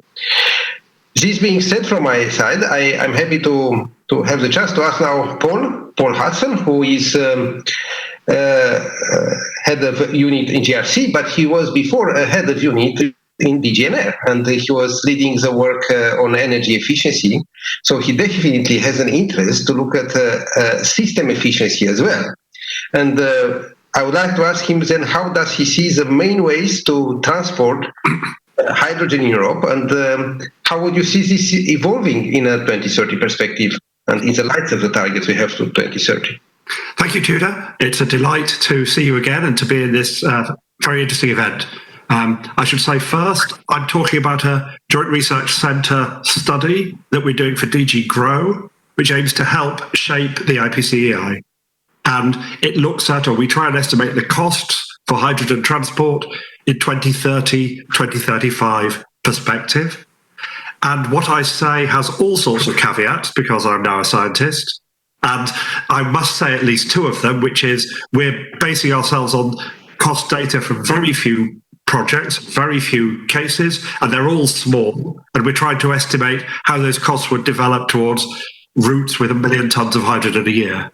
So with those caveats said, the key issue is whether you need to transport hydrogen at all.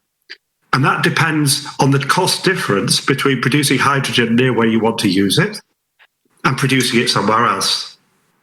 And our results suggest that a cost difference of about €1 per kilo of hydrogen between those two places is enough to justify quite a long trip within Europe, up to about 2,500 kilometers as a rough estimate. So the sort of distance that's being talked about between Portugal and northern Germany, for example.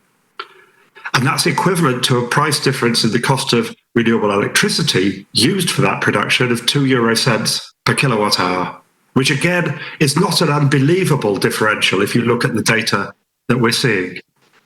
If you are carrying hydrogen for that sort of distance, there are two options which seem to us to be, we can be confident that they are cost effective. One of them, of course, is pipelines. and if a pipeline exists, and the other one is liquefied hydrogen, carried in bulk carriers. If you compare those two, probably the pipelines are cheaper. And in addition, we're costing for the construction of new pipelines, but if it's possible to repurpose existing natural gas pipelines, that clearly will be cheaper still. But on the other hand, there may be uses, for example, filling stations for lorries, where liquefied hydrogen has an advantage. So we would see it pretty likely that in that 30-35 perspective, those would be the two main forms of hydrogen transport for hydrogen within Europe, and that there would be quite a lot of that transportation. Thank you, Paul. Thank you, Paul. In fact, you almost preempted some of my questions, but I would still ask you, from what you say, we would see mainly the potential of transporting hydrogen from the south to the north. Have you identified also the potential to transport hydrogen from the north to the south? Is there such a price difference which will enable this? What we've been looking at doesn't suggest it, but you can't rule it out. As the technology, particularly the wind power costs. I mean, you're making a prediction if you answer that question of where are wind power costs going and where are PV costs going. And where the predictions that I've seen suggest that PV from the south of Europe will be cheaper than wind power from the north of Europe on the horizon we're talking about. You can't be confident that that's so. In addition, if you build up a big hydrogen-using sector in the south of Europe, it won't only depend on what's cheapest, because the supplies of renewable electricity are going to be difficult to obtain. So you can imagine two-way flows, but I think the south to north seems more likely. Thank you.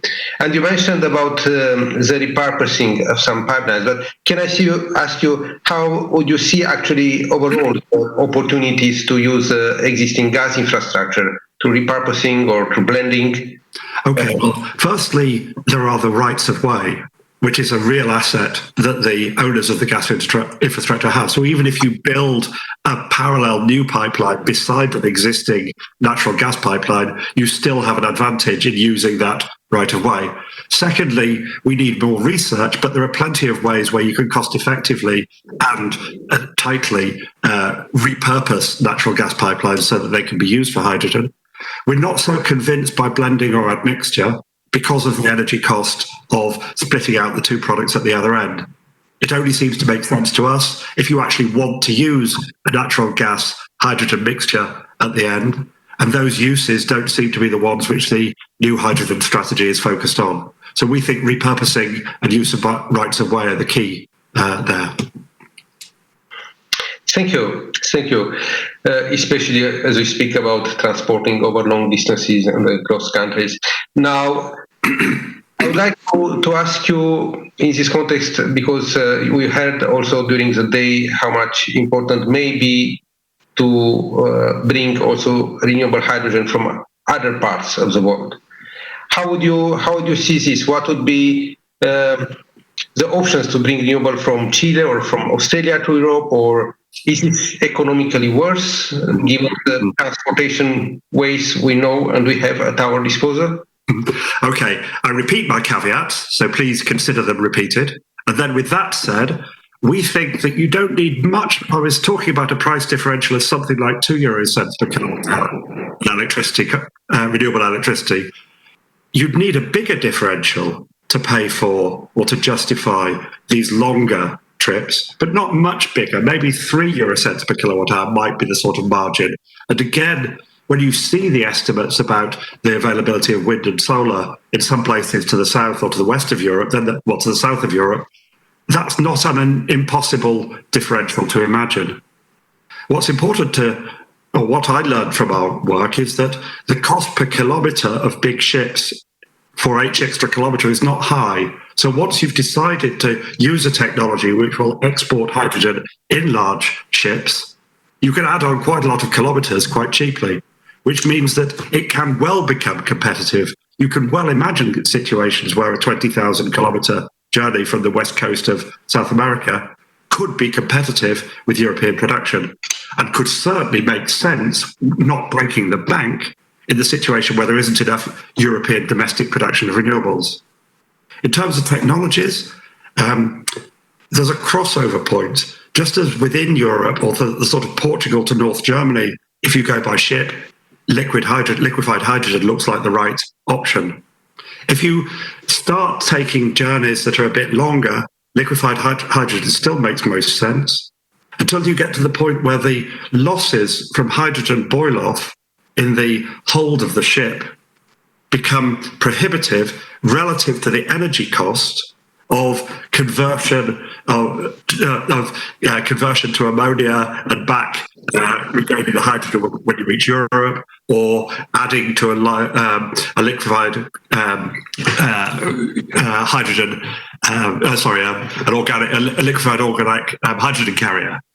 And those options, whether they're competitive with liquefied hydrogen, depends on the price of energy, because it's energy intensive to make those conversions. With cheap energy, they may be competitive at as low as 7,000 kilometers. With expensive energy, you may well want to take the boil-off losses and stay with liquid hydrogen all the way wherever you're coming from. So again, there are technologies there, and there are technologies which are less well developed even than the ones I've been mentioning, and which need innovation and development. Okay. Thank you. I guess, of course, in the case when you need ammonia for fertilizer companies, and of course, in efficiency, you don't need to.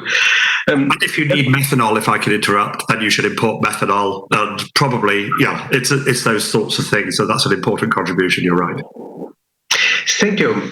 But then, saying all that, I would like also to ask you, what should we do? What do you we need to make in order to have hydrogen transport a supportive factor for building also the IPCI, the important project of common interest? So yes. It's a complex question. I think what comes out of our study so far is that we certainly need, if we're talking about the infrastructure development part of an IPCEI, then the two critical infrastructures that make sense to develop are pipelines and liquefied hydrogen systems. But beyond that, if our IPCEI is to have an element of innovation at the technological frontier, of course it needs to look at electrolyzers, but equally it needs to look at better pipeline technologies. But these conversion technologies, from hydrogen to ammonia and back again, LOHCs, improving liquefaction of hydrogen at a big scale, all of those would be attractive options for seeing if we can build a real alternative hydrogen energy system. So I think there's quite a wide range of technologies that could make sense on the next to the production plant site. Okay. All this sounds very interesting. And maybe a last question on the regulatory side. What would you say in relation to the same requirement to make the transport a supportive factor for the IPCIs? I think a critical area is going to be enabling hydrogen to prove that it's renewable, because there's going to be a lot of, particularly when we look at the import end of this equation, and how we can establish rules within Europe which work, which are not too burdensome, that are credible within Europe, but equally allow us to distinguish between imported renewable hydrogen and imported hydrogen made through SMR, is a very important part of the regulatory framework, and I know that DG Energy is working on it. Okay, we indeed will work on it, and thank you very much, Paul. And I'm happy to turn back to Bart just in time. Thank you, Tudor. Thank you very much, Tudor, and also Paul, for the contribution.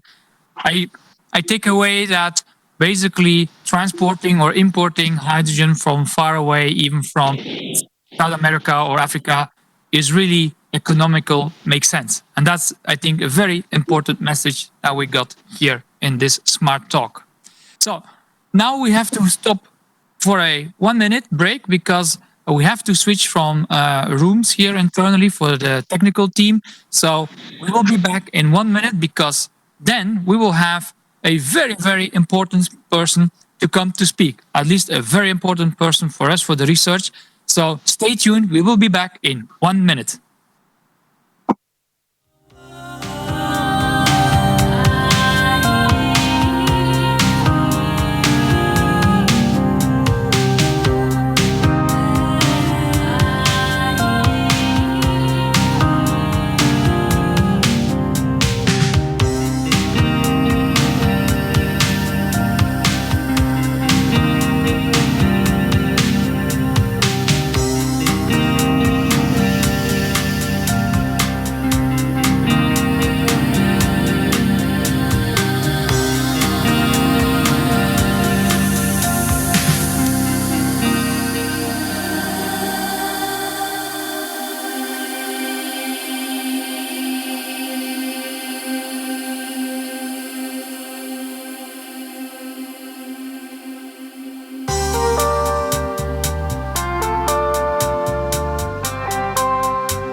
Okay, welcome back for our next session. And for our next session, I have a very, very important speaker. Especially for me, she's very important because she's the Commissioner for Research, for Innovation, Culture, Education, and Youth. So a whole umbrella, a lot of things. She's very, very busy Commissioner. Under her leadership, the new Horizon Europe, the Erasmus Plus, and the cultural strand of Creative Europe programs will be defined and implemented. Her main priorities are excellence in research, innovation, and education, which I can only be very happy and supportive for. She's Bulgarian, and I had the privilege to talk to her.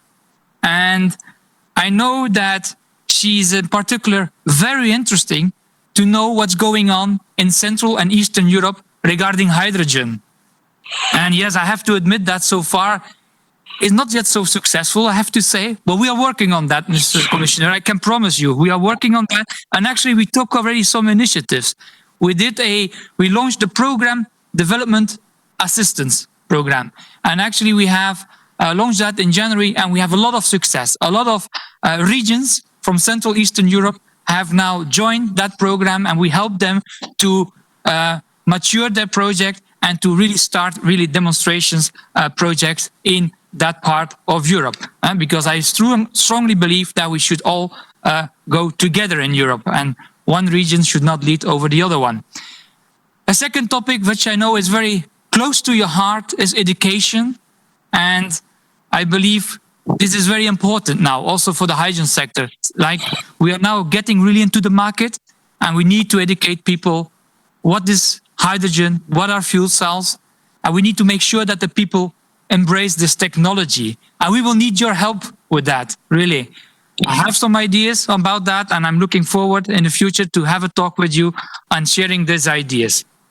But finally, most important is about what is the future in research, what we will see in Horizon Europe, and especially what can we expect for our next partnership on hydrogen. I know that you are working on that very extensively and intensively as well. And maybe you cannot say yet a lot, but maybe for our audience here, maybe you can release some scope to us, because we would be very happy to get some more detailed insight information. Thank you very much, and the word is yours. Mr. Commissioner Gabriel, thank you. Thank you. Thank you very much, Chair, ladies and gentlemen. First of all, it's a pleasure for me to address the hydrogen stakeholder community. Thank you very much, Chair, for your quite encouraging messages. I very much count on your hard work and your engagement. Well, allow me to start with some general remarks. First, the European Green Deal, along with the digital transformation, are at the heart of the European Recovery Plan. And decarbonizing our society and industry to achieve a climate-neutral Europe by 2050 requires robust public and private investments. The Global Energy and Climate Outlook report indicates that hydrogen is an essential element in low-carbon energy systems, with a key role in transport fuels and energy-intensive industries. Hydrogen, both as source of energy and a storage medium, will play a crucial role in the green transition, providing a strategic opportunity to decarbonize energy-intensive industries, like, for instance, in the transport sector, but also on the transformation of manufacturing industry. Hydrogen is foreseen to contribute to up to 25% of energy demand by 2050. An example of promising application will be in heavy transport, where hydrogen fuel trucks can make a great difference and achieve more competitive performances compared to fossil-based. To respond to the growing demand, infrastructures have to deploy at least 40 gigawatts of renewable hydrogen electrolyzers, which require advancement of the state-of-the-art and investments of up to 42 billion euros in the coming decade. To be operational and be used at large scale, hydrogen new infrastructures require a parallel development of safety by design approach. In 2019, our Joint Research Center assessed the potential role of electrolyzers in a future renewable-based power system. According to the modeling exercise, the production cost of hydrogen could be competitive, and hydrogen-based production could have a key role in maintaining the technical stability of the power system. Research to assess the performance of fuel cell vehicles under laboratory and real-world driving conditions, a pioneering work in Europe has recently started. And along with technological innovation, the design of regulations, codes, and standards for safety is also required in the years to come. We in the Commission, through the Joint Research Center, in collaboration with the hydrogen research and industrial stakeholders, we are addressing the critical safety issues related to hydrogen storage and transport infrastructures. But all these promising developments raise the expectations of hydrogen-related technologies and infrastructures as a socio-economic game changer in driving the international innovation agenda. There is a growing momentum, not only at European level, but also globally, and we can expect new investments in the US and Asia. And here I want to stress that Europe was first. The Commission launched in September the Green Deal call, still under Horizon 2020. The associated €1 billion investment sends an important signal and sets the tone of European engagement and responsibility to respond to the climate crisis. At least two of the topics are addressing hydrogen, in particular on demonstrating the 100 megawatt electrolyzer and on green airports and ports. And this call marks the transition towards more investments foreseen in the Horizon Europe program that we are preparing for the next 7 years. To guide the future European development and investments, we recently adopted a policy energy package. We need really to take into consideration what was set in this package, especially because it is strategic vision for a climate neutral European Union that we need to think about. The share of hydrogen in Europe's energy mix is projected to grow from the current less than 2% to 13-40% by 2050. And the direction is set in a clear way.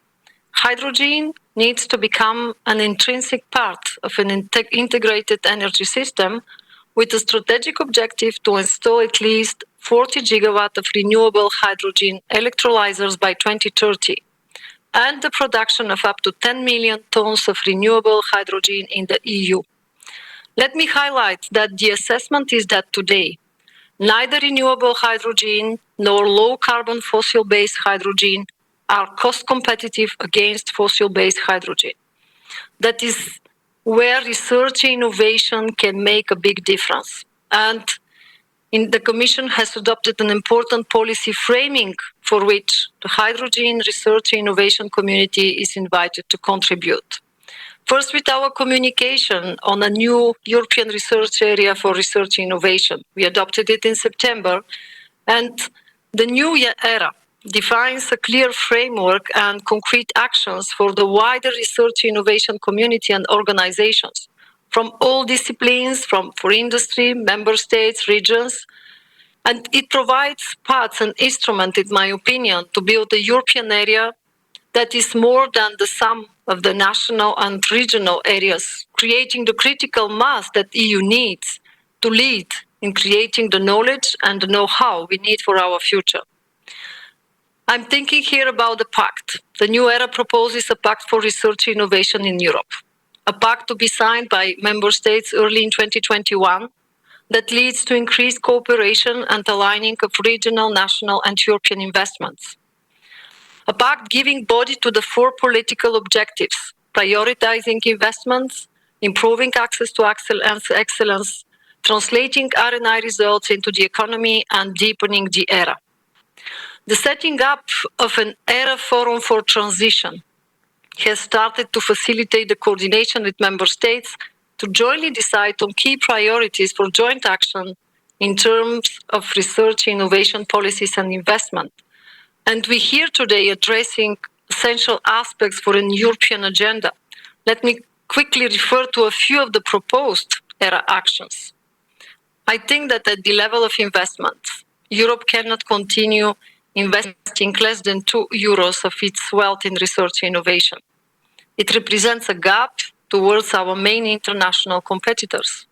Therefore, you know it, we want to reaffirm the 3% of European GDP of R&D investment target and update it to reflect our new European priorities. And this target goes hand in hand with the reinforcement of the investment at national level, raising them to a new 1.25 European GDP target for public effort by 2030. Of course, the aim is to leverage and incentivize more private investments. And here we have important questions that need answers. And these targets have no meaning if they are not accompanied by a strategic effort to align research agendas and programs involving member states, the research community, and industry. That is why we propose an action to speed up the transfer of R&I results into the economy. This will be done by jointly developing with member states and stakeholders common industrial technology roadmaps. And the involvement of all stakeholders, from funders, research organizations, and industry, is essential to reach the objectives. Now, the Commission's recovery plan highlights the need to unlock investment in key clean technologies and value chains to foster sustainable growth and jobs. And in the context of proposed Horizon Europe partnership on clean hydrogen, there is a need to step up coordination efforts in the European research innovation landscape, defining high-impact projects across the hydrogen value chain in the context of the European recovery plans. And it is important to look to the medium and long term and strike a balance between accelerating the deployment in a context of economic recovery and the assumption of innovation risks supported by research.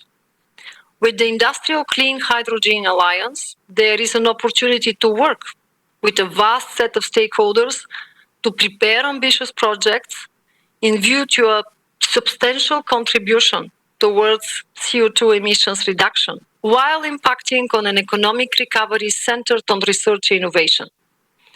The alignment of public-private strategies is essential to use the different programs and instruments, including Horizon Europe, the Next Generation, and the Regional Development Funds. And for instance, Chair, you mentioned it, hydrogen valleys are emerging as a highly promising way to demonstrate hydrogen technologies. The Commission is funding a Hydrogen Valleys platform, which includes detailed information about 30 plus hydrogen valleys across the world, which can be used as a lessons learned platform as well as guiding policy making. Another important element, working with regions. It's important to work with regions in order to leverage investments while supporting and accelerating the deployment of hydrogen valleys across Europe. Yesterday, together with the Committee of the Regions, we launched a joint action plan, and I very much count here on you to provide us concrete ideas, concrete initiatives, but especially to assure the follow-up. The demand is huge. So, last point, the hydrogen community can take advantage and contribute for the ERA Hubs policy initiative to stimulate innovation and chair upskilling. The skills are really important for intra-regional and inter-regional connectivity. And here, industry and in particular SMEs are strongly encouraged to take part to build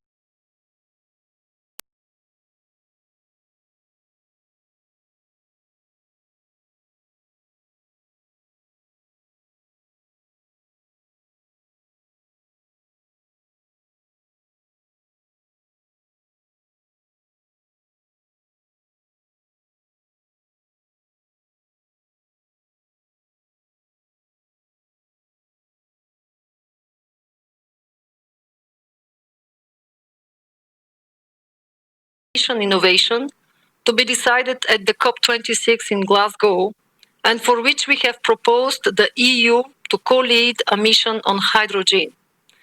And I think that we should use this opportunity. To conclude, the European Union has supported research and innovation on hydrogen for over a decade, in particular through the public-private partnership on fuel cells and hydrogen. This has been instrumental in creating a genuine industrial hydrogen ecosystem that brings together many different players, from large utilities to innovative SMEs and startups. I welcome Hydrogen Europe and Hydrogen Europe Research in proposing an ambitious strategic research innovation agenda. Do you remember my words? For this future partnership. And at the same time, I very much count on our good cooperation to transform these intentions in something innovative, impactful, and future-proof. We expect that you, through targeted research innovation support, are able to improve costs, energy efficiency, reliability, and quality of clean hydrogen applications developed in the European Union.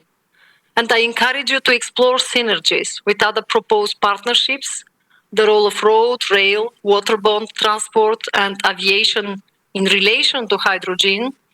And I know that it's under discussion for the steel and sustainable process industries. The aim is definitely to connect sectors with high potential for the use of hydrogen technologies. And I very much count on your support and engagement to address the green transformation of our economies with a forward-looking approach that only research and innovation can provide. Thank you very much for your attention. So much, Commissioner Gabriel, for your very kind words. And I'm sure that Hydrogen Europe and Hydrogen Europe Research, they have heard your words. I'm absolutely sure. On the regions, I get your message. We will bring your ideas. Actually, as you know, we are working already with nearly 100 regions together, an initiative that we started back in 2016 that led to the Hydrogen Valleys Partnership. So far, I think we worked a lot with them, and I'm sure we will do even more in the future. I think through this project development assistance programs, but also I know that we will try to get them closer to us also in our advisory boards, etc. So this message is definitely taken. Also, you mentioned coordination will be crucial. I can only agree to that because we will have now hydrogen in multiple partnerships. There are so many different instruments also on the European level that will deal with hydrogen.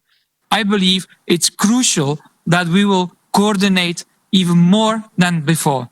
Because if we cannot coordinate, I think we will fail as Europe because we need to keep our leadership. So coordination, I fully agree with you. This will be the key to keep Europe in the leadership. Thank you very much for your very kind words, Mr. Commissioner. So now we go to a panel discussion. And that panel discussion will be led by the Director General, Jean-Éric Paquet. Bonjour, Jean-Éric. I'm so glad to have you here, really. You cannot imagine. So it has been a while since we talked, but we're really looking forward to you moderating this panel, because this panel has a very important title. It's about research and innovation to support and boost the development of the European hydrogen economy. We hear often, sometimes when I go outside, I hear stakeholders saying, but do we still need research? We do scale up. Everything is about scaling up. But I believe personally, we still need research. And I'm looking forward to hear exactly what your panel and yourself have to say about that. Just a little bit about your background for the audience, of course. Well, Mr. Paquet, he became Director General of DG Research and Innovation in 2018. However, his involvement in EU research policy dates back already from 2002, where he was the Deputy Head of the Cabinet of Philippe Busquin, then the Commissioner in charge of Research and Development. What is very important for Mr. Paquet is that he puts co-creation and systemic change at the heart of the decision-making process, and strongly believe that citizens should be more involved in shaping public policy. I fully agree with that vision. So, Mr. Paquet, the floor is yours. I'm looking forward to your talk and to your good moderation of the panel. Thank you very much. Good afternoon, everyone. It's a real pleasure to indeed come in now in the forum discussion, in particular after Maria Gabriel provided you her vision and how the Commission sees hydrogen as an absolute key component of Europe's Green Deal, and then how the Commission, Maria and her teams here in DG Research and Innovation, in DG NR, in the Joint Research Centre, and many other parts of the European ecosystem, how we want indeed to deploy research, to get knowledge, to get technologies, maybe also to create space to experiment with these technologies. And indeed, the challenge of the next cycle, the next policy cycle, but also the next research cycle in hydrogen is going indeed to be to make hydrogen central and relevant for our recovery, building more resilient economies and societies. And as we do that, drive Europe's green transformation. So it is indeed about research. How much more research do we need is, I think, an important question. But it is also how do we connect research outcomes with implementation, deployment, industrial investments, which are needed to take place now so that we can, by 2030, reduce our emissions by 55%, but also in 2030, have indeed additional insights, additional technologies probably, which are then already tested for further deployment towards the 2050 objective. I have, I must say, a rather amazing panel to discuss that. I have Christian Ehler. Christian is the EPP party coordinator in the ITRE committee in the European Parliament, the ITRE committee dealing with industry, research and energy. So I think you are, Christian, the ideal person to indeed connect industry and research outcomes and deployment. We have Harold Reuters, who is director in DG Move in the European Commission, where he leads the Directorate on investments, innovative and sustainable transport. And Harold is much involved and has been now for many years exactly at the intersection of research. He looks after transport research across the Commission, also with teams in DG Research and Innovation, but is also the director in charge of a number of specific research policies and therefore very much driving also the investment and deployment agenda. We have then Marta Maroño. Marta is senior researcher in CIEMAT, which is the Spanish research organizations looking notably at energy. So Marta will no doubt be able to tell us how she sees the research agenda. And she will be followed by Jon André Løkke, who is Chief Executive Officer of Nel and Nel Hydrogen. And of course, as a key industrial player, he will tell us what research he needs and how he uses research results to promote the deployment of hydrogen.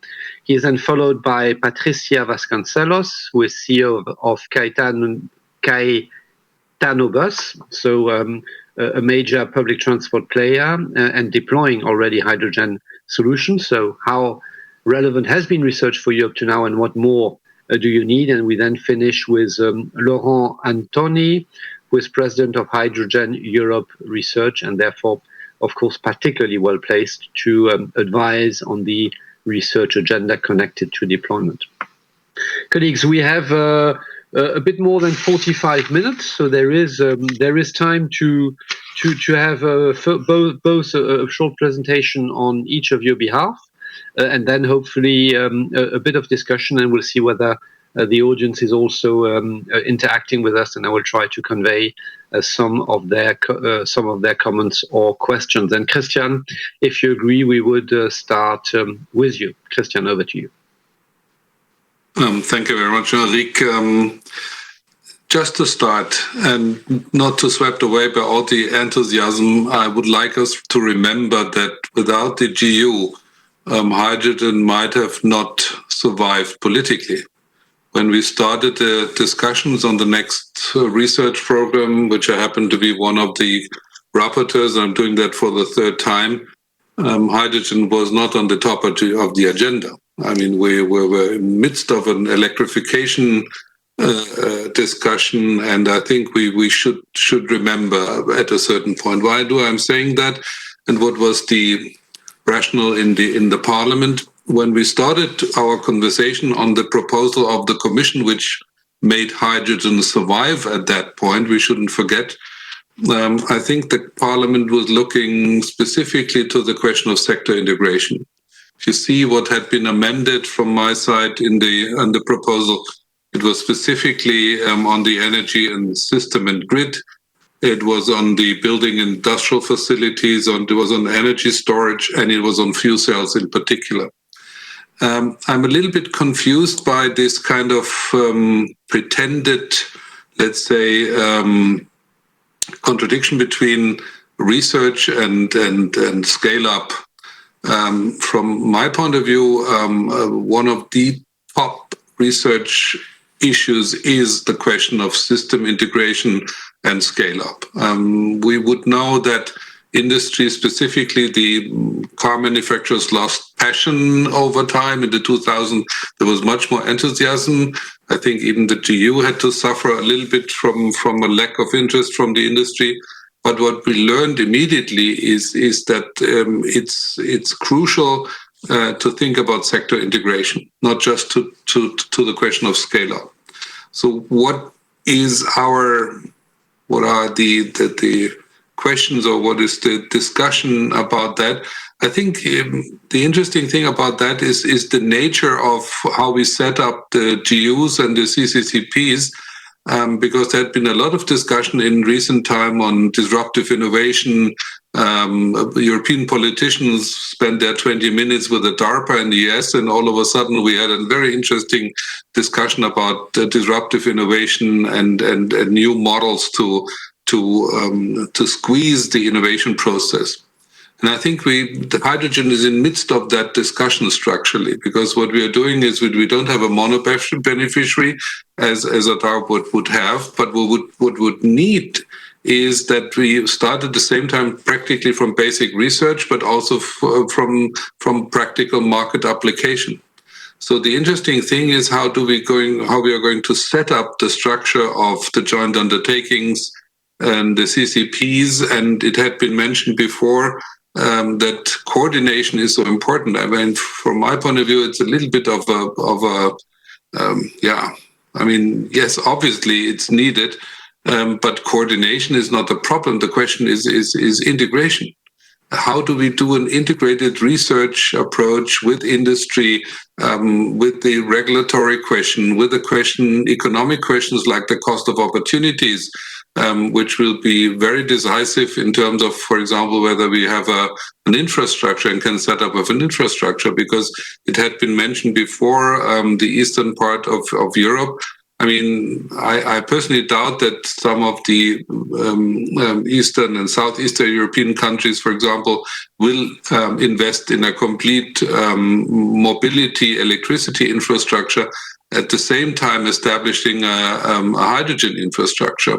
So from my point of view, and if you see that more in systematic terms, the interesting question is, as we have this kind of disruptive innovation discussion, how can we adopt the challenges of the new hydrogen initiatives to the way we are conducting research? So we are most likely not going along the traditional innovation chain where we start up fairly early, have basic research, and then look to higher TRL levels.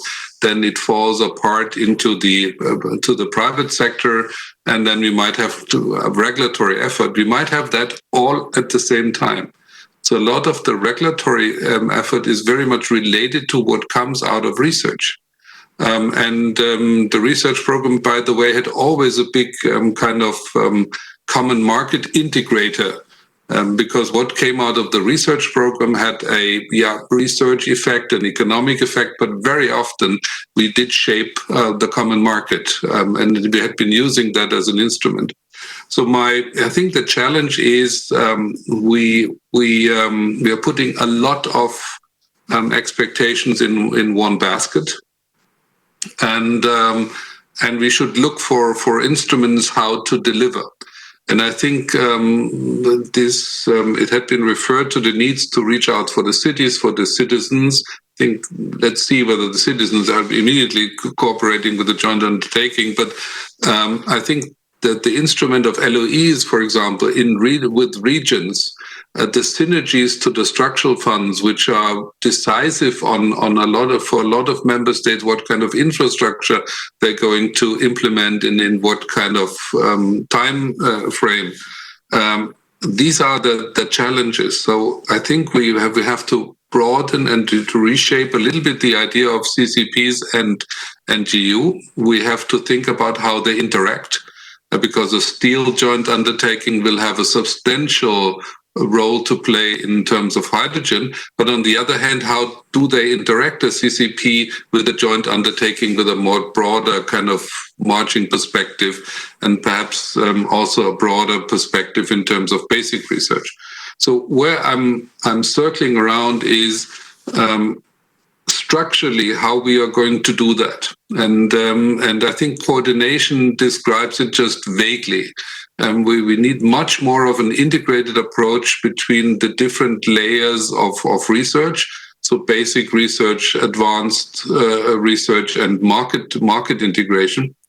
And I think it might be that hydrogen will be, and don't get me wrong, the European DARPA, because we are not looking for a new way to develop a Robertson skeleton for the US Army, but we are in a unique situation that we describe already infrastructure, we describe already economic needs, we describe already industries looking for that regional, the infrastructure question. At the same time, we have to conduct basic research, and we have to squeeze that process in a way which had been unseen before. So to sum it up, I think this, the very fact that we are starting to have a common industrial roadmap, that's fine, but we really have to care about that we are not swept away by all these ambition, but don't have an idea methodology-wise how to do that. And from my point of view, it is that the joint landscape of the GUs and the CCPs, that will be the new DARPA of Europe, but with an intention to within a decade to implement a hydrogen infrastructure and a hydrogen economy, which is, from my point of view, of transformative nature.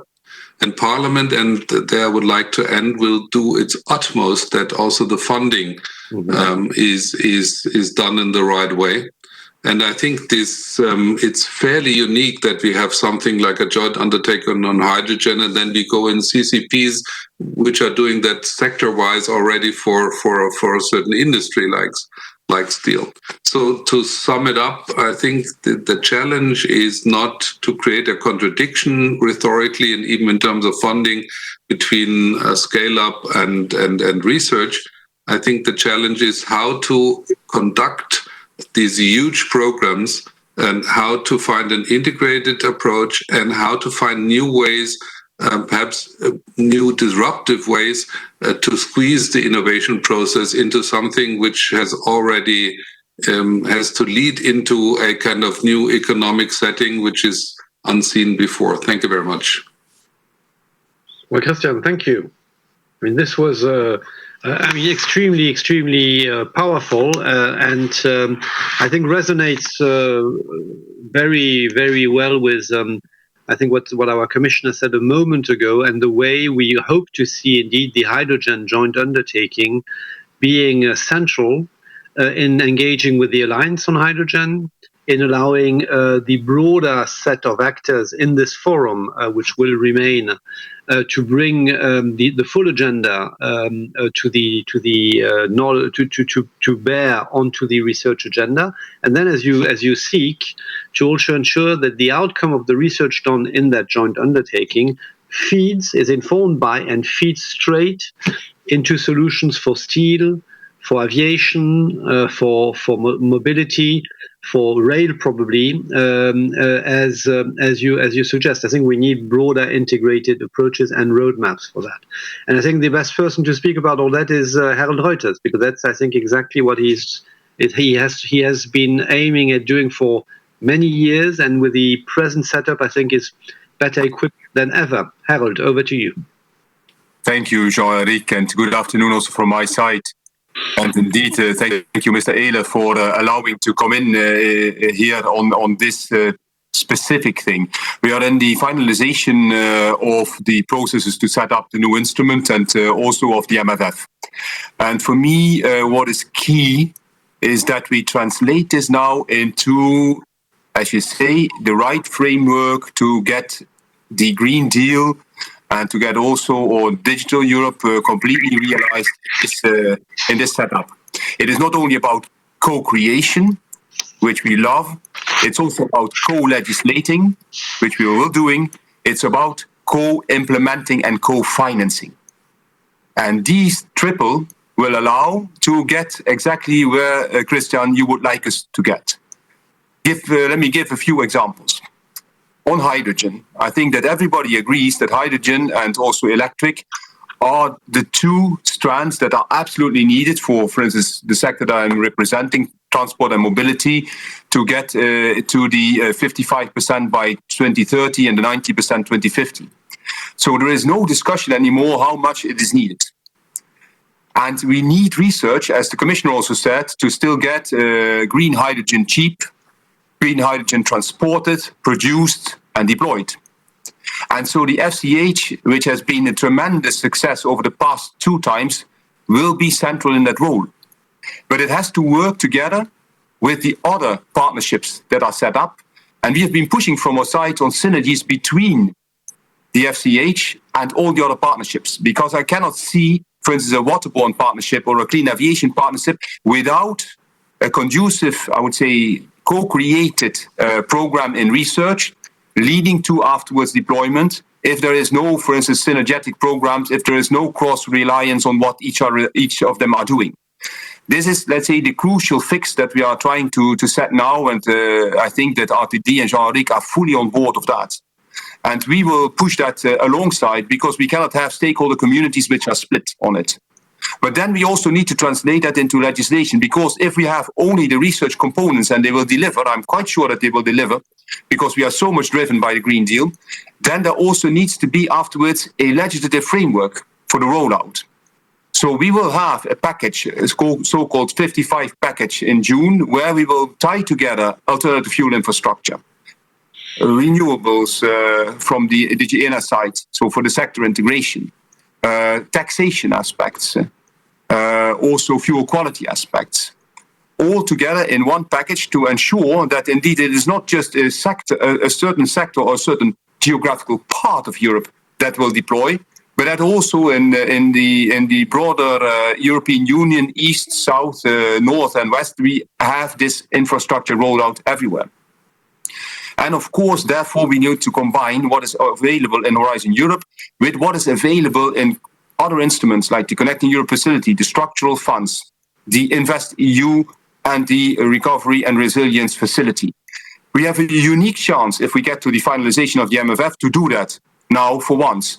And I will fully support both Bart in his excellent work and Jean-Henrique Paquet to tie together instruments in order to get to the deployment. Because if we do not take that chance now, transport and mobility, we will not get to the 55%. And I give one example, Jean-Henrique. We see already this happening at this moment in time in buses. I mean, thanks to the work of FCH, I now have a pipeline in the Connecting Europe facility for making sure that we have deployment of huge fleets in urban areas. The same should happen there where research is still ongoing, for instance, for barges.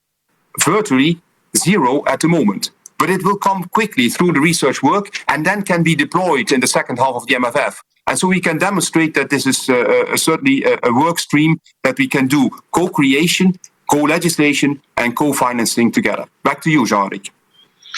Harold, great. Thank you very much. Thanks for the example on buses. Patricia, in a moment, will come back to it, certainly, and explain indeed how she is doing it on her side. And indeed, I think the regulatory signals are absolutely key for deployment. Harold, I would even argue that these regulatory signals are needed very early on to also then drive the research agenda as much as possible. And we are now having, of course, with the 55% target to be put in legislation and the sector integration legislation proposed by our colleagues in DG Energy, already 2 very important signals, and there will be certainly more which will become available. Can I now, Marta, move over to you? You heard Maria Gabriel a moment ago. European research, it's all about member states delivering research. Of course, there are then EU platforms, EU programs, EU partnerships, which certainly can make a big impact, but it is all about combining what you are doing in member states. So what is your perspective seen from CIEMAT on this research, deployment, industrial Green Deal agenda? Marta, over to you. Hello, good afternoon. Thank you very much for the opportunity to share this discussion panel, and also for including this specific discussion within the European Hydrogen Forum, which is crucial, really. Research and innovation are crucial activities to facilitate the scaling up of technologies. Commercialization and deployment is possible only when technology has previously been validated and demonstrated at a scale that provides evidences that the process is technically and economically viable, without forgetting some other aspects, such as, of course, sustainability. So green hydrogen is not an exception. And although we are being witnesses of how the technology is reaching the market at huge speed in many, many countries in Europe and outside Europe, there are still some challenges that we, as research, need to face or to tackle. One of these challenges that research in this European context has to face is to focus on solving the bottlenecks of technology to smooth the pathway to commercialization. In this sense, one of those challenges is reducing technology costs. Some other speakers have highlighted this. But besides cost reductions from economics of scale, research and development is crucial to improve the performance in terms of efficiency, flexibility. Another challenge we have to face within the research area is to be aligned with society needs and demands. Green and renewable hydrogen is a solution for decarbonizing industry, electrification of isolated areas, mobility. The research and innovation challenge in this case is to give support to government and industry to eliminate necessary barriers, regulatory issues, develop standards, etc.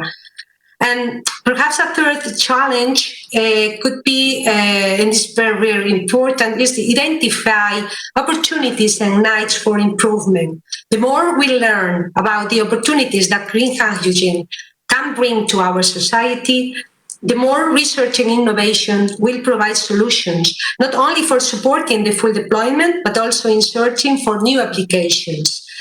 Efforts are now focused on development of advanced electrolysis technologies, advanced operating modes, reversible operation, co-electrolysis, also development of new concepts and applications made viable, solar thermal, photochemical or biochemical production of hydrogen by providing successful development of components or materials, and also integrating novel and advanced tools in the conventional or more already developed consolidated approaches like digitalization, etc. So for dealing with all these challenges, research and technology organizations, as for example CIEMAT, we have a key role because we can help to the deployment of the technologies by several means. We can provide support at both technical and scientific level for the deployment of the technologies. We provide infrastructures available for technology development, connect administration and with end users, and also we can give support to member states in research and development strategies definition. So I would like to give some key messages that research and innovation are essential to guarantee technology development and deployment. We need tight collaboration of research with industry within that is the smartest and soundest approach to provide solutions to society.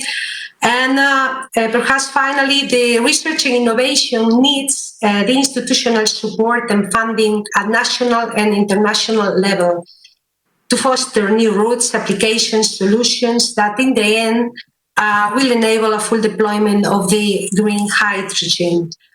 My experience in this applied research and innovation, and also within the participation in the different instruments and associations and that are pushing for the research in the hydrogen technologies in Europe, is that this support needs to start more at local level, regional or national level, providing solutions to real near problems, and then transmit and this to the outside, working in an international environment. I'm glad to see that this approach is fully aligned what we have been listening today, along with many speakers. Vice President Frank Timmermans highlighted the benefits of cross-border cooperation. Commissioner Gabriel encouraged the necessity to explore synergies, and more closer to myself, our Spanish ministry, Cesar Rivera explained that how research and development they should work hand by hand. So, as final message, the Research and Technology Organization, we are in the right direction, and we have a key role for the development of the European hydrogen economy. Thank you very much. Thank you very much for sharing the way in Spain this is being driven. And I see, of course, a lot of alignment with the European vision. And as you said, you need to work from the local to the national, and then where required to the European level. This is exactly how solutions are then driven into society, and where they then get ownership as well and have impact. But thank you very much. I now move to Jan Luca, CEO of NEL.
Oh, we're back. Okay, everyone. Sorry for that slight delay. It happens in any event. And so now that we are all back again, I now move to Jan-André Lucke, Chief Executive Officer of NEL, Hydrogen, so the industry. Jan-André, over to you. Thank you very much, Mr. Paquet, and thank you very much for having us on this conference. I kind of want to go back a bit to where Bart started, but before that, I just want to underline how important this research and innovation support has been for the industry. It's been absolutely critical. It's been handled in an elegant way through the FCH JU in a few rounds, and it's been really instrumental in terms of accelerating technology development. That's the key issue here. That the speed would have been much slower. If at all progress would have been made at all, the speed would have been much slower. So then the introduction from Bart here is, what do we need now? I mean, do we need to go for scale up, or do we need to go for research and innovation? And in my mind, we need both. We need both because there are technology elements which are ready to scale, but there are still a number of technology elements that will benefit from further R&D, research and innovation.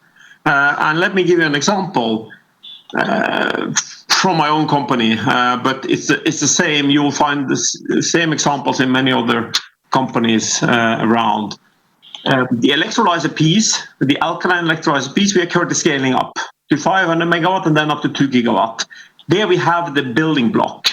On the fueling station side, we have a nice, robust platform for fueling light-duty vehicles, but we know that to fuel heavy-duty vehicles, we really need to step up. You know, we need to go from the 3 to 5 kilos per fueling to 70, 80 kilos in each load. And we need to do it in close to 10 minutes. And we need to do it back to back to back to back. And we need to do it at 700 bars. You know, that's what we need to be able to replace the diesel. And that's what we are working on now together with the FCH JU.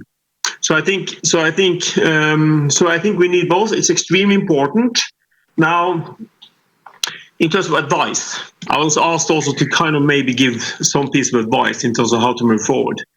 And one key element now going forward is that we will split the research and innovation support in different groups. So you will have the FCH JU or the FCH, which will have a different name, that will take care of the fundamentals, reactor technology, production, those elements. But then you will have separate undertakings, partnerships that will do the applications. And my advice here would be to make sure that we are very well coordinated. Because you don't end up with a project that will, fall between chairs or will be addressing different chairs. So we need to be coordinated here, and I think that will be my strong advice going forward. I think FCH JU or the new name, which is Clean Hydrogen for Europe Partnership, potentially, at least as a working name, should try to coordinate this. But I'll leave that to the good intelligent people working on this issue. But that would be my advice. So thank you very much for having us. And if there are any questions, I'll be more than happy to answer. Thank you. Yeah. Jan-André, thank you very much, and thanks a lot indeed for this advice, which I think is very precious. I mean, as Christian Ehler argued, and I think as the other panel members also echoed, there is indeed a need for more than coordination, for integration.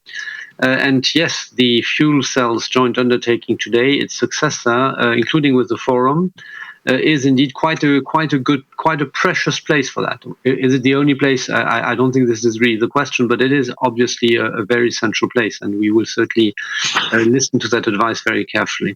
Thank you very much. And I now move to another very concrete example of a past success on which I think we can build. What would be the lessons to be learned, Patricia Vasconcelos, from the work of the fuel cells joint undertaking? Over to you. Yes. Good afternoon to all of you, and thank you for inviting us to participate in this panel. I think a lot of things have been said, which I completely agree, and I will not talk about that any longer. But of course, we all agree that in order to achieve carbon neutrality in 2050, we need to continue to invest. So research and development continues to be a very important part of all this. But we also need to have green hydrogen available at a reasonable price. So here we are talking about scale. I completely agree with John Andre. Both of these issues, research and development, to continue to develop the technologies and scale are extremely important. Regarding our sector, and I'm here in the industry, but from the end user side, so we, Caetano Bus, as a bus manufacturer, we have already developed and are already on the market a fuel cell bus. So from our side and from our industry, what we feel is we have done a lot of development already. And again, all the supports that we had to accelerate these developments were extremely important in order to be where we are today. And I think a lot of other industries and also infrastructure providers or even regulatory companies have been working and investing and developing in these new technologies. Nevertheless, what we need now is to take all these developments, of course, to move them forward where there is still a need to go more deeply in the developments, like John Andre was saying, but we need to integrate all these developments. We need to put industry, regulation, safety, and training. We need to have people in order to train people with knowledge of this new technology to work in all this. It's very important that we develop all the materials and the infrastructure and assets, but if we don't have the right people knowing how to deal with all this, we will fail. So for me, and repeating what has already been said, I think it's really the challenge is really to integrate what we already have, to integrate and to find the right and coordinated funding in order to address all the needs that we still have. Because at the end, we need to have more infrastructure, because at the moment we are with absence of infrastructure, of filling station. We need to have scale in order to have a good price for the hydrogen. I mean, at the end, this has to be economically viable for the users. And only if this happens, then we will put the cycle moving. So again, I think a lot of development and research and development in this innovative technology has already been done with a great support from governments or from local authorities. But now we need to integrate all this and to use this advantage to be really first movers in Europe with this. So from our side, we have a bus available. We would be willing to sell this bus to all the countries in Europe and outside Europe, but unfortunately this is not possible because the infrastructure is not there. So from my side, I think I will not repeat the others. I agree completely with all what has been said in the panel. Thank you again for participating. It's a great pleasure to be able to discuss this important innovation with you. Bye-bye. Patricia, thank you very much. Let's see in the discussion afterwards if we have a bit of space to also discuss more international competition, because there are other players out there. And we are indeed, we have an edge right now, I think, on hydrogen, but to be seen whether we can completely exploit it, as you indicated at the end. And I'm sure that Harold Reuters, when he comes in again, he will tell you a bit where we are on the deployment of charging stations. I mean, that's, of course, very much a completely connected issue where DG Move is doing with member states quite a bit. But I finish first with Laurent Anthony. Laurent is the president of Hydrogen Europe Research. Laurent, your take is, of course, particularly interesting. What would also interest me, if I can add that question, Laurent, to your presentation, is that the partnership is going to be certainly an impactful, and I would expect a rather well-funded partnership, but obviously it will not be funded to the tune that it can do everything.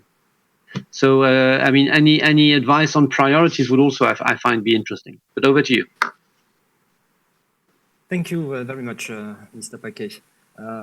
As you mentioned, Hydrogen Europe Research is representing the research in the FCH JU and the joint undertaking, with Hydrogen Europe representing the industry and the European Commission.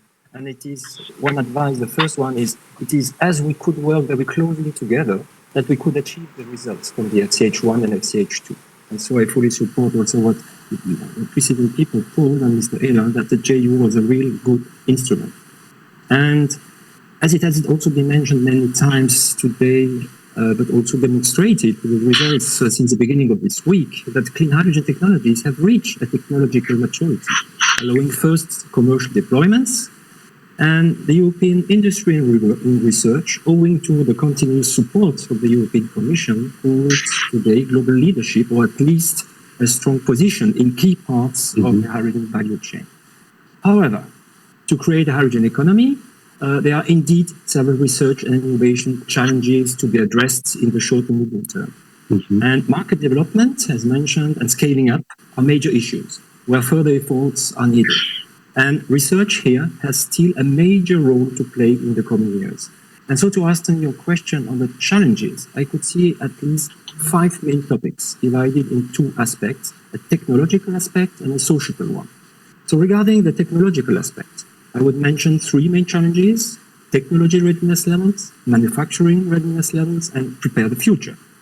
And research needs to help industry to progress further in technology readiness level by bringing research results into commercial solutions, while improving performance, durability, decreasing cost. And we aim in particular in achieving at-scale demonstration and deployments in clean hydrogen production, and also in new applications, and here in particular to focus on heavy-duty transport and industrial uses, as mentioned before, where we may have a big impact and even a short and medium-term impact. But research has also to help industry to progress in manufacturing readiness level, ensuring its competitiveness at global scale. And this is also urgent, and I would like to mention here that the high-speed innovation position paper just released earlier this year by 20 LTOs, and we are welcoming more to join. This high-speed innovation position paper is proposing a joint action plan for innovation and upscaling in the field of water electrolysis technology. And the 3 opportunities we are proposing is to connect EU hydrogen labs and infrastructures, to set clear performance standards, and also to monitor performance of subsidized pilots, to learn from what's going on. And finally, as research, of course, research needs to prepare the future through technological disruptive breakthroughs with new materials, new concepts, and at the same time to get rid of critical raw materials. And industry is needing the continuous development of these disruptive technologies and advanced materials all along the value chain. And research and innovation will be a key element for EU representativeness. And among these challenges, I would mention 3 strategic research challenges: low or free precious metal catalysts and critical raw materials for electrolyzers and fuel cells. Second, to work on advanced materials for hydrogen storage, like carbon fibers or hydrogen carriers. Third, also to advance understanding of the mechanisms of electrolyzers and fuel cell performance and durability. If we want to be better, we need to understand the science and the mechanisms to propose new solutions. And I may also mention that to work on these different aspects in the next years, the European research and industry, with Hydrogen Europe and Hydrogen Research, have developed 20 technological roadmaps in their strategic research and innovation agenda in the frame of the next Clean Hydrogen Partnership, and that's just mentioned by Commissioner Gabriel. Let's move to the second aspect, the societal aspect, has been mentioned by Marta Marogno. I can see here 2 main points. The first point mentioned is education and training. There is a need of structuring interdisciplinary education and cross-sectoral training. We need to ensure a high-skilled European workforce all along the hydrogen value chain, production, installation, operation, but also maintenance. And the first deployments are showing that this last point is particularly critical. And we need to train the trainers to educate also manpower the industry will need. But we need also to re-employ the current workforce from declining industries and declining sectors. And the second topic I can see is to increase the public and policy stakeholders' knowledge and acceptance. We may speak on societal readiness level. And this can be done by intensifying the research on all the safety aspects, like, for instance, underground parking, crossing tunnels, which are still open questions for consumers, but also to continue the pre-normative research to ensure scientifically based standards and regulation. And finally, to leverage the increasing demand of information and expectation from the society towards a carbon neutral Europe. Carbon content becomes a pivotal parameter. And these different points go even beyond the only hydrogen technologies and cover the whole energy system.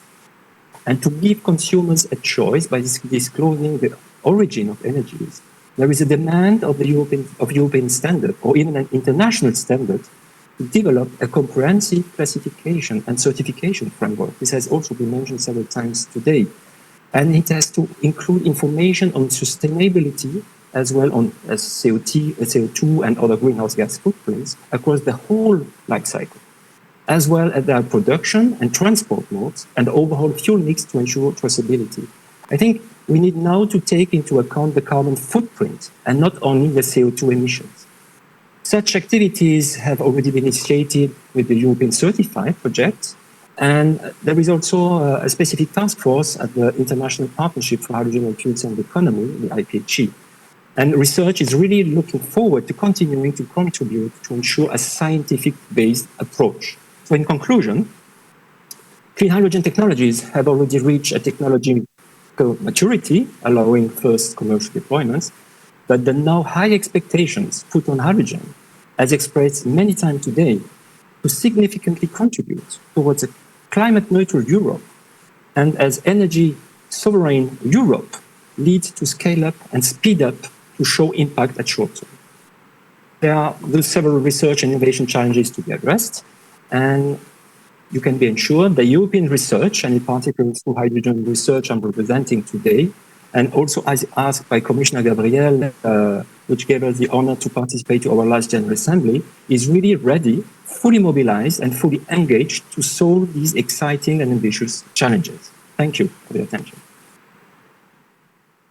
Laurent, thank you very much for this also very complete and highly interesting presentation.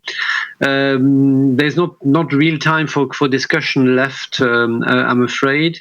Let me say that what I think is important in what was said, and I will ask each of you for one sentence. I will give the floor to those who promise me they can do it in one sentence. The others don't get the micro. And the body language will confirm that you can. Yes, everybody seems to be smiling, so we'll try in a second. I just wanted to add that on the links between the future partnership and the other partnerships, I think this also, of course, concerns more broadly what is happening in the rest of the program. And as an illustration, I think you all know that in the Green Deal call, the 1 billion Green Deal call launched a few weeks ago, there is a major topic on the electrolyzer of the next generation. So, of course, the outcome of that piece of research will need to be properly connected to the work which will be deployed in the partnership. I also heard a lot of very interesting comments on the role of regulation, notably for safety. I think this is indeed going to be a big part of the work which will need to take place in or around the partnership. We are working more closely than ever with safety regulators in many partnerships, and I think we certainly need also to do it in this case. And then last point, and maybe that's also a good topic on which the sentence could be focused, is citizens. Acceptability of the hydrogen technology is, I think, not really yet on the agenda of our citizens. As we really ramp up the rollout, this will be important from the point of view of safety, but of course also then to nudge them towards that technology and under the Green Deal dimension, if we can get at scale to green hydrogen. So how do you, maybe also one comment could be on how you see the partnership in being a platform to engage with citizens, not just to speak to them. We speak to them every day, but how you can get them as part of the agenda shaping and the choices. So you don't need to comment on all that I said. What I would be grateful for is a concluding sentence, if you want one message for the teams in the Commission and in the partnership, which are putting the finishing touches to the Commission proposal. And then, of course, this will help Christian, the Parliament, and Member States when they will look at the partnership itself. And we do that in reverse order, if that is okay. Starting, Laurent, with you. And you're smiling, which means you can do only one sentence. So I'm listening carefully to the one sentence, which can be with semicolons. Yes, thank you, Mr. Paquet. I would say we've been achieving a very nice European hydrogen ecosystem, working together, research and industry with this FCH JU, one FCH JU, one and FCH 2. And I think it has to be continued, and that it should be the core of the hydrogen technology developments and first trials. And then once it has been validated, we need to collaborate with all the other applications from the industry and from the transport to implement what has been really developed by this very now strong ecosystem with big players, SMEs, and research. Thank you very much. And we're very well. Long but elegant sentence. Laurent, thank you very much, and a very clear message. Patricia. Yes, so I really then have to leave after my sentence. So I think the message it's clear. Let's keep working together in the deployment of green hydrogen, new applications to contribute to a better living environment for all of us. So this is my words to all of you. Please, we need to be very strong together and coordinated in order to work for a better life for all of us. And I have to leave now. Thank you very much. Bye-bye. Thanks a lot. Jon André. No, I just want to say that, we have a proven concept that works with the partnerships. We are extremely encouraged to see that we will continue that. It's in a slightly different format. That doesn't matter. As long as we're well coordinated, this is going to help us create exciting new technologies, solve fundamental problems, and generate a lot of jobs. So we look forward to that. Thank you. Thank you. Thank you. Marta. Hi. In one sentence, I would say that the research organizations, we can be the glue that keeps everything working. That's my key message. That's a very, very, very correct one. Thank you very much, Marta. Harald. Jean-Eric, to reassure hydrogen research citizens and end users and industry, the Alternative Fuel Directive will ensure with the TEN-T an obligatory rollout of hydrogen infrastructure across all the EU and supporting by an alternative fuel facility. So that should reassure them. That's the integration which Christian was aiming at, I think, in his opening statement. Christian, one sentence on your behalf to close. I think coordination is a political ambition, usually failing. Integration should be a methodological approach of the setting of the CCPs and GUs the Commission is going to present in a single act at the beginning of the next year. Christian, I heard you loud and clear. Thank you very much to everyone for this panel. And we have a shot for 4 minutes, which I think is reasonable. But back to you. Thank you very much for the panel and that opportunity. And thanks to all panelists. Merci à tous. Thank you very much, Jean-Eric, for your excellent moderation and indeed to keep the time, I would say, because I'm very sorry for this a bit of a technical glitch that we had in the middle of your panel discussions. If I'm allowed also to just remember one sentence, I remember that Dr. Ehler said that he wants that hydrogen should be the European DARPA. Well, happy to do that, Mr. Ehler, and we'll work together with DGRTD to realize such a DARPA. So that brings us to the next discussion. It will be a smart talk about from a startup to shooting star in 5 years. As you know, in the FCH JU, we have a lot of SMEs. Almost 25% of our beneficiaries are SMEs. About 30% of the money goes to SMEs. And some of those SMEs really became our shooting stars, and very fast. And this will be discussed in our next panel. It will be moderated by, or the interviewer would be Patrick Child. He's the Deputy Director General for Research and Innovation. Patrick leads the policy for implementation, impact, and sustainable investment strategies, and is also acting director for the Clean Planet Directorate. He is also a member of the board of DGRTD, and he follows in particular research and innovation in climate action and clean energy and mobility technologies, as well as the R&I dimension of the post-COVID recovery and resilience strategy. He's the Commission representative of Mission Innovation. And as you know, we also have in Mission Innovation an Innovation Challenge number 8 on hydrogen. Patrick is also a member of my governing board. He's the vice chair of the governing board, a very important position. And always I'm very happy to work with him. Always his contributions are excellent in the board. So Patrick, I'm looking forward to your interview. You will interview Daniel Teichmann, and I'm sure that you will give a proper introduction to Daniel. Thanks for being here and looking forward to your talk. Well, Bart, thank you very much. And I'm delighted to be here. I mean, we've heard a lot, as you say, today from Vice President, from Commissioners Gabriel and Simpson on the Green Deal, the green and digital post-COVID recovery strategy, and the very vital importance of research and innovation to achieve these ambitious goals. Also, hydrogen as a key priority reflected in the new strategy adopted in the summer, the creation of the Hydrogen Alliance, as well as the really important work we're doing together under Horizon Europe with the preparation for the new joint undertaking. And thanks also for highlighting the importance of our international collaborations, including through Mission Innovation. But what I think comes out very strongly from the discussions so far today is the vital importance and necessity of having productive partnerships with innovators, and in particular small and medium-sized enterprises. And so I'm delighted to have this opportunity to introduce Daniel Teichmann, who is going to give us a perspective in this event today. Dr. Teichmann is founder of Hydrogenious Technologies, a hugely successful company which develops applications for easy, efficient and safe hydrogen transport and storage using a very, very innovative liquid organic hydrogen carriers technology. So Daniel, you're really welcome to be with us today. You founded this company in 2013 and led it as CEO since then.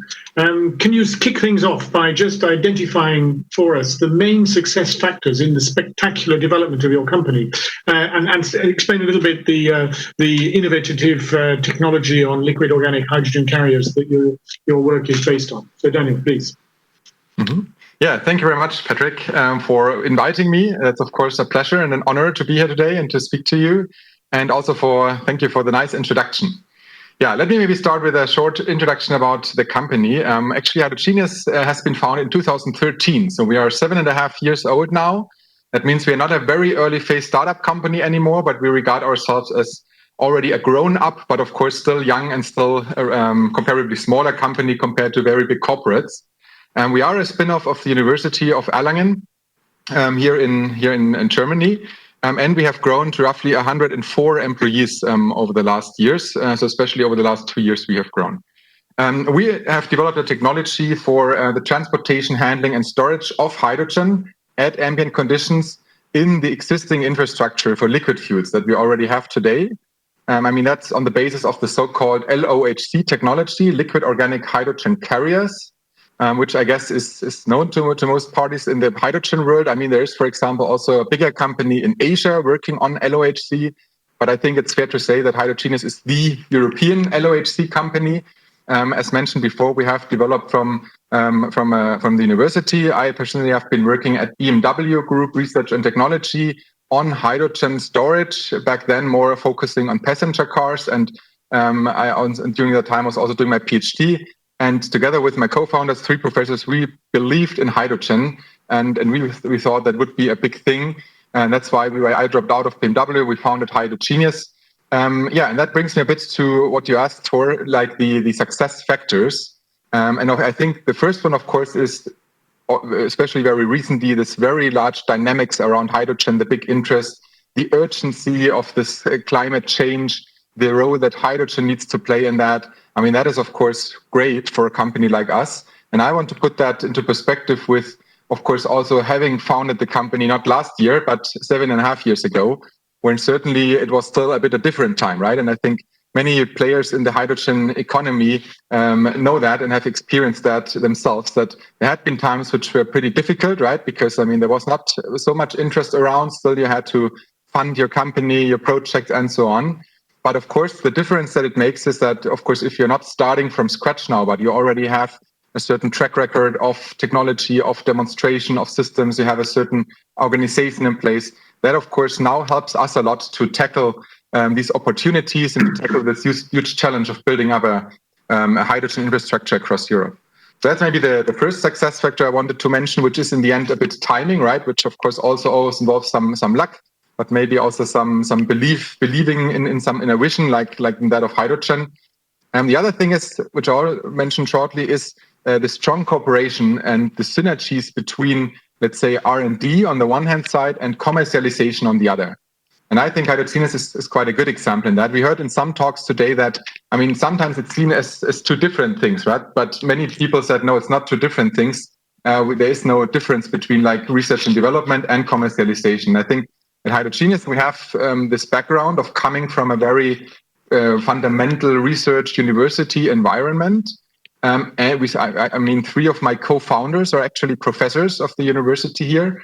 And we still have very good cooperation with the university, but also with the Helmholtz Institute here. And that generates huge new findings, inventions, patents on the technology, let's say outside of Hydrogenious balance sheet, if you like. So I think that is certainly a success factor, being quite strong in technology via these cooperations with academic partners.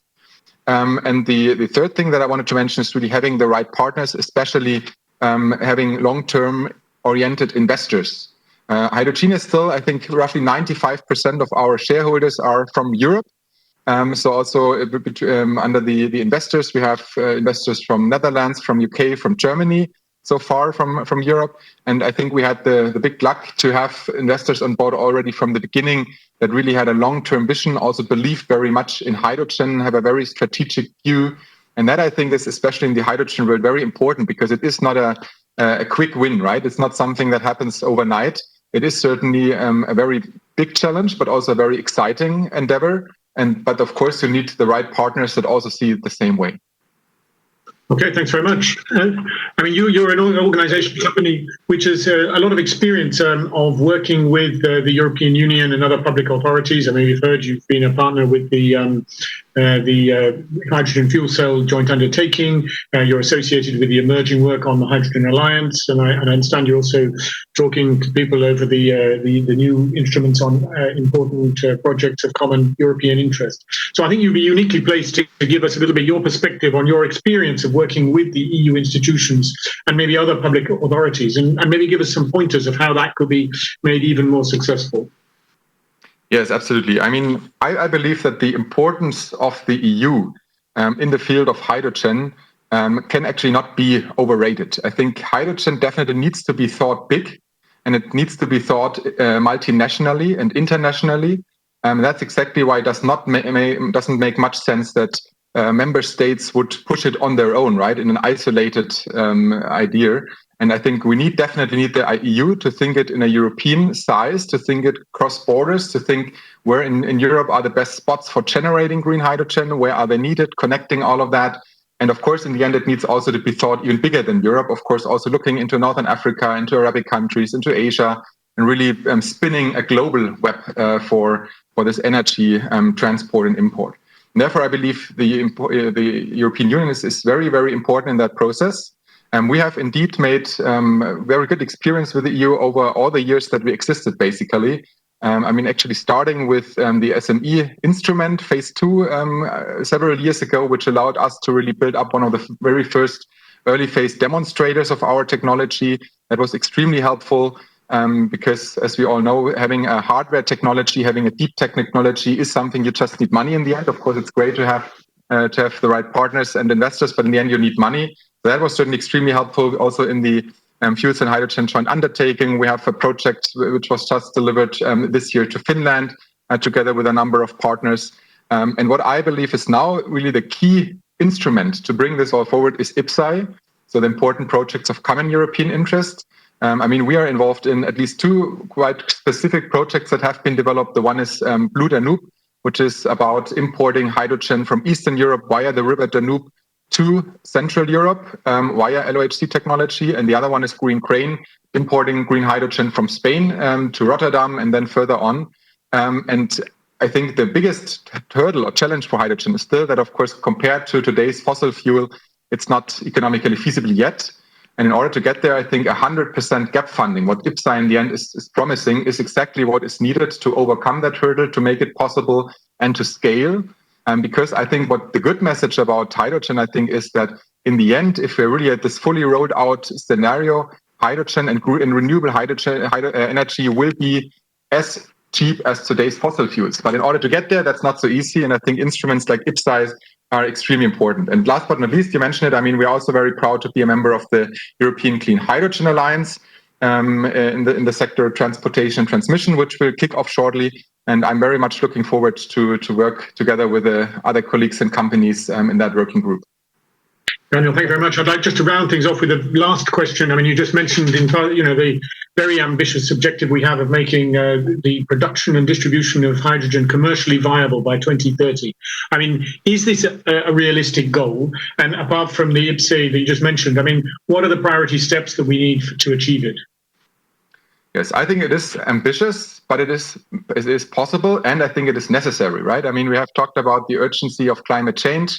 And I mean, if we make ourselves that clear, then it's not so much about, is it too ambitious, it will cost too much money. There is, if you're honest, no really alternative, right? And therefore, I believe it is ambitious, but it is possible. What we need, I think, is three things in the end. I think first is, of course, the regulatory framework, which needs to come from politics, right? So making hydrogen feasible in the end with a number of measures, maybe also incorporating the costs of climate change into fossil fuels via CO2 costs and so on. So that's the regulatory part. I think the second part is that we still need R&D and commercialization. So I think, of course, it's not now we are in a phase of commercializing only, and it's just upscaling and no need anymore to develop. That's not the case. So I think that's important. And the third thing that I would like to mention is, in the end, we need to invest a lot of money. And I think that needs to be clear to everybody.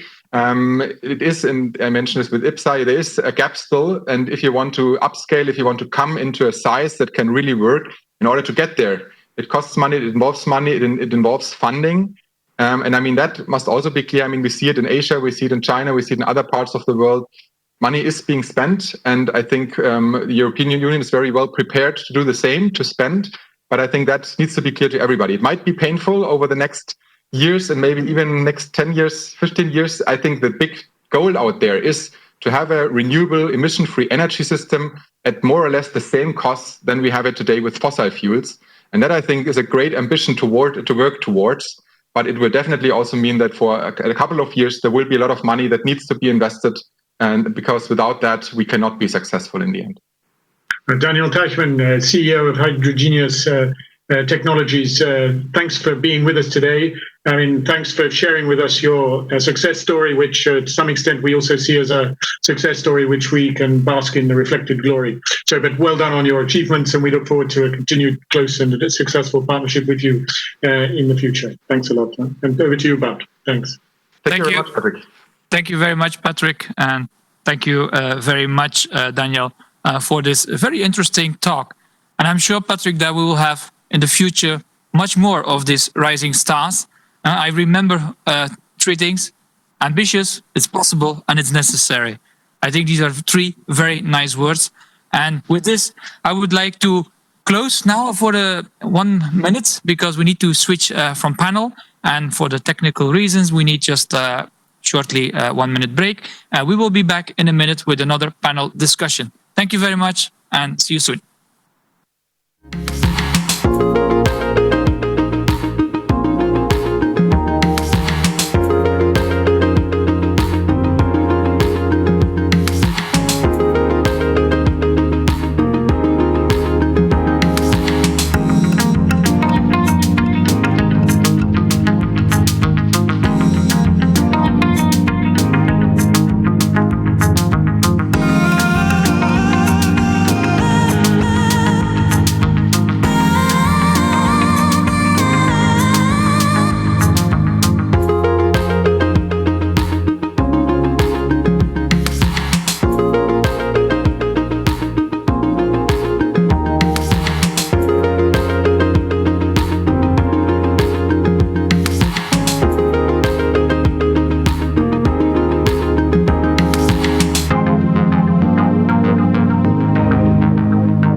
We cannot hear.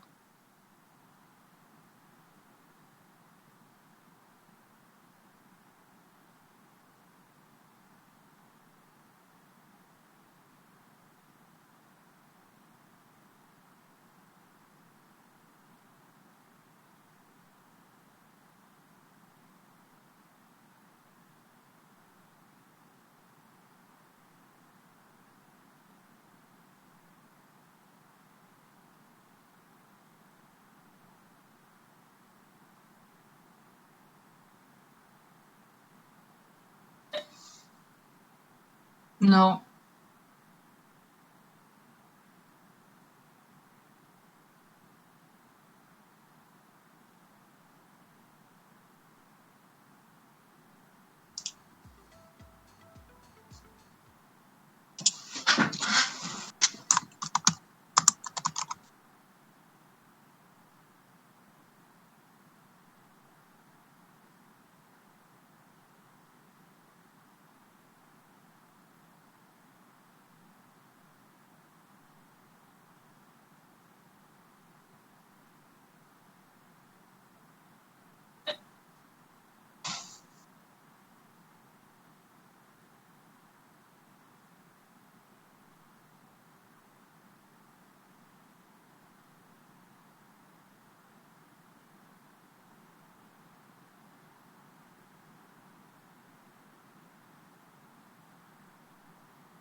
Kerstin?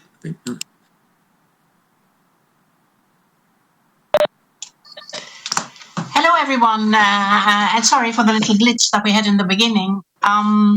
We've heard today a lot about strategy, projects, cost, visions, ambitions, and that makes this a very interesting panel, because in this panel, we will try to see how you can actually walk the talk.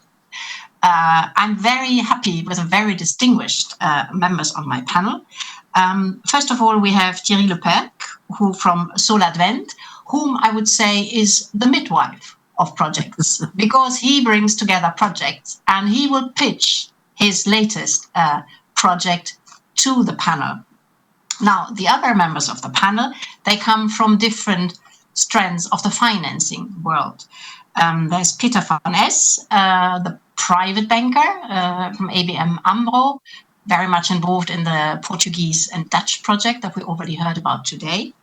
Then we have Shiva Dusta. She is the public banker. She comes from the European Investment Bank. And then we also have Johannes Lübeking, who is, if you want, the holder of the holy grail of public investment, because he is working, my colleague, and working in the DG Reform in the Secretariat General, which is overseeing the whole process about the Recovery and Resilience Facility to the tune of 672 billion euro. Now, what I propose to do is that we hear Thierry pitch his project, and then I will turn to you, the other members of the panel, and I will ask you, how would you go about if somebody pitched that project to you? What are the questions that you would ask? What is the type of risk you might be taking? What's the type of collateral you might be asking? How would you think about maturity? How would you think of, going in, equity, loans? And what I'd also like to know, I have to ask that because I'm an unconditional fan of the taxonomy. So I would like to know, how much is the taxonomy would be a compass for you when you're looking at this project? But let us now hear from Thierry pitch us his project. Thierry, floor is yours. Thank you, Kerstin, and it's great to be here and join this finance panel. The project I'm going to talk to you about is a very bold project, and it's very big, and it's at the same time it's very real. It's not public yet. Code name is HYDEAL, HYDEAL, and it brings together 20 companies. It has a very clear target. Is to deliver 10,000 tons of hydrogen by 2023, 500,000 tons by 2025, and 4.2 million tons to customers by 2030. The pricing that we're aiming at for the second wave, starting in 2025, is 1.5 euro per kilogram delivered, not including subsidies, which is, and this is not a random number, which is the figure that people want, that customers want, that the market wants. This is a market-driven project. So where does it start? It starts in Spain. We have solar developers in Spain which have secured already 10 gigawatts of land rights. Very concrete projects, and some permitting is already in place for the first projects that are expected to deliver the 10,000 tons by 2023. Those developers are expanding their scope to Portugal and potentially as well Southern Mediterranean to get to 100 gigawatts by 2030. The second side that we have is the electrolysis side. We have a partnership with one and potentially two electrolysis OEMs. Obviously, electrolysis is key. We're talking about extremely large numbers, and you don't want to go just for the market, just to based on the market. You want to go for partnerships with this. And then we have essential partnerships with gas TSOs. Why? Because this project cannot be born if you don't have the midstream. I've talked about upstream, the production of hydrogen, very large scale, very low cost from solar in Spain and Portugal. At the same time, you want a transmission, which will be done in a very efficient way, and storage as well. We're working with gas TSOs, Enagas, Enagas from Spain, Terga and GRT Gas from France, OG from Germany. OG, very important because they have taken the initiative of the European hydrogen backbone. And I would like to insist massively on the issue of infrastructures. Nothing exists if we don't have the guys and girls who have the pipes connecting the upstream to the consumers. On the downstream side, we have several projects. The LAC hydrogen projects, 800 megawatts of it's a gas-fired CCGT. We have two sponsors here. EPH, very large utility, sponsoring the project. It's in southwestern France, delivering fully dispatchable power from Spanish hydrogen. It's an IPCEI candidate project. 60,000 tons is the requirement for 2026, 170,000 tons by 2030. That's one project. We have other projects of the same nature for coal-fired plants, which will be revamped and converted in northwestern France and Germany. We have chemical off-takers, ammonia plant in France, but also in Belgium and the Netherlands. to replace gray hydrogen in the supply and the manufacturing and the production of ammonia for the production of fertilizers, etc. We have as well steel makers, cement makers. It would take a lot of time to mention all of them, spreading from Spain. We have also refiners, by the way, Spain, France, the Benelux, Germany. The overall demand that all these about 12 off-takers are putting to us is around as I mentioned, 4.2 million tons by 2030. Why such big volumes? For one very simple reason. If you are a major steel company and you can have access to green hydrogen and convert your plants from coking coal to green steel, to green hydrogen, then you can have you can beat competition. You can beat not only European competition, but you can beat global competition with green steel at a competitive rate. The same goes with green ammonia and green cement. So we're talking about here not just decarbonization, we're talking about a competitiveness play for our customers. And we're very glad to have 5 infrastructure funds in the process, which together manage 250 billion euros in funds, which are right now with whom we're working to establish the joint development platforms from Spain, because it has to start from Spain. As I mentioned, we're working with the gas TSOs, and there are different models being studied right now, and we're converging towards the vision of a regulated model, then again with the support of multilateral institutions. And I would like to give a special salute to Shiva and her team, who are giving a lot of their expertise and helping this project come about. As you can see, it's a very ambitious project. Overall, we're talking, if I take the whole financing from upstream to downstream, something in excess of 100 billion. Now, the good news is that we're starting step by step. We're starting with first projects there again, which will be implemented by 2023. We have a commitment on the part of infrastructure funds to do the development side of the projects, which is the first step. But obviously, some of the key things, and this is what we would like to discuss with bankers, is how you're going to have the bank debt financing this project. Equity, to be honest, we're going to have. I'm fine. Yeah. The issue is the bank debt, and I would even call upon the bankers here. What we need is not only long-term debt. We think that these projects could warrant a form of permanent financing. So maybe this panel is not the occasion to have brainstorming on financial structures, but what the message here is that we're in business. The numbers I'm giving is based on market prices. So we were mentioning the issue of subsidies before. We need subsidies. Our friends from the electrolysis side of it need subsidies to ramp up. We're talking about a massive ramp up of their capacity. So there's going to be government support is going to be needed there. Maybe to a certain extent in infrastructures, although I'm not sure. But what is certain is that our hydrogen production business does not warrant subsidies. It is market driven. Obviously, we need to be smart and de-risk the projects. Hence the fact that we have so many off-takers. We think that mutualizing the off-takers is a way to reduce risks. We are working right now, and then again, Shiva's teams are very helpful to look at how can we de-risk the whole thing so that we attract institutional money and other sources of financing, which are very much in demand for this kind of project.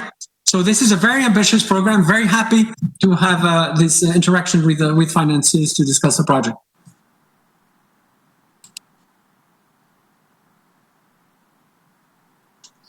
Thank you very much for this. This sounds like a dream project from, I'm in charge of single market, Director General in charge of single market, from a single market point of view. Great. If I understand you correctly, it's 100 billion for something like permanent, you said, and more loans than equity. Equity you are covering.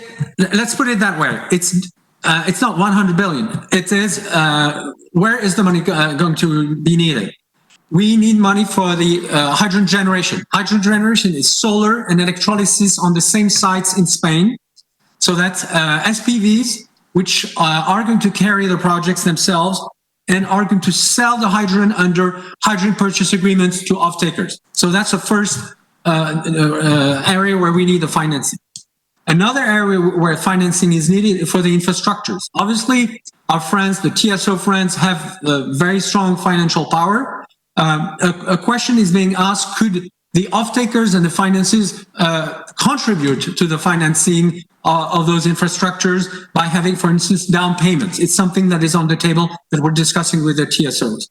So there is another source of financing for the midstream, transmission and storage. And then there is the whole downstream thing. Lac Hydrogen, for instance, is an investment in a CCGT, which will work with hydrogen-compatible turbines. Those turbines are right now being developed by companies like General Electric, Siemens, Mitsubishi, and Saldo. We need to have those products, and obviously there's going to be investment, especially if you convert coal-fired plants to hydrogen-fired plants. There's cost involved. Likewise, if you convert coking coal installations in steel to DRI, that is a lot of money that needs to be invested as well. So a lot of the downstream plays will require financing. So it's not just one big bucket, it's several instances with different models, but something very important, it is a system. And the system realizes it's not just the upstream and then hope for the best, or the downstream and then you don't know where the product comes from. It is a collective, collaborative system. It's not just one company, by the way. It's not even a marketplace. It's just people getting together. And we right now, in this HYDO process, structuring the contracts, the offtake contracts, the financing contracts, the systems engineering contracts. I didn't mention that. That is very important. Guaranteeing the delivery, the secure delivery of hydrogen at the right price for a long period of time. So let's think about a number of different projects that need to have the proper financing. It's not just one big bucket.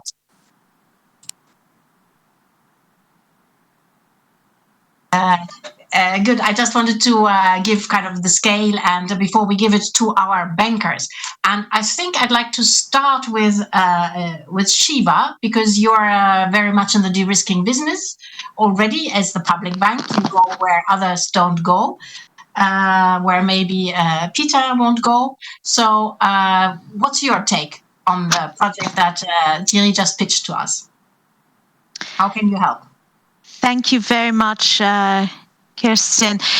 So, I mean, as Thierry was saying, we actually are very privileged as part of our Innofin advisory mandate. We are supporting Thierry and his partners on this high deal assignment, which, as you can tell, it is really quite an it's a dream project, but it also has quite a lot of complexity and interlinkages. And ultimately, that is perhaps what makes this project, on the one hand, very interesting, but also from a financing perspective, it really is a project that requires this holistic approach, because ultimately it's of no use to just tackle it, step by step. You need to early on understand how ultimately the hydrogen generation is linked to where it ends uses, which is, as Thierry was saying, in some very key markets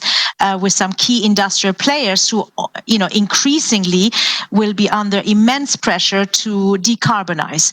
So therefore, putting these two pieces together and taking, therefore, in a way, ultimately, the parallel is quite striking with energy systems more broadly. And therefore, what I would certainly put out to everyone is, while this may sound very esoteric, ultimately for those of us in the audience who have maybe started their careers in oil and gas banking, in the good old oil and gas banking, we're talking of setting up a system where ultimately you are in a way replacing the dirty oil and gas under the ground with this beautiful solar, wind generated energy with electrolyzers ultimately. And then the question is how the risks, therefore, that you then need to better understand is, where are these offtake agreements coming from, and how long and this is where ultimately the critical, to your question, Kirsten, what will make these projects bankable? Well, what will make them bankable is for those investors who are coming into these projects along the value chain to have visibility on the demand. And therefore, I think what we really do hope is, as the European Commission and the general regulatory frameworks create the necessity for decarbonization, the industrial players see, therefore, this immense opportunity to use green hydrogen as a way to decarbonize, and are willing to go into long-term, agreements that give the necessary visibility for all the players along the value chain to actually get the necessary financing. So this is where really the rubber hits the road. And what I would certainly say from an EIB perspective, as for those of you who may not know, we have had a very interesting similar experience with the Northvolt project, where, some of these projects, they require early on the sort of financing that takes perhaps a risk that is not bankable. And here we have the Energy Demo Project financing tool, which certainly also in the case of hydrogen, for some of these electrolyzer technologies, or at certain stages where the commercial prospects are less obvious, EDP is a very important financing tool. But then as you actually somehow de-risk or take that risk as an anchor lender, you are bringing in hopefully the ABN AMROs and others who really then see, that on the one hand, the actual project is further de-risked, and combined with the infrastructure financing that will come in to support basically that. This is where maybe the vicious cycle that may seem turns into a virtuous cycle. That's where you really need to sort of make sure that the public instruments that you have at your disposal are coming in across the value chain, but in particular those areas where you have this chicken-egg problem of people just not being willing to take that initial risk. But once that is sort of under control, you get others to come in.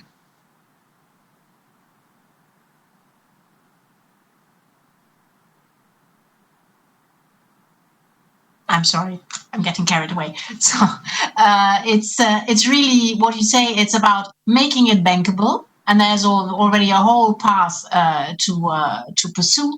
But then once it's bankable, we still need different products to make it actually happen, because it's different parts of the value chain. That maybe is a good segue to you, Peter. So somebody has de-risked the product. Now it's bankable. When would you march in? When would you consider walking in?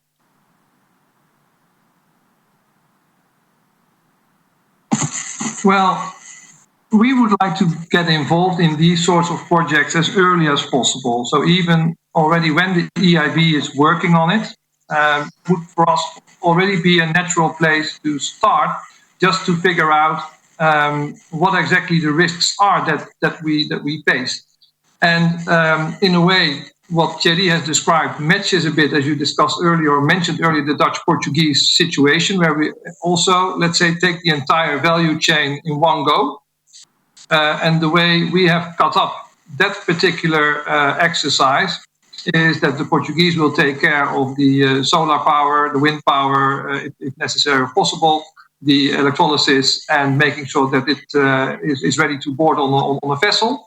That vessel then will move to Rotterdam, and then there it will get offloaded with all the off-takers. Now, the way we look at that, we are already involved early in that process, is that we see where the hurdles actually are. And because we are close and early at that scene, we can also already go through the learning curves ourselves with our risk departments. I mean, the bank works with corporate bankers and risk departments and analyst teams.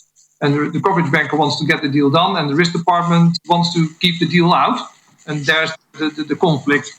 So the fact that we can, if we are early, we can already show to our risk department how things could work and why they should work. And that already takes away some of the chicken and eggs that you could face in such developments. That means that if you are there at the right time, the right place, the right people, then that moves. Then you can make faster moves. Splitting up the project that Thierry just described, I would say indeed everything that is being done on the power generation side, solar PV, that is plain vanilla stuff. I mean, the leverage ratios there can be even up to 100% if you believe some of the Spanish banks. We don't go that far. We are more diligent. We would go, I think, to, let's say, 80-ish% leverage. And you can do that very, very cheap. Then with regard to the electrolyzer, if the electrolyzer is an alkaline electrolyzer, then it's fully bankable. And what we propose in our models so far is, since we haven't seen these first bigger pilot projects materializing yet, we see them on our tables, but we haven't FID'd them. I think you can go to 60-40 already in end of 2021 for that. And then 70-30 will pop up rather, I would say pretty quickly, 2022, depending on the number of projects that you will see. Then with regard to the pipelines and other means of transportation, let me say one thing about the electrolyzers. Indeed, SPVs, as Thierry described them, and we will take a careful look at the off-taker indeed. And that is also, especially for the first coming years, I don't expect that to change. So the off-taker will be, and also the way the off-take agreement works, will be an important sort of situation. Nonetheless, what we have seen with wind and solar is that over the course of time, we are tending to become a bit more loose there. So let's say you can have like a couple of years at the back end where you face market risk, for instance, which means that your off-take contract does not need to match perfectly the lending period, the tenor period. I can imagine that we will see developments down there as well. I also can imagine that in 2030 plus, we will perhaps already even start to contemplate not financing against the off-take contract, but perhaps financing against the reserve base. Let's say the capacity of the electrolyzer. If there is a spot market, then it makes sense not to per se finance against. I mean, we don't finance oil and gas reserves as well against an off-take agreement. We simply finance against the reserve. And I can imagine that will happen as well going forward, or even for solar and wind. So then on the downstream, I mean, we have a lot of experience with pipelines. With the midstream, with the pipelines. So the midstream, the pipeline assets. We have a lot of experience with that. I don't see any issues in financing midstream pipelines. Those are completely bankable, I would say, even for hydrogen. Even it's a much lighter molecule. You have the embrittlement issues. If the TSO or if the partner, your industrial partner, vouches for his pipelines, then that should be okay. And you have once in a while the occasional hiccup that happens. And then on the downstream, the power plants, etc. To us, that doesn't really matter. I mean, as long as it's technical feasible and the stamps are there, then I think they are perfectly fine to go. The most difficult element in the whole story at this stage is when you were to use newer technology sort of stacks for your electrolysis. But for the rest, we're not. We're believing alkaline, and that's it. If it's alkaline, then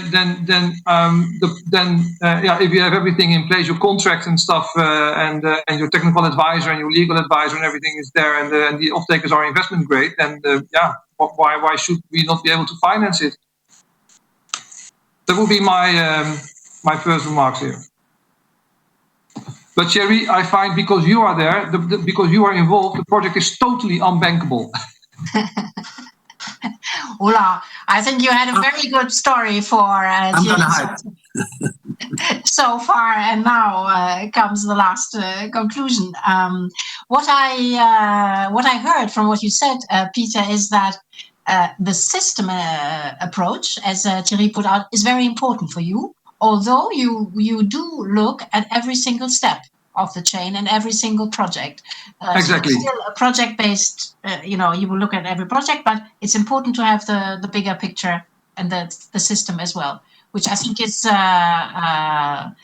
very overlooking. This is one of my takeaways. Now, that takes us to Johannes. Johannes, we hear that, when it's not bankable, then we need some de-risking either through grants or through maybe public equity, maybe guarantees. Where would you kind of see then the role for the recovery and resilience facility and the recovery plans? How would you appreciate member states contributing part of their plan to a project like the one presented by Thierry? Oh, thanks very much, Kerstin. Peter, when listening to you, I was a bit wondering whether we are really needed or whether really this can all be done by private finances. But I think some de-risking may, for certain projects, really be necessary in order to get them off the ground. And the European leaders, the summit of the European leaders in July has decided. And as you said, it's really which is then allocated to the member states. And that's the important thing. It's not being decided by us, but it's really decided where this money goes. It's being decided by the member states on the basis of their plans, which of course have to be according to specific objectives. For example, one of the main objectives, which is relevant here, is that 37% of the spending has to go for the protection of climate, has to go really into the green pillar. And this is really where hydrogen comes in and clearly comes in. And we have what we have done in relation to hydrogen is really to say if there is public support necessary, and then member states can propose that. And our way of encouraging member states to do that is really to set out guidance documents, which we have done in September. The guidance documents have defined 7 flagship projects, and 2 of them are really related to hydrogen. The first one is Power Up, and Power Up is really about the clean energy, it's about renewables, and it's about hydrogen. And the next one, which I wanted to touch upon, is Refuel and Recharge, which is essentially about building charging stations also for hydrogen. And I think, Thierry, your project would really fit quite well into the first one, into the first flagship project. And there, we have really set it out in our guidance documents for the member states, which are of course public. And there we have been saying investments in renewable hydrogen production installations and technologies, installing electrolyzers and ensuring its upstream connection to renewable energy production sites. Therefore, if I really listen to you, what you have told us about really the Spanish side, then I think it would fit squarely into that. And then actions to deploy the use of hydrogen in industry, scaling up hydrogen use for steel and fertilizers production, and in the transport sectors, deploying hydrogen refueling stations, investing in hydrogen-ready buses or trucks fleets. Therefore, the first one, also for the fertilizers, also really looking down the value chain, looks clearly at what you have described in your project. Therefore, all of that would squarely fall under what we have set out in the guidance documents. And this week, we have really set out what we call a hypothetical example, how member states could really draft their plans. And this is in this regard, regarding the Power Up flagship component, it's again with regard to the hydrogen, and it really takes up the theme and really explain how all of that fits together. Therefore, I think you would have a good chance if you really convince the member state to that this is really something which should be taken up as a project. Then we are in the middle of the discussions with the member states, and we have the whole regulatory framework is not yet enacted, I have to say. And Kerstin, coming back to you, you said it at the beginning that we will still see what it will look like once it's there, including the regulation. And but we have really seen quite significant interest from various member states, also in relation to cross-border projects, in relation to IPCIs on hydrogen, and also that could be included in the plan. But of course, these are preliminary discussions, and the most advanced discussions are on the draft. But overall, the plans only have to be submitted according to the draft regulation by 30th of April. We are still under discussion, but what I can say is that there is a lot of interest to include hydrogen projects into the plans of the member states. May I give a quick... yes, of course. May I make a quick remark? Johannes, it's not that that we think everything is bankable, not at all, because the big issue that many of these projects face is the price gap between grey and green, or grey and blue. And the subsidies that come with that we take in a way for granted when we examine the projects. So we only look at the offtake contracts, and if the business model is sound, then it's fine for us to go. But this phase ahead of that is where all these subsidies come in. And that's where the EPSI processes come in, and where let's say the tiny little subsidies from the regional pots or from the municipality is going to be important. All these sort of little nitty-gritty pools of subsidies that are there, we help clients to get to those. But in our finance decision, we already take those for granted. But Peter, the point is that now with the plans that the member states have to put in, you have to help them draft it in a good way so that the subsidies that you want to calculate in are actually reflected in these plans. Which I think, and that's the message, Johannes, now you had, that it's now time to see where is the non-bankable part of your projects, or the non-bankable parts, and to make sure that they are kind of captured as worthy of support in the plans that the member states will be drafting. The member states will be drafted in most of the countries by the finance ministries, which is a kind of guarantee for being a bit far away from the real economy. So there are only, I think, 2 economic ministries that are involved. And it's important to kind of really prepare that for member states, that they can then put these parts into their plans. That's really important to have that feedback from bottom up. That's what we do, indeed. So what we do is we discuss with the government, also on behalf of our customers, very detailed. We are working on a couple of use cases. This is where they end up with, and these are the issues that they face.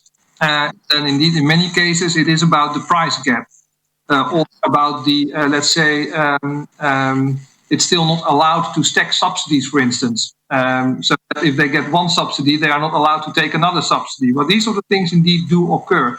But in terms of bankability, I would say that is not part of, let's say, the risk assessment that we make. The risk assessment is very much based on, do we trust the technology, and do we trust the offtake contracts, etc., and is the tenor right? So once it gets into the stage of bankability, that is where we would look at. If I may say, the worst use of your big pot of money would be to subsidize financial gaps between inefficient, non-competitive hydrogen and people who are. That would cost you, to be very honest, trillions, and you would not even scratch the surface in decarbonization. So that would be a very, very, very unwise, and people are talking about feed-in tariffs or contract for difference. This is an extremely bad idea, which will require trillions, especially if you have some, like, to be very frank, in France, some people are saying, hey, we're going to finance hundreds of billions just for a nuclear program with 10 euros per kilogram nuclear plants, nuclear hydrogen being financed 80% with European subsidies. That is not a good use of your money. I have another suggestion, and we're working right now with a number of companies. Coal-fired generation. 140 gigawatts of it in Europe, all over the place, including in Poland and everything. We should do what the US has done, converting coal-fired plants to gas-fired plants because they have a lot of gas. In Europe, we will have extremely large resources from Spain, Portugal, and other places from hydrogen. Let us convert right now this baseload generation that we are craving. In February, France will be probably in blackout. We're being told that France will be in blackout, and we have yet all these coal-fired plants to close. We are on the I'm saying that as a former member of the executive board of ENGIE, a large energy group, which is now going to close its coal-fired plants in Belgium. We have no spare plant for baseload. And you want, and the spare plant for baseload is coal or maybe diesel. You want to use that opportunity to make a massive conversion plan of those things that exist. And by the way, you know what? You're going to keep the jobs. The people in the Lausitz, they're going to be happy. You're not going to fire them and replace them with yoga teachers. You want to use that, and this is, for me, if there is a major cause, remember 70 years ago, Europe was built on energy. It was built on coal. Now is the time to say coal is converted to hydrogen. And we have the mission as Europeans to make that move, including for Poland, for Italy, for the Netherlands, for all those countries, for Eastern Germany, all those countries areas that rely on coal-fired generation. And let's build a new baseload. And this is exactly what we're doing with our Lac Hydrogen project, 800 megawatts. So it's not a fancy thing. It's something where we have already commitments. It's going to be implemented from 2026 onwards. It's a blueprint. It's candidated to an IPCR project. So there again, if we have one area where we want to put our money in, coal.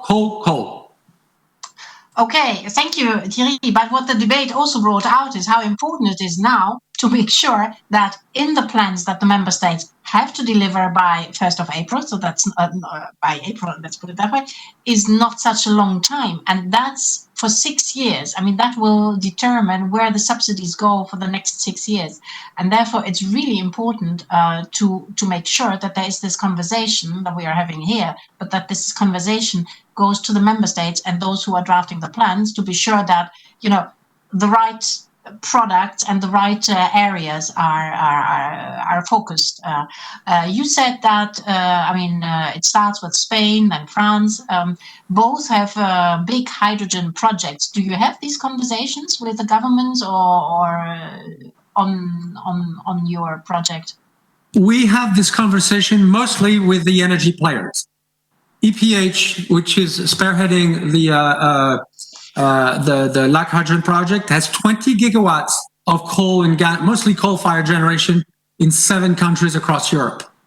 We're talking obviously to the French government and to the other governments. But the great news here is that the engine behind that is not just making something green. It's people who realize that they're going to turn stranded assets, things that are closing. We are right now working on another project at the border, Franco-German border, in Saint-Avold. It's a coal-fired plant which is supposed to close in 2022. The people are supposed to be fired. Hundreds of workers fired. Now, what we're working right now with FCH and then GRT Gas and the others, how can we convert that coal-fired plants, which is next to the German coal-fired plants, which will close soon, which is right next to the nuclear power plants in Belgium, which will close soon. I mean, who's going to supply power, for Brussels and Luxembourg? I don't know. I mean, somebody please answer. And the answer is, I don't know. So if we have an option to convert Saint-Avold, and this is a very concrete case, and there's willingness from the players. We're discussing, I had this discussion with my good friend, Claude Turmes from the Minister of Energy of Luxembourg. He's 100% behind it. So what we have here is a project where Europe can be visible, save jobs, save coal jobs and turn them into hydrogen jobs, save energy security, protect it right now. While we're closing all these things will generate horrible blackouts, horrible starting next year, horrible job losses. We have the opportunity to make hydrogen not just as a fancy long-term thing, but a powerful tool to help our communities, basically. May I add to that? I mean, the Dutch 35 million. Everybody, of course, is nagging about the fact that the Dutch haven't put their money on the table yet. But the 35 million that the Dutch have put in there is exactly the right subsidy at the right time for the right projects to get going. And I think that is the step that everybody just should make. We should simply have a go at it with what we already have, and then learn on the way. Yeah. And I agree with you, Jerry. Let's go for it. Yeah, we should not be crowding out private money, that's sure. And our conversation shows that very clearly. But maybe we have to work from both sides to actually hit the targets in a good way. What I wanted to ask you, Thierry, is how much hydrogen would you actually need to do the base load, not with coal in that plant that you were mentioning? For an 800 megawatt plant, we need if we work only about hydrogen, we need 170,000 tons. So if we're talking about converting the whole coal-fired generation capacity of Europe, we're talking about something in the neighborhood of 30 million tons of hydrogen, which would be needed. And that's something doable. I mean, that's something doable. We can have those 30,000 tons of hydrogen stepping in, and that could replace that could help replace the thing. But I'm sure Shiva wants to add something. So yeah, I just want to bring it into proportions to our listeners as well, to these grand designs, how much hydrogen we would actually need. But Shiva.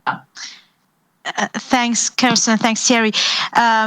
In fact, I would like to make 2 points, because I think this is and I'm really grateful that the Commission is having this sort of bringing us all together, because I think what this conversation to me shows are 2 points. One is the grants, the subsidies that indeed RRF are offering are quite critical. As much as I agree with Peter on his approach, I nevertheless would say from perhaps less maybe astute bankers, of what we hear is there are across this value chain, even on the infrastructure side, there is resistance to come in early on in order to give this system sort of injection.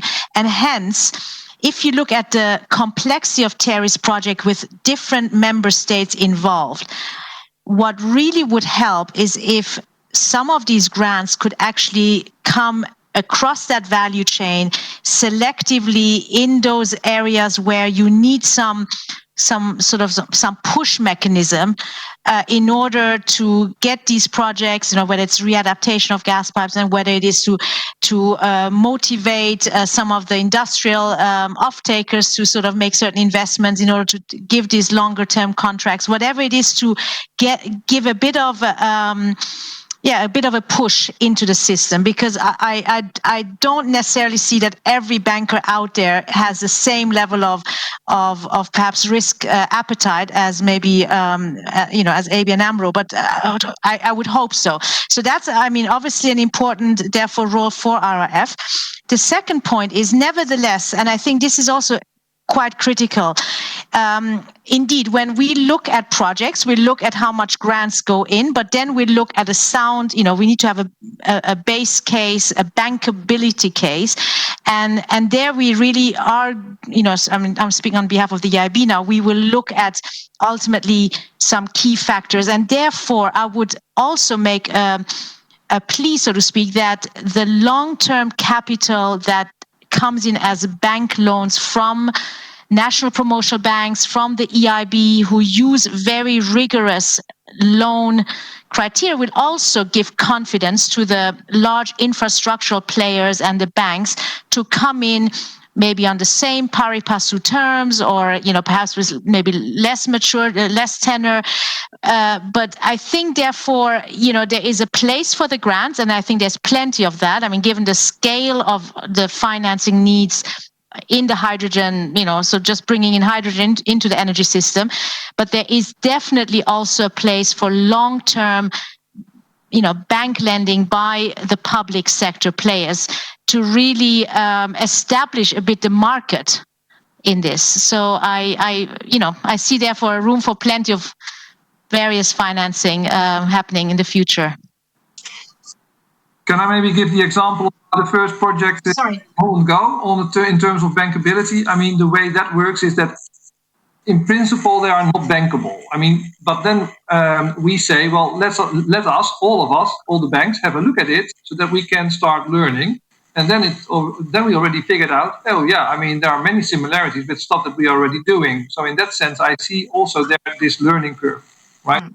I agree, but I don't think everybody acts in that particular way. I want to come back to the tenors that you mentioned, Shiva, because Thierry, you had a kind of, for me, a mystical remark in the presentation of your project when you said, have to come in permanently. What exactly were you thinking? Yeah. This is very important. If you finance a solar plant, there's a solar offtake contracts, and then you know what? Who knows what? What is the value of a solar electron when there's a lot of solar in Spain? I'm going to tell you, with my previous firm, we built lots of solar in Chile. First projects were based on $150 per megawatt hour market prices. 2 years later, prices had gone down to zero because there were lots of solar plants there.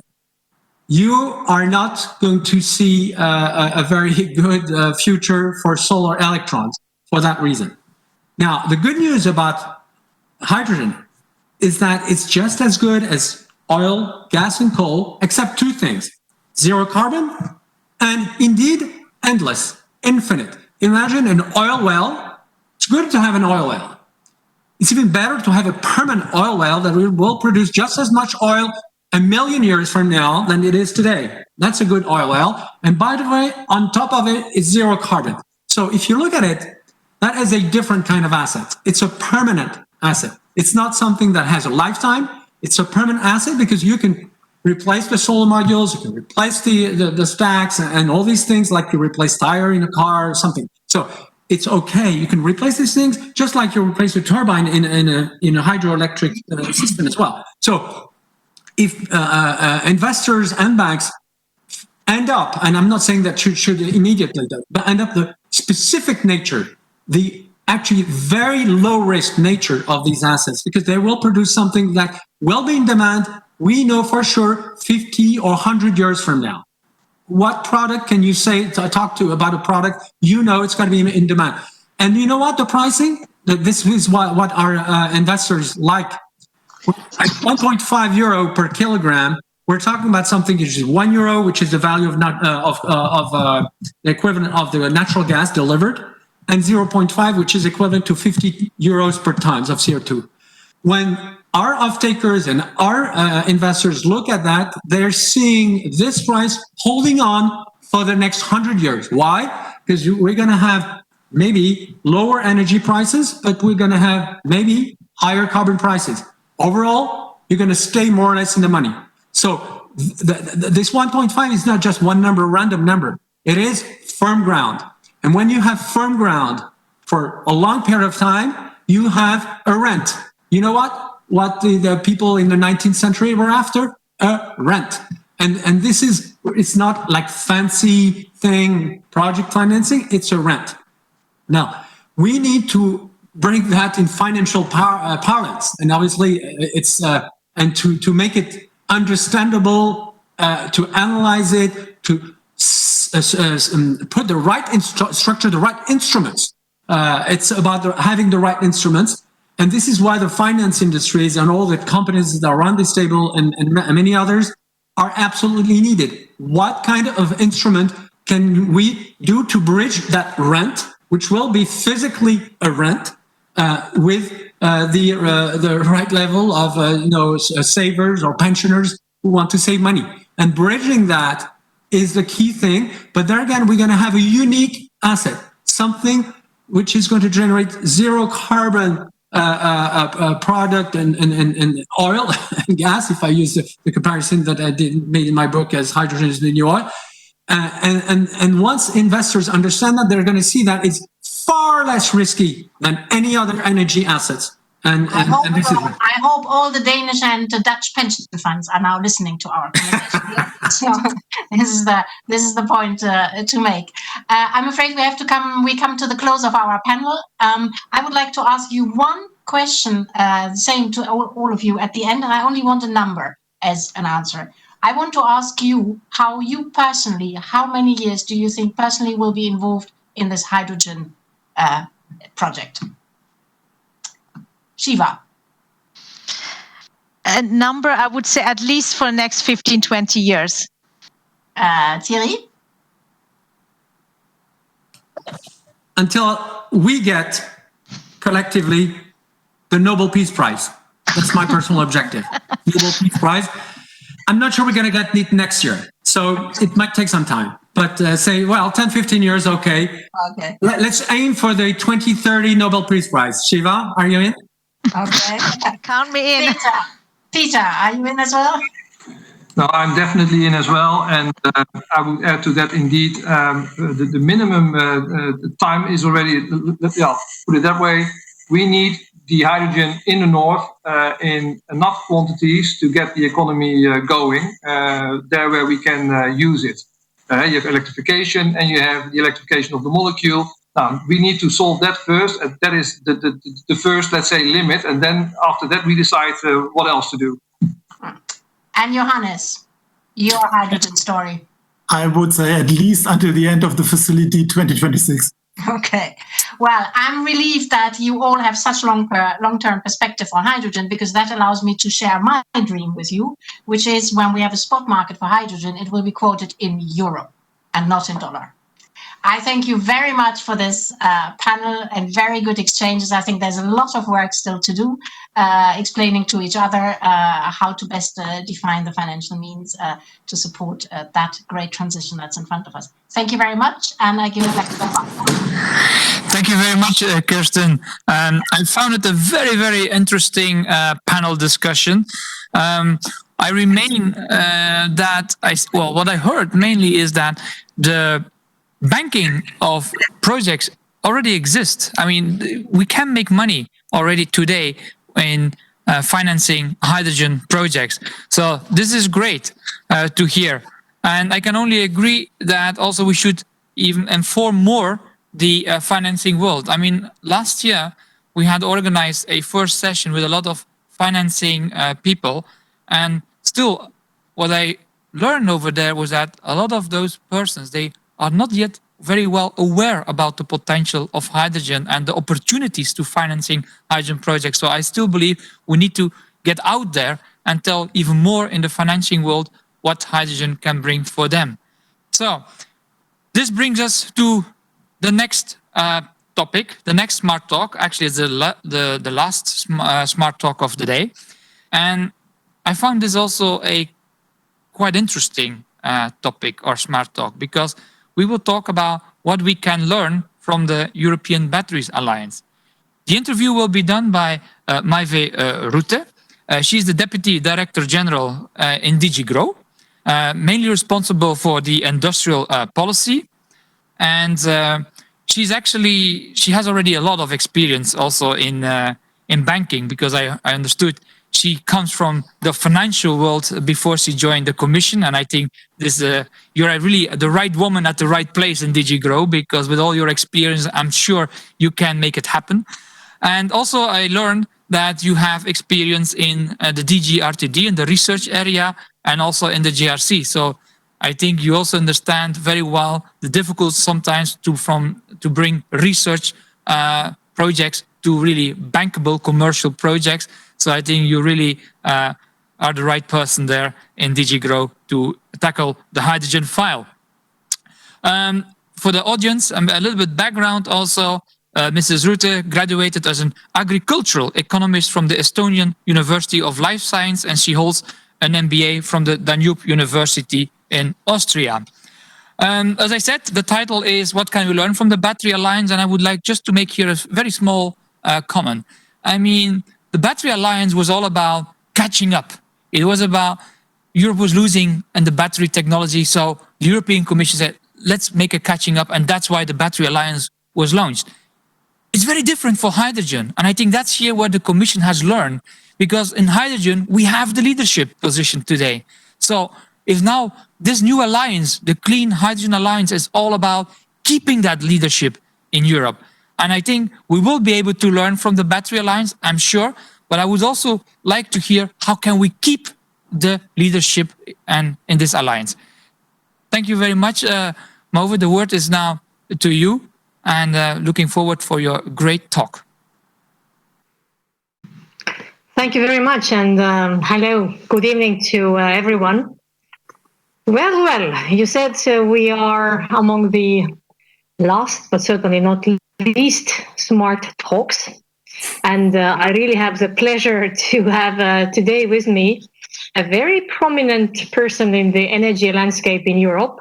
We have with us Diego Pavia, graduated as an electrical engineer. And when I looked at his background, it seemed to me that he is really ticking almost all the boxes in these, fancy new type of technologies, talking about industrial control systems, artificial intelligence, even neural networks.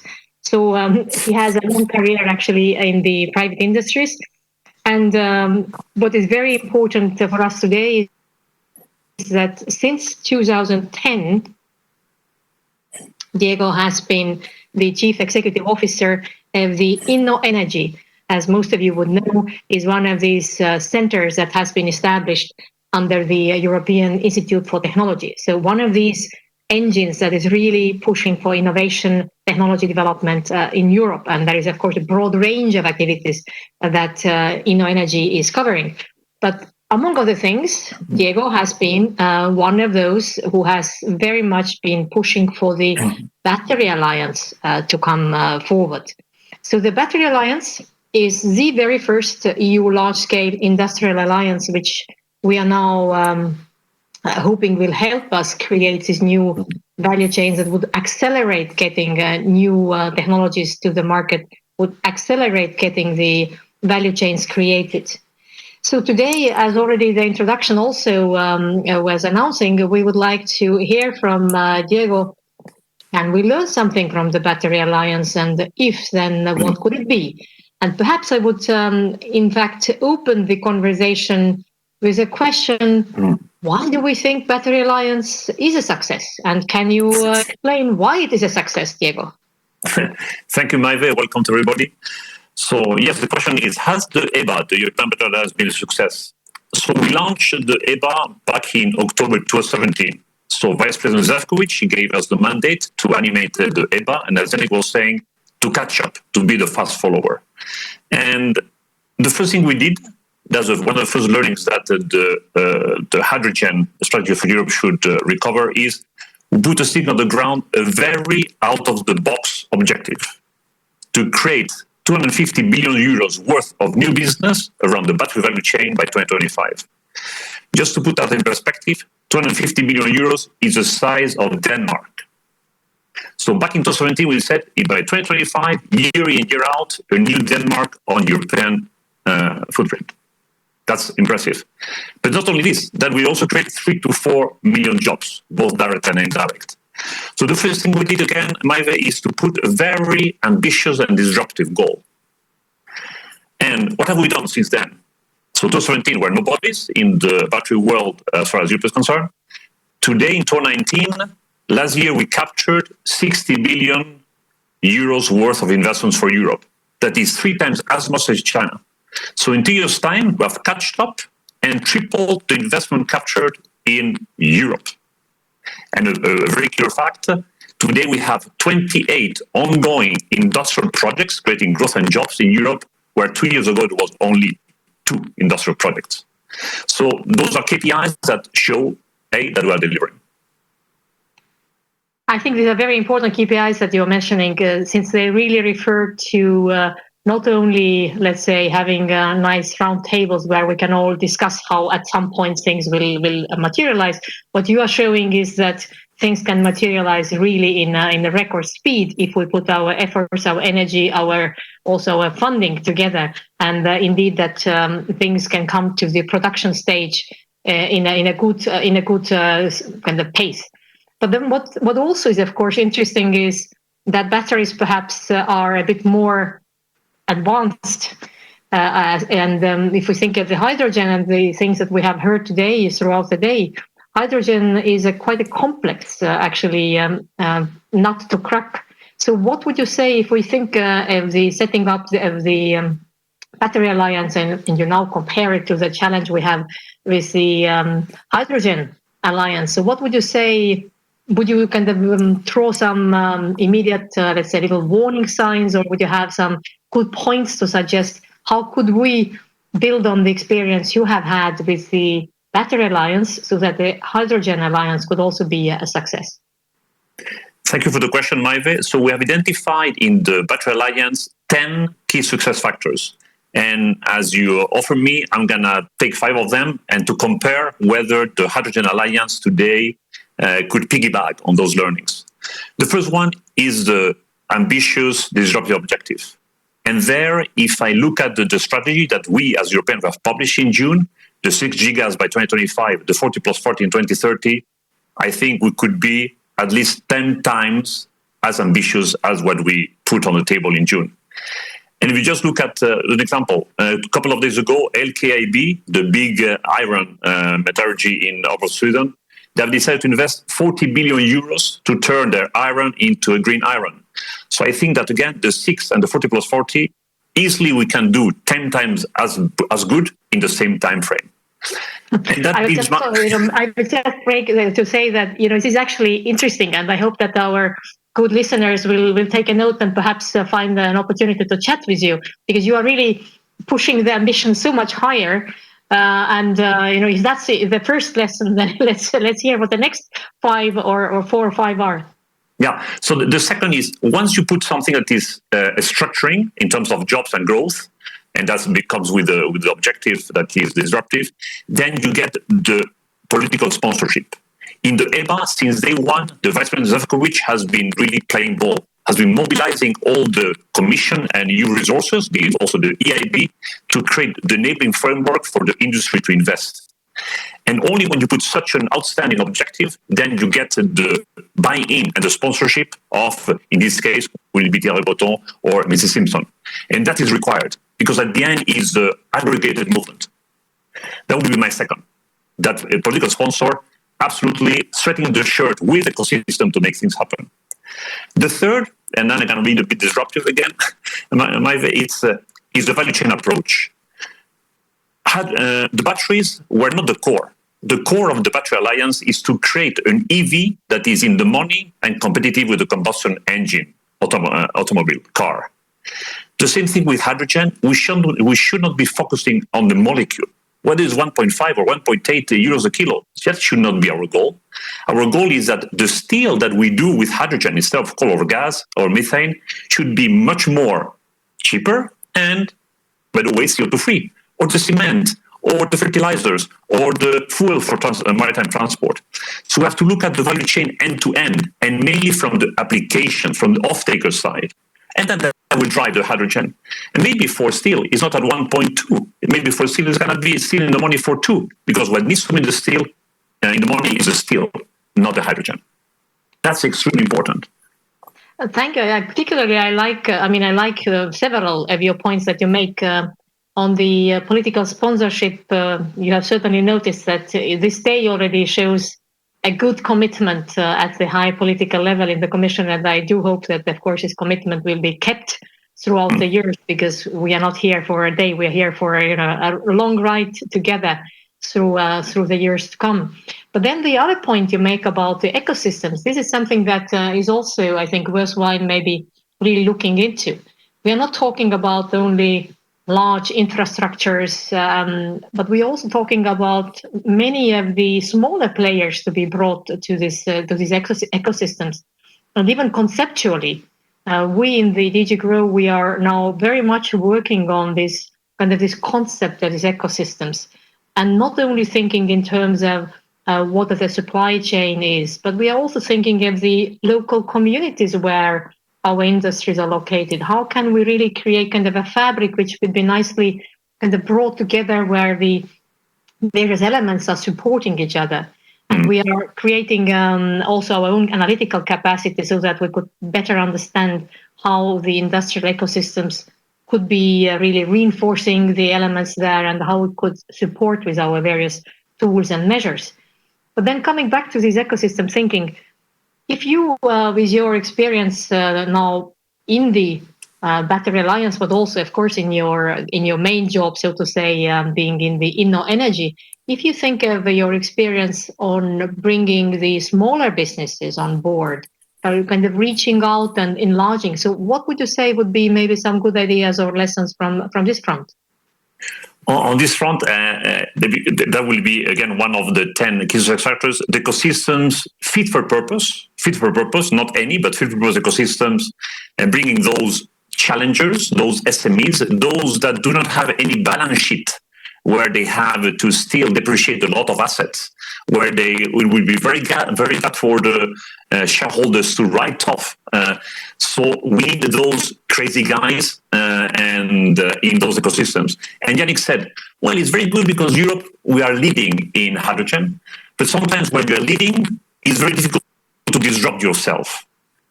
And if I take an example of the batteries, the losers of the combustion engines were the winners of the electric vehicles. So that was easy to disrupt, because basically they went from winners, Volkswagen of the world, to winners in the 2B electric world. Is it the same answer in the hydrogen? That's something that we have to ask ourselves. So back to your question, Maive, it's very important to bring challengers into those ecosystems. People that think not of defending your balance sheet, but also of exploring completely new approaches to how hydrogen as an energy carrier can disrupt the game. I think it's a good point, and this brings our conversation back also to the point you made earlier, that we shouldn't be focusing on a molecular level, but rather think of what are the products, where would the hydrogen actually fit into the overall new sustainable economy. And if you think of this experience from the Batteries Alliance, you already mentioned a couple of industries where you believe hydrogen could indeed be a big game changer. I also realize that you are pioneering with the Green Hydrogen Accelerator or Acceleration Center. So if you could elaborate a bit, what do you think would be maybe some of these industries or some of these value chains where this new green hydrogen would really come in and be the sustainability key? Thank you, Maive. So 2 answers to your question. Number one, the framing. There's a report coming out, I think it's tomorrow, by Material Economics that identifies 1,200 terawatt hours by 2025 on those untapped industrial sectors. So it's a very nice report that is being published today or tomorrow. It's been this week. Again, the editor is Material Economics, a boutique in Sweden, and identify explicitly all the sectors that will answer your question. And then as far as the European Green Hydrogen Acceleration Center, that of course is cooperating with all the other bodies that are relevant in this strategy for Europe, Hydrogen Europe, the Joint Undertaking, and the Clean Hydrogen Alliance. Our objective is to create a deal flow of mammoth industrial projects.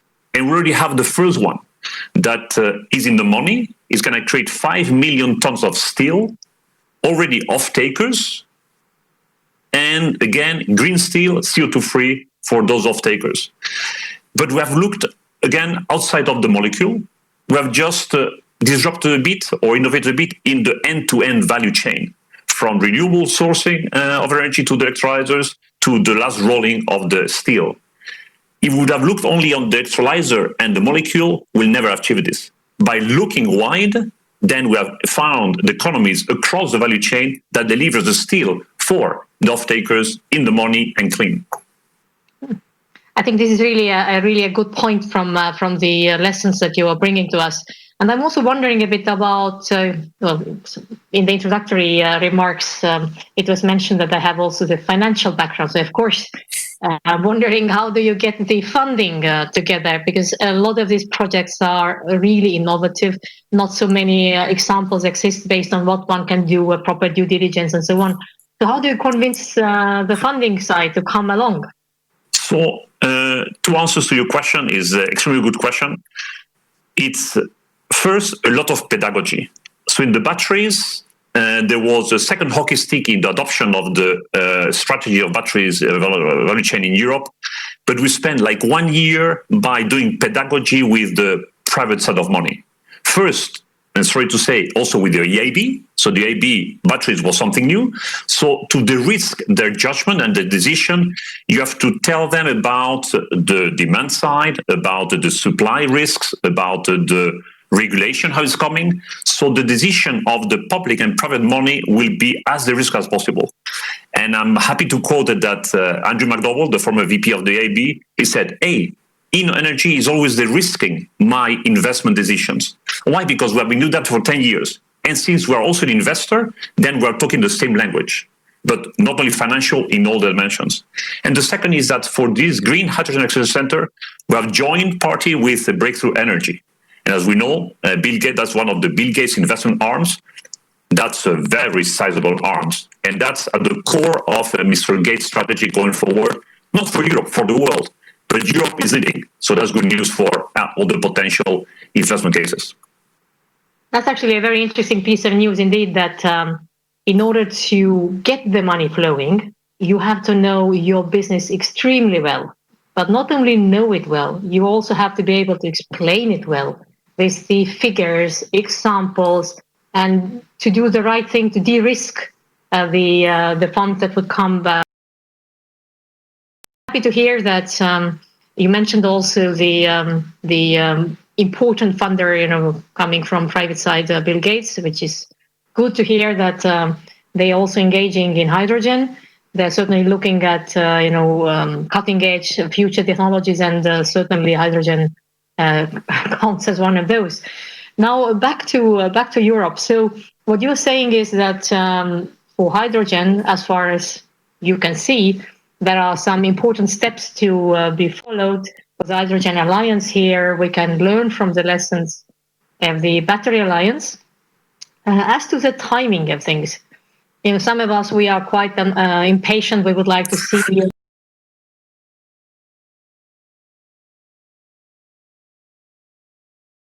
feeling be. How long should we keep, waiting, or not waiting? How long would it take before we see really first good project pipeline really popping up in different parts of Europe? June next year. And when you ask for a good pipeline, I'm talking about projects that are between 2 and 5 billion euros Hungary in terms of capex, and that will be in the money, and they will have already off-takers. So incredibly good news for the investor side. And Brussels in general, EIB and IPCI, again, this is just a drop in the ocean in terms of euros, but in terms of political signal is extremely important. So IPCI, in terms of the purely financial support, well, it risks a bit, but the most important is that those type of instruments, they give a political signal to the investors and the industry saying, hey, Europe is backing up this industrial strategic value chain. That's extremely important. But again, to your question, by June, we will be having like 4 or 5 flagship projects that are structuring many off-taker segments. Again, steel, cement, maritime transport, ammonia, fertilizers, no doubt. This is really, really good news, and I'm really glad to hear that. And of course, it's also good news from the point of view that we don't want to wait for too long before things really start already going ahead. That we can also see already, some prospects of the jobs being created, and that Europe indeed would keep its lead. And for me, it's an interesting angle really is also, as a Commission high official here, to see that besides the regulation that Commission produces, and besides the funding that we can make available, the convening power, bringing the people around the table, bringing the right people to talk to each other, facilitating this dialogue can also really bring a great added value. So the day-to-day has been, again, one of the examples, and I believe what you have shown us with the Battery Alliance, we are very happy to see the success and the speeding up of the process of becoming more competitive as Europe also on the batteries. So I hope that the success can be repeated and better sooner than later with the hydrogen as well. With all your good lessons and encouragement we heard from you, I'm sure we take good note of that. So, Diego, thank you so much for being available this evening. Thank you for your good advice and your kind of really good tips. We are looking forward to success also of your acceleration center for green hydrogen, and certainly good luck to all the participants today in putting their plans into motion. And now we go to the closing session, more or less. Thanks a lot. Thank you. Bye-bye. Bye. Thank you very much, Maive, and also thank you very much, Diego, for this interesting talk. I have to say, we took note of many of your advices that you give, and for sure, the Hydrogen Alliance will take them on board. Good. So, we are done almost for today. Only one very important task needs to be done, which is to wrap up the first day. And honestly, I believe this is a hell of a job, because so many great messages that we got today. And for that tough job, I would say, I will pass the floor back to Kirsten, with who we jointly organized this session or this day, and she will give us the wrap up. Looking forward. Thank you very much, Bart. And I think the discussion we just heard was a vitrine of everything that was discussed today, brought together in a very concrete reflection about what can we learn from the past and how do we take it forward. I have 9 little takeaways to share with you. And I thank also my team for helping me on this tough job. The first is hydrogen is the missing link. It is the missing link. It's not a silver bullet, but it's the missing link for deep decarbonization of our economy, in particular for the hard-to-abate sectors like steel, chemicals, or long-distance mobility. Many of you put the emphasis on renewable hydrogen, and that's also very much in line with the strategy, the Commission strategy that we have. Takeaway number 2, Europe is leading this revolution. This was kind of everywhere during the whole day. And it's not only about the technological leadership, it's also about the strategy that we have. We have alignment and commitment from political level, industrial players, and also financing world. As Executive Vice President Timmermans said, we can be self-confident in our strength to lead on the hydrogen. And we actually, and that was the last talk, we learned from the previous efforts, including the Battery Alliance. My third takeaway is there is a role for public intervention as well, and not public intervention in the sense, where's the state aid, give me the money. Actually, we saw in one of the last discussions this afternoon that there is plenty of private money available as well. It's about setting the scene. It's about giving the regulatory framework. It's about giving long-term security to both investors and project promoters, and giving the scale through the single market. Then my fourth takeaway is, it's not coming on its own. We have to show commitment, all of us. And what you've seen today is a very strong commitment on the part of the European Commission.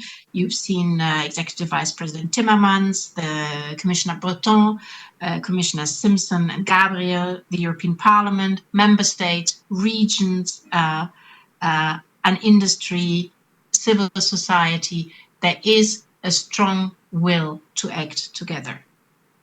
My takeaway number 5 is that it's all about cooperation. That's essential.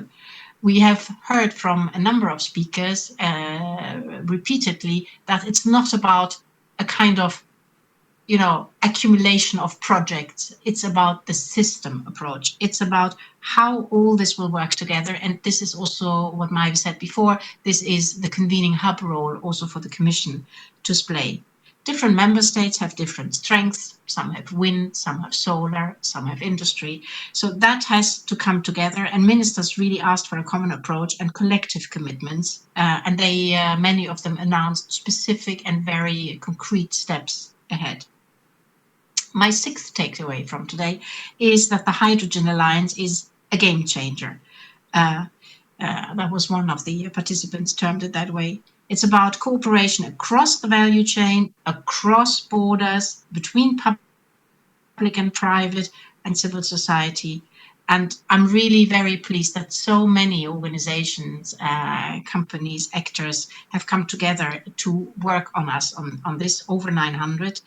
And it covers the whole range from research to deployment and industry. We also heard from Executive Vice President Timmermans that he expects fast deliverables already in a couple of months to turn our ambitions and expectations into reality and make hydrogen a flagship for recovery. And I feel after the discussions today, all the ingredients are there. My seventh point is on inclusiveness. We've seen that hydrogen provides opportunities for across Europe, from north to south, from east to west. We heard, for example, Nico Hoeman from the Northern Netherlands or Mr. Xilofaras from the industry in Western Macedonia.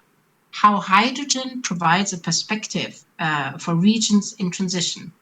And the opportunities also, and I want to highlight that, for quality jobs in the just transition, which was also very much highlighted today. Inclusiveness is the basic principle of the European Clean Hydrogen Alliance, and I'm very happy and about the active involvement also of civil society organizations in the process. My eighth point is on innovation. The afternoon session clearly demonstrated how important R&D for Europe's technology leadership in hydrogen is, and how important it is also to accelerate that technology development. We need both scaling up of technologies and continued R&D. Again, system approach. My ninth takeaway finally is on diversity, which is a basic principle. We had very diverse stakeholders presented today with different strengths that they can bring to the process, but also with different needs. And whilst we have a clear consensus on clean renewable hydrogen production and its use for energy-intensive industries and long-distance mobility, on other issues there is still a debate, and that also came out in the discussions, and the need to make the right investment choices at the right moment. And infrastructure was one of the points that was more discussed. So that we will have to continue the discussion and get it right together. Now, the short version of my takeaways is we learned, we lead, let's go, Europe. Thank you very much to all of you today. Bart, back to you. Thank you very much, Kirsten. Let's go, Europe. I can only agree with that. And I fully are in line with your 9 takeaways. It was a perfect summary of the whole day. It was a really packed day for everybody. I think we are all very tired, but it's not yet over, because tomorrow we will have day 2 of the European Clean Hydrogen Forum. Unfortunately, day 2 will be only for the members. So if you're not yet a member, unfortunately, you will not be able to join, and there's only one solution for that.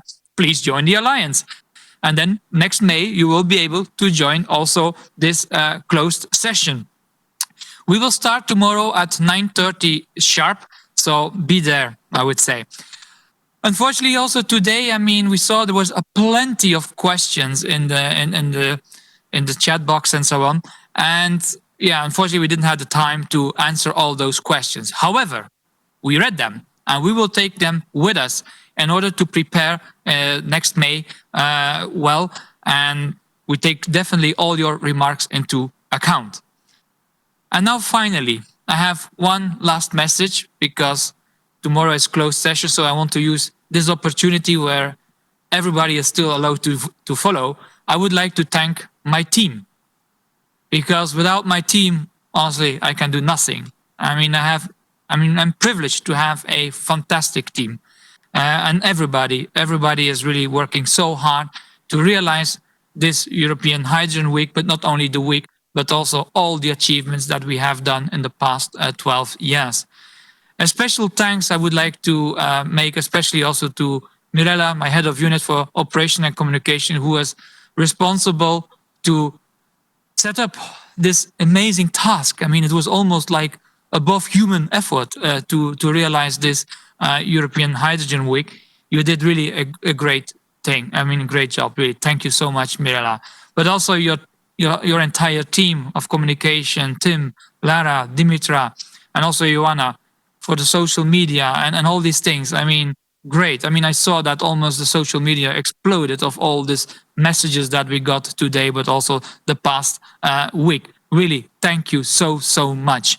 And also, finally, I would like to thank my colleagues of DG Grow, because I said we organized today together with DG Grow, and also big thanks to you, Christian, and also, of course, the whole team for working closely together with us and to realizing, I would say, this historical day.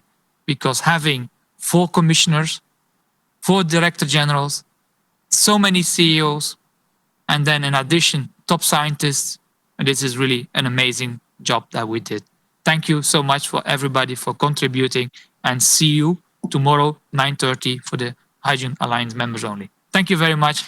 Bye-bye.